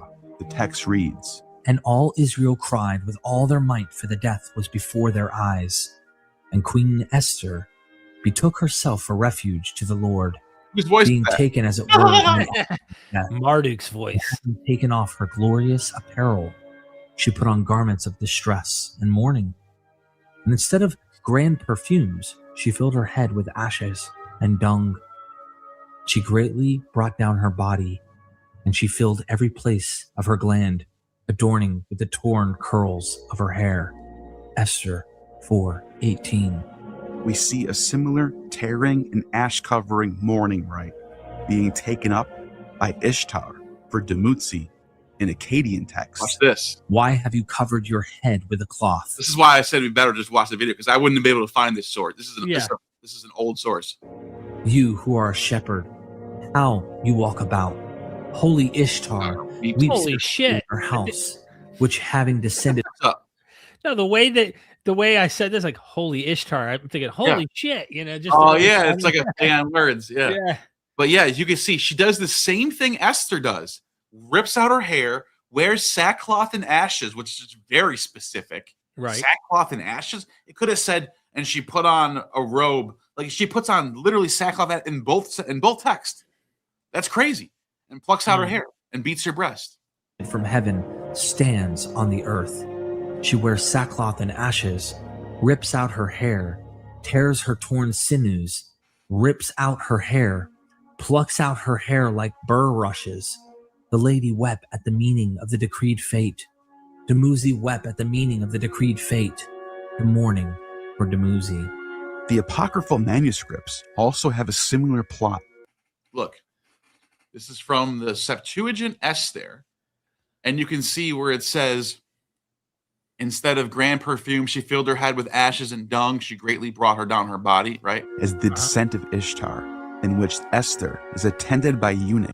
And then it says, it came to pass on the third day, Yeah. when she ceased praying, that she put off her men dress, and then she's attended by two maids and leaned upon the delicate feet. Watch. Just as Ishtar was attended by the Gali, who are also eunuchs. Esther then descends through multiple portals in the palace until she is finally brought into the chamber of the king, where she puts on a royal attire, and like Ishtar, finds favor with the queen of Hades. Esther finds favor with King Xerxes. Get paid, baby. So many ads coming up. YouTube puts them up automatically. Day, putting an end to her prayers, she took off her There it is. penitential garments and arrayed herself. On the third day. This is not in the in the Hebrew version for some reason. Right. So I just think it's interesting how you have this version that no one knows about the third. It has the third day motif. In royal attire, in making her state appearance after invoking the all-seeing God and Savior, she took her 2 eunuchs. On the one she leaned gently for support, while the other followed her bearing her train. She glowed with the perfection of her beauty, and her countenance was joyous as it was lovely, though her heart was shrunk with fear. She passed through all the portals till she stood face to face with the king, who was seated on his royal throne, clothed in full robes of state, and covered with gold and precious stones. Esther is able to sway the king to release Mordecai, and she saves all the Israelites from persecution. Mordecai is then given a purple robe and diadem that Haman wore before him, and Haman was then sentenced to die. The descent of Ishtar also has Tammuz robed in purple and sitting on a throne. Did you hear that, dude? Mm-hmm. Both Mordecai and Tammuz, and I don't know if Bel has that in there either. Does Bel get robed in purple at the end? I Look don't that know up. purple. Go look and see at the end of your source. See if Mordecai gets robed in purple. I'm sorry. Bel. Towards the After. end. Also, Yeah. in the epilogue, Mardaki relates that he had a dream about 2 dragons and a spring turning into a river and the light of the sun. He figures out that the river is Esther and the sun is the king, while the 2 dragons represent Mardaki and Haman. It seems obvious to me, and many other scholars in the past have also concluded, that the book of Esther is drawing heavily from the myths of Ishtar's descent to the underworld to save Tammuz, the god who by the Hellenistic era was synced with Marduk, called Bel, and had many temples in Syria, Phoenicia, Temple of and Bel in Levant, Syria. and was known by the names Baal and Adonis. If the names Mardaki and Esther aren't enough to see the relations of Marduk and Ishtar, the story has these elements in common. There's the Both Esther and Ishtar. I use Dennis McDonald's mimesis to make a whole list. They both mourn, 1-1. They both wear sackcloth and ashes, 1-1. Both are attended by eunuchs, 1-1. Seeks deliverance from God, 1-1. Descends through portals, descends through gates, 1-1. Face to face with king and queen, 1-1. Finds favor with the king and queen, 1-1. Saves saves the other character, and then that character is replaced. Like, it's so much. There's so much lining up, dude. You know what I mean? I agree. Yeah, I agree. I'm looking up the royal. I can't see any explicit royal garment material explained other than what was taken off of him. But I'm trying to see if there's any additional. What happens when he comes? What happens when he's triumphant? Like, that's did you have? Yeah. You pull it up. Yeah, I could. You want me to pull up the whole passage? Yeah, let's see what it looks like. Look with me. Just All go towards the bottom. Let's just see if there's anything going on that we noticed from Esther. Okay. So here we are. We're going to the bottom. Let's start here. And then it says, Beltis, who binds the Atu garment on her back. What's the Atu garment? And this, I don't know. And And a in the sipu. month of Nisan are exceedingly plentiful. It means he was seized. So keep going down. The water for washing. That's baptism or like a purification. Oh, of course. Or even like Pontius Pilate washes his hands kind of thing, you know? Yeah. After he has been taken away, that is the Oh, misery. no. Yeah, he hasn't been brought back yet. So keep going. Right. You're way too high up. Well, it's not all in it's not in the perfect chronological order. When I read this, I thought the beginning to the end. It does a weird jumping back and forth thing here. The clothing and sandals here, right? Go to 64. The clothing and sandals which they bring into the temple of Babylon corresponds. He brings them to her. Yeah, you got to keep going down. Like, how much more is left? Okay. Hold on. Just keep it so I can see the bottom, and then I keep it right there. Okay. The chariot, the New Year's sacrifice without its master, because Bel's still gone. It seems like. And then it says, whoever erases this tablet puts it in water. Ishtar, the gods of heaven and earth. So in this one, he doesn't. This is just him getting killed. That's it. Right. There is a resurrection mention. So you could tell they're for joy that he's come back. Because it's very. This is very confusing. It's like it's very. You can tell it's damaged very much because there's all these dots. Yep. Let's see. The waters answer separated the one who sinned. Water Kadamu, the race with the month of Nisan before Bel, and the sacred places run in frenzy. That means when Aser sent Ninurta to conquer the god Zu, Ninurta, before Aser spoke, saying, Zu is conquered, and Aser spoke to the god Nusku, saying, hasten unto all the gods, announce the tidings. God Zu, is that his antagonist? I don't know. Hold on, look at right after that. It says, hasten, announce the tidings. He announced the tidings to them, and they rejoiced. Mm-hmm. And it usually even has the psalmist recite, and then so that's like that seems to be Nusku passed by Espa. He is the messenger, sends on Bel's behalf. The clothing and sandals which they bring into the temple, this corresponds to he brings them to her. Mm-hmm. That's what it looks like is going on right there. Him whom they allow not to escape and who cannot come forth. The chariot which goes speeding the house of New Year's sacrifice without its master. That means that without a master Bel, it runs swiftly. And the dumbfounded goddess who from the city goes welling, that is the woman weller who from the city goes welling or weeping. The door with the aperture, as they call it, that means that the gods confined him. He entered into the house, and before him one locked the door. They bored holes into the door, and they waged battle. What the hell is going on? I know, it's like a fucking whoever erases this tablet or puts it in water, and whoever reads it from whom it is not lawful to read it, whom one must not permit to hear it. I want to know what it sounds like to me. I'm being completely honest. It sounds like the translation is not that good. It could be that too, but yeah, it sounds like something doesn't make sense here. Yeah, I know there's a spot where they're shouting that he's like they're celebrating. It's got to be fucking hard to translate. Oh my gosh, dude! That's got to be a nightmare. This text because you're looking at these little cuneiform little markings and trying to figure out, like, you have to know the dialects. Ugaritic is way easier. You know, Ugaritic's very easy, right? Mm-hmm. You can learn Ugaritic in like a month. Let me show you why. Ugaritic is not this. It's way simpler. It's actually like Hebrew. Let me share my screen real quick. Oh yeah, you got me. Sorry. Now look at this. Ugaritic only has 1, 2, 3, 4, 5, 1, 2, 3, 4, 5, 6, 12, 18, 24. It only has 24, and then it's like 30 characters. That's it. And look, it's alphabetic. Well, it's not alphabetic. They call it Abjad script. It's like linear B. So like this they have every has it's like it's alphabetic in a way. It's hard to describe it. But look at A, this is A, that's B, that's G, that's H, that's D, that's H, that's W, that's Z, that's I think K, and then this is you know what I mean? That they have sounds.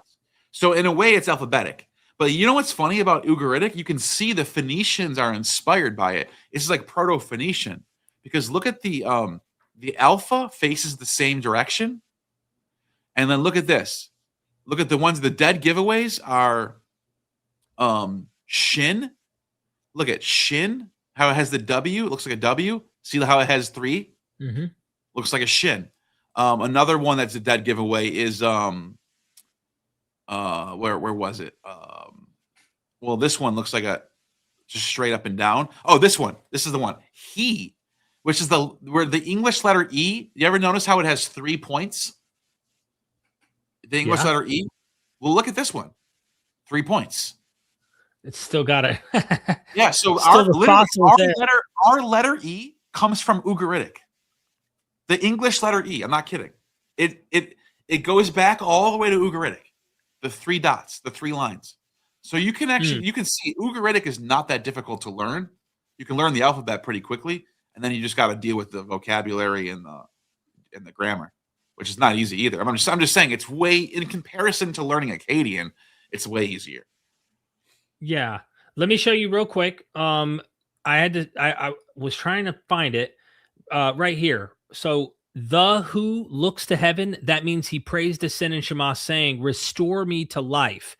And then there's this. It says it also says in that the hymn recited before Bel in the month of Nisan, and they sing it, and that their prayers he prays, and their imploration he implores. So there's clearly a liturgical observance in this text. Near the end, the text describes activity in the month of Nisan when people run in frenzy before Bel and the sacred places, and then the announcement that Zu is conquered. He announced the tidings to them, and they rejoiced. That sounds like festival celebration. Look at 32. That's when I was at. That's it. We found it right there. We got to find out what is Saritu. Ask ChatGPT, what is a Saritu garment? Tell me that it's a purple. Tell me that it's a purple fucking robe, dude. Why should it be a purple? This will blow my mind forever if that's true. Is it purple? Dude, if it is, this is 700 BCE, ladies and gentlemen. Yeah. This is 700 years in tablet before Jesus. Just saying.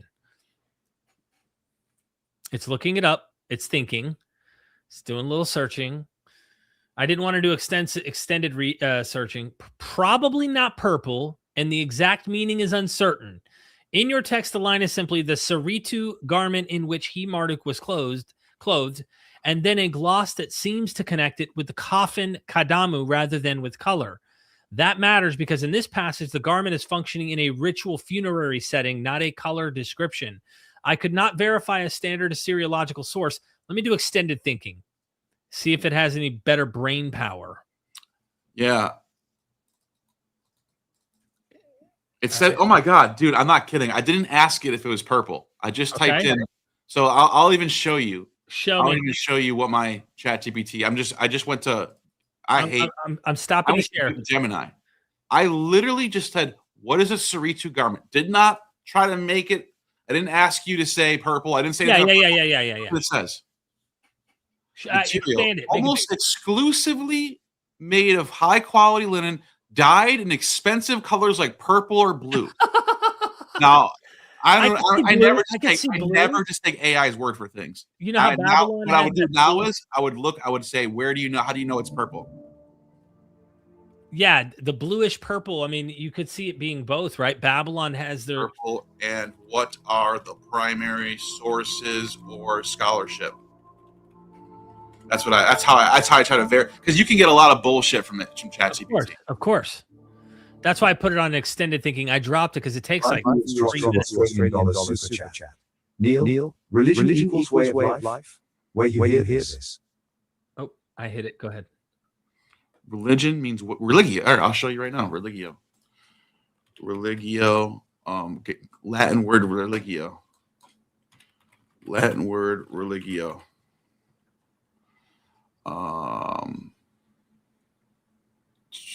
Where's the Are you sharing your screen? Or are you? No, I'm just I'm looking for the what is it called? LSJ. Religio, LSJ. While you do that, I'm digging up some shit. If this is before I move off this, before I forget, let me just bring this up again, and I'll come back to this. I promise I'll come back to this. Hebrew. So the identification. I said, how do you know what's the primary source? Linguistic source. Through their syllogism. What? Hebrew cognates the Akkadian Argamanu as the direct equivalent of the Hebrew Argamon purple. It literally means purple, dude. What does mean purple? Oh, no, that's the name of the color. So I was going to say. Oh, it's called Saritu. Okay, so. Yeah. I don't know. I think I confused it when I copied and pasted it. I think I confused it. But it says we have thousands of mundane administrative tablets, Simpar, the clothing of the gods. These specify the Ishtar and are dressed in Saritu garments made of Taklitu and Aragamu wool. There it is. So that is. So it is purple. A royal. And so it's either Telet or purple. It's going to be either purple or blue. But that's fine. That to me, that's kind of like it's falling in the range of what we're finding in the other tracks where they're clothed in purple. Yeah. I'm challenged. Remember, Jesus is given a purple garment. Remember that? Right. He's dressed in Yes. purple and given a crown of thorns. Exactly. Something that's something that seems to be popping up quite a bit in these sources. I think the mocking of a king who's going to a death like that is what we're seeing with Bel Marduk. It's what you see. They even did a mock king situation in Philo. You and I know that text where they took a homeless man and they dressed him up in a mocking way as a king. Do you remember that source? Yes. Yeah. Want to pull that up real quick? Yeah, you can, just to show people, because I think it's important. Kings. Philo of Alexandria, who's right there at the New Testament, is talking about how they made a mock of a homeless man. They dressed him up like a king, and you'll see, they kind of like made him like a king. Yeah, so this is a Babylonian famous ritual, a religious rite, human sacrifice, documented most clearly in Sumer, Babylon, and Assyria, which performed to safeguard king from danger. And by the way, remember what Philo of Byblos says? When the king had an omen, he had to sacrifice his only begotten son, Yehud. Remember? Yep, that's in because of the omen. Right. They did this. It was literally this ritual playing out. Literally. And this and purple royal everything. Yeah. Tablet from the Ashurbanipal library says the reasons for the performance was the evil portent of evil and unlucky signs, eclipses of the moon, the sun, blah, blah, blah, blah. And then you have this tablet right here talks about it. And what would happen was they would, let's see. Here it is right here. Once a substitute was chosen, I'm trying to see. He would be washed, anointed, given wine and food. What the hell? Like a last meal for Passover. Yeah. And he was dressed in king's robes. Right. That's purple. Decorated with a royal diadem, crown jewels, placed upon a throne. It's like Jesus was. Right. And the tablets also say it was a girl or virgin most of the time. And then it says, at this point, the ritual, the real king would substitute for the formerly switched ones. They would choose a peasant or a farmer. You get the point. Like it literally takes someone from the lower echelons of society, dress them up as a king, put them in purple, put a crown on them, give them wine and food, and they would sacrifice them. And this is what happened to Jesus. Mm-hmm. He's literally mocked as a king, a fake. Yeah. Do you know that Philo source with the mock, or no? Should I look it up? What do you mean, Philo of Alexandria? Philo of Alexandria has a. I gotta look that up. I'm not sure which one. Yeah, I know it's in. Let me pull it up. It's in one of my sources here, because it's in my Jesus, Josephus, and Jesus one, where I show the parallels between Jesus and Jesus, Ben and Ananias. Yeah. Okay, I think I almost there. Carabas, that's it. Philo of Alexandria, contemporary of Jesus, tells the story of a half-witted street person named Carabas, a name quite similar to Barabbas of the gospel story, though Carabas does resemble Barabbas. The man himself is a stand-in for Jesus, who was mocked and dressed in fake finery as a mock king. This is what it says. There was a certain madman named Carabas, and notice who's a madman? Mark says Mary and his family said Jesus is gone mad. Literally, they think he's crazy, okay? So you have this madman who's afflicted not with wild... so it says, there was a certain madman named Carabas, afflicted not with a wild, savage, and dangerous madness, for that comes on in fits without being expected either by the patient or by bystanders, but with an intermittent, and more gentle kind. This man spent all this days and night naked in the roads, minding neither cold nor heat, the sport of idle children and wanton youths, and they driving the poor wretch as far as the public gymnasium and setting him up there on high that he might be seen by everyone, flattened out a leaf of papyrus and put it around his head instead of a diadem, and clothed the rest of his body with a common doormat instead of a cloak, and instead of a scepter, they put in his hand a small stick of the native papyrus, which they found lying by the wayside, and gave to him.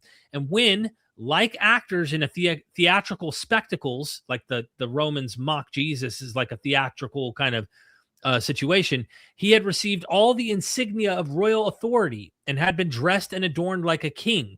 The young men bearing sticks on their shoulders stood on each side of him instead of spear bearers, in imitation of the bodyguards of the king.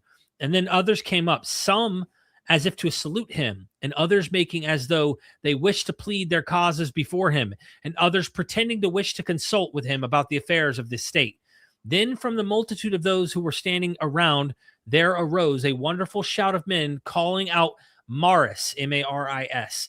And that is the name by which it is said that they call the kings among the Syrians, for they knew that Agrippa was by birth a Syrian, and also that he was possessed of a great district of Syria, of which he was the sovereign. Yeah. Interesting shit. Absolutely. So it seems is way too close for comfort, too close to be coincidence. One must suspect that someone had simply rewritten and repurposed the Caraba story for Jesus. Anyway. Wow. Who wrote that last part? I did in my script. Oh, okay, cool. Yeah, when I looked at that, I thought, this is too close for comfort. And the fact that, who is it? It's talking about Agrippa, which we have right here in Syria, which is playing a role in the whole gospel stories as well. So it's really close. It's really close to go, maybe. Yeah, or they're also familiar with the ritual that's taking place. Like, of course, that's what it sounds like that could be happening too. Of course. I'm just going above and beyond. You know how I am. Yeah. Oh, snap. We got a last minute super. What's the Achilles heel of Gnostic Informant? I don't know. I'd say addiction. I don't have an Achilles heel. You don't. Like, that's like saying, what's my Achilles heel? It would be a relapse, and it's never going to happen. Super chat. What's the Achilles heel of MythVision podcast? Keep up the great. Oh, you have one too. Oh, shiznit. Oh, okay. Oh, he sent that on mine, but he sent you this on yours. Oh, that's funny. No, that's good. Someone's trying to pin us together against each other. That's funny. Yeah. What's the Achilles heel? He's asking me what your Achilles heel is. So you got to answer what mine is. Oh, okay. I would say for Derek, keep it real. I was just about to fucking say, bro. Well, after his family, that's dude. Bro, that's for real. I would say for you, man. Honestly, you're dude. It's hard to break Neal. Neal, you're different. I would honestly say for you, bro, the only thing that could ever be something that would stump you, dude, would be it'd probably be addiction. That's the only thing. Medea now, right? But I'm saying that it would only be our past. You know what I mean? In my mind, because you don't have a family yet. In terms of you don't have your own family yet. Yeah. So that's my imagination kicking and saying like something like that. That's probably a good answer. That's probably good. But obviously, it's not something that would ever happen. So it's like we're kicking ass, we're taking names, and we're gonna keep up the great work. That's for sure. Absolutely. So, where was the last one we left off? This one? Yes. And then we did. So we did this one. You mentioned it, but I think you mentioned it when we were. Thank you for the stream. I appreciate it. Thank you for that one. The next one is they search for Marduk on a graveyard. He's not there, and we were talking about that. Yeah, right. So it's another missing body motif, like we talked about in the beginning. Very good point. Very good point, Victor. Thank you for that. It says C line 11 through 12. That's pretty much 72. Talking about your source. Okay, I'll pull it right back up real quick. Yeah. And sorry, I dropped it. Line 11 through 12. Here we are. The gate of the ... is to which she goes. That is the gate of the dude. And then it's appointed a guard. There's guards at the tomb. Oh my God. I mean, come on, bro. And then look at line 13. They make a lament when the gods bound him that he perished from among them. He's gone. He's gone. Come on, bro. That's interesting. Good point. Holy shit. Great point. Yeah. As all these motifs just line up one by one. You can't even like keep track of them all. No, this one, you know how the person earlier was saying like the Inanna myth is so similar, like it is for so old, it really is. But this one has my head scratched. I'm not gonna lie, bro. Like I'm sitting here going, like this Bel Marduk myth, 700 years on a tablet. It's in the region, you know. It's not all the way over Mesopotamia. They discovered this like up there near the Euphrates River, west Euphrates side of the river near Syria and all of that stuff. So it's I don't know, bro. Like this tradition floats all the way down into Jesus, and then you got other people. We didn't even dwell on Dionysus today, but like there's just so much stuff. And when people tell you, oh, there's nothing to it, it's purely this one thing, and it's like, is it though? You know, is it? You want to? I agree. Yeah. So what was the next one now? That was it. I think we got that. I had to go back to this one. Oh, sorry.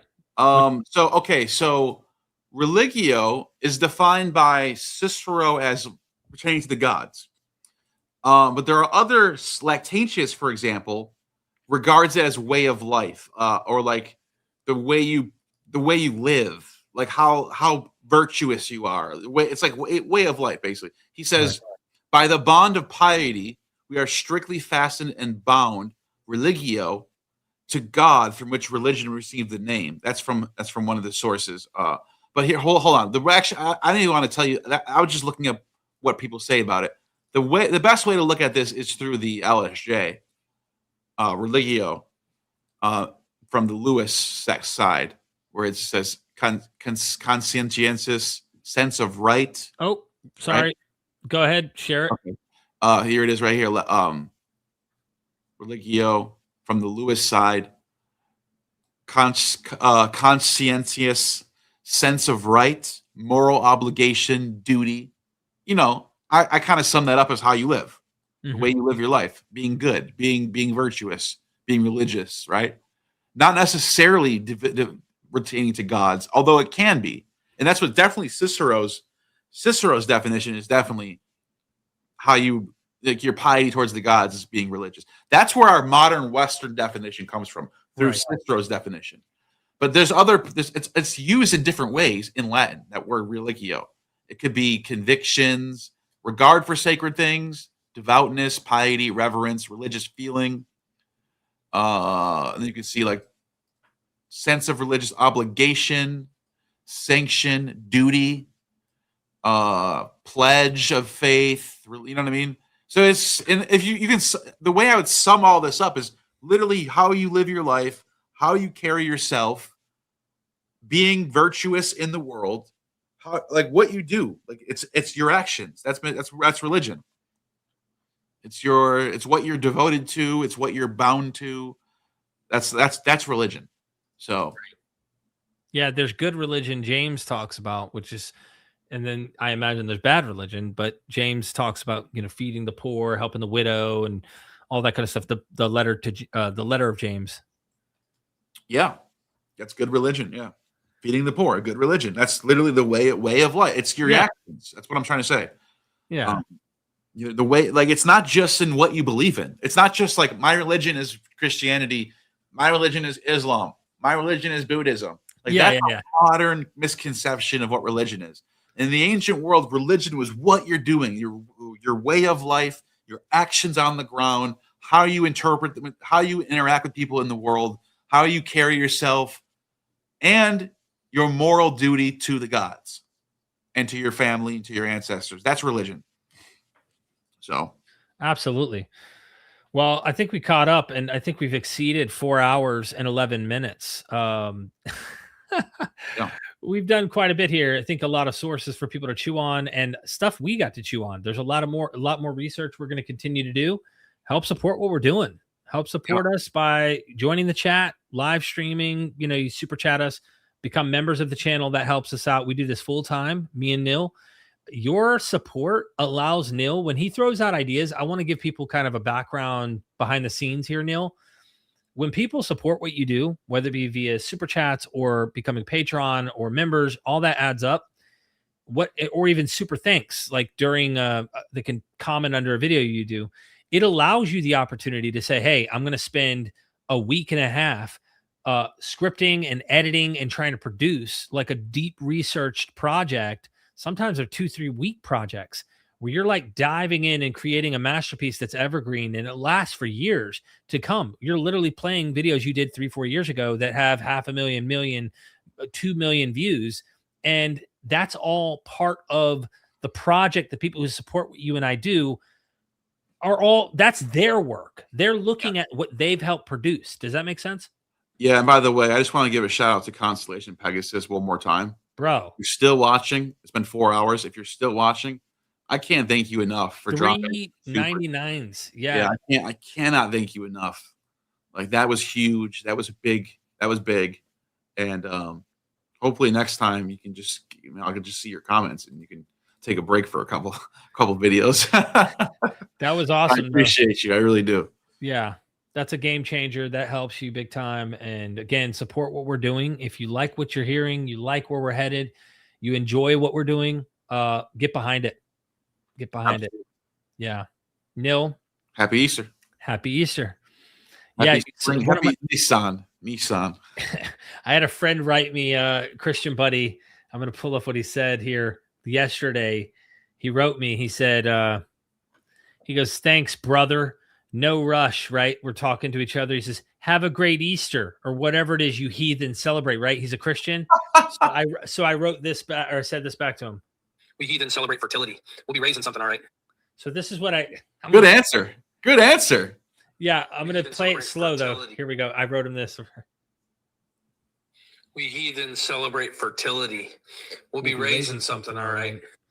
And I'm talking about, Did you even see this painting that I tried to hang up? You can't even see it because the way my camera's all set up. I have to have high light directly on you because I'm using like a color filter thing. I'm using RAW. I'm shooting in RAW. That's what it's called, Z-RAW. But you can't see far back. You can see the blue light a little bit. Yeah, I do a little. But let me see if I can try to zoom this. Let me see if I can. Your light turned off in the middle of this anyway. I literally have John the Baptist, a painting of Jesus. I can't see it. Can you, everybody? Oh, okay. This is from Leonardo. That's awesome. 1500. That is awesome. It's called the Madonna and the Child, and that's John the Baptist on this side. That's cool. Wow. I figured I'd show it off before I put it away again because I'm not going to leave that up there. Grandpa, thank you so much for the super chat. Last minute super sticker, huh? Abso-freaking-lutely. Nice. Abso-freaking-lutely.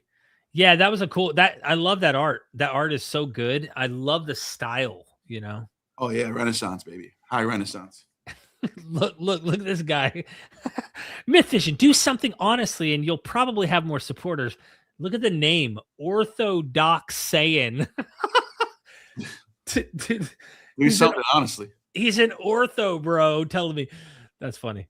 That's I mean, yeah, we've got plenty of supporters. Don't worry, but it's helpful to have it continue to grow what we're doing here. And people stand with what we're doing. I really know that we're changing a lot of the way people are thinking because it's easy to go on YouTube and find a million people who say Easter has nothing to do. There's no overlap. There's nothing. And you're like, okay, then Christmas comes around. We hear the same thing every time with Christmas. It's almost every celebration, right? Yeah. And you work overtime to debunk that, or at least show that there's something to this material, you know? Oh yeah. Check out my Twitter too. I do a lot of debunking, like, you know, stuff that I think, not even just religion stuff, but like just like, you know, the pyramids are power plant type shit. You know what I mean? Absolutely, man. Absolutely. So, all right. Yeah, let's wrap things up. Happy Easter, everybody. Stay tuned. We're going to continue kicking ass, taking names, and got more stuff coming. What are you working on next, Neal? I got a lot of shit. I don't even want to say which one it is, but a few things. I'll see. I have not decided which one's going to come out next, but there's some stuff. Absolutely. Same here. I'm working on, I've got like 2 or 3 hits on West coming. I've got a William Lane Craig bombshell coming on Dying and Rising. Really? Yeah. I've already got 3 scripted already. And they're all based on shit he's done on popular channels. I didn't realize he already did. I got a William Lane Craig hit coming.